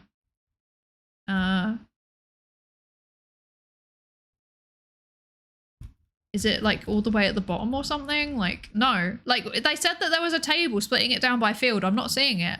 So like that would be really helpful to just have in the paper. I don't know why that hasn't been put in. Yeah. So overall, eh. Is that a fair summary? Is that a fair summary? I feel like there was some issues going on here that would have made the paper more useful to be honest. Yeah, that being said, you know, I think any kind of large scale research into QRPs is telling us something, you know. It at least gives us a large sample of like, for example, what people think is serious and what people don't think is serious, which I think can help to inform future studies. But I feel like that's what this is. This is like an early, I mean, it's not even an early paper because like QRPs have been researched quite extensively already.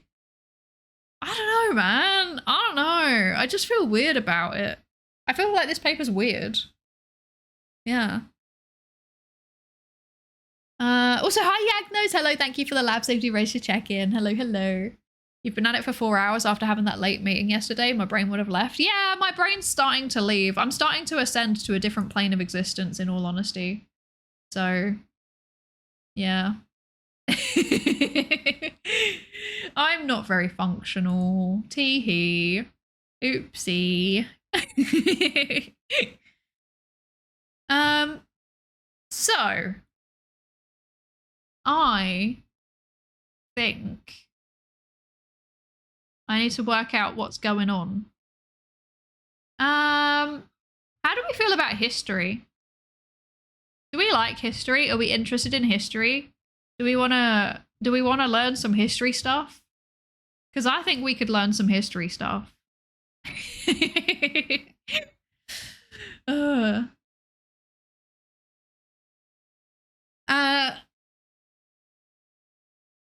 Perhaps more like if there was, I've bribed to advance my career, not really research specific, but of course bad. Yeah. I feel like that's the thing. Like part of the issue is that there was just so there's just too much variance in the things that they were measuring and there was no nuance captured in any of it. So yeah, I don't know. Very, very weird paper all round, I think, possibly. Very odd. It's just a strange one. It's just an odd one. I don't know. Okay. So I'm gonna be honest, I'm like really, really hungry and my throat's starting to give up. And I'm sleepy and I am starting to, partially due to this paper, like ascend out of my body.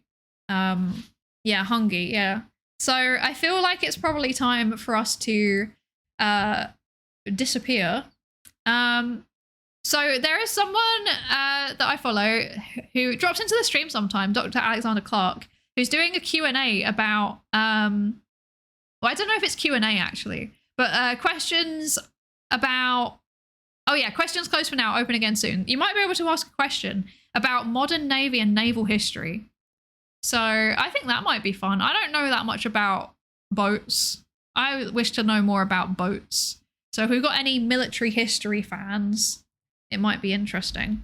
But yeah, Alexander Clark is an actual historian with a PhD, and I feel like it's continuing the theme of the stream to go to another person who also has a PhD and is talking about things that they have expertise in.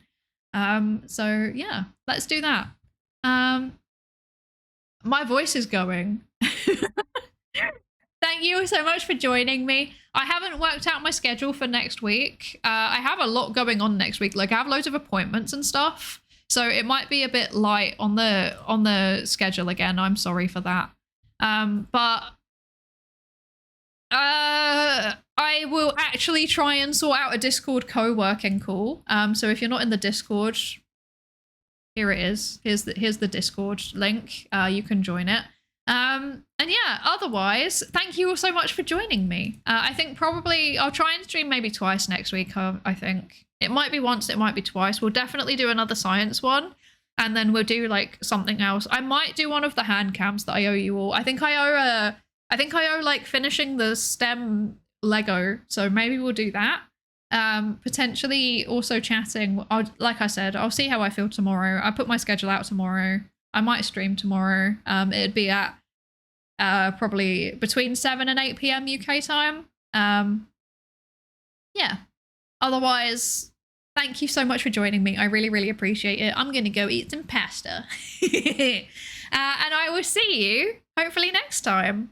And yes, we'll do the Discord co-working, I promise. Oh yeah, and with the raid message, the top one is if you're a subscriber and the bottom one is if you're not a subscriber. So use the one that's relevant for you.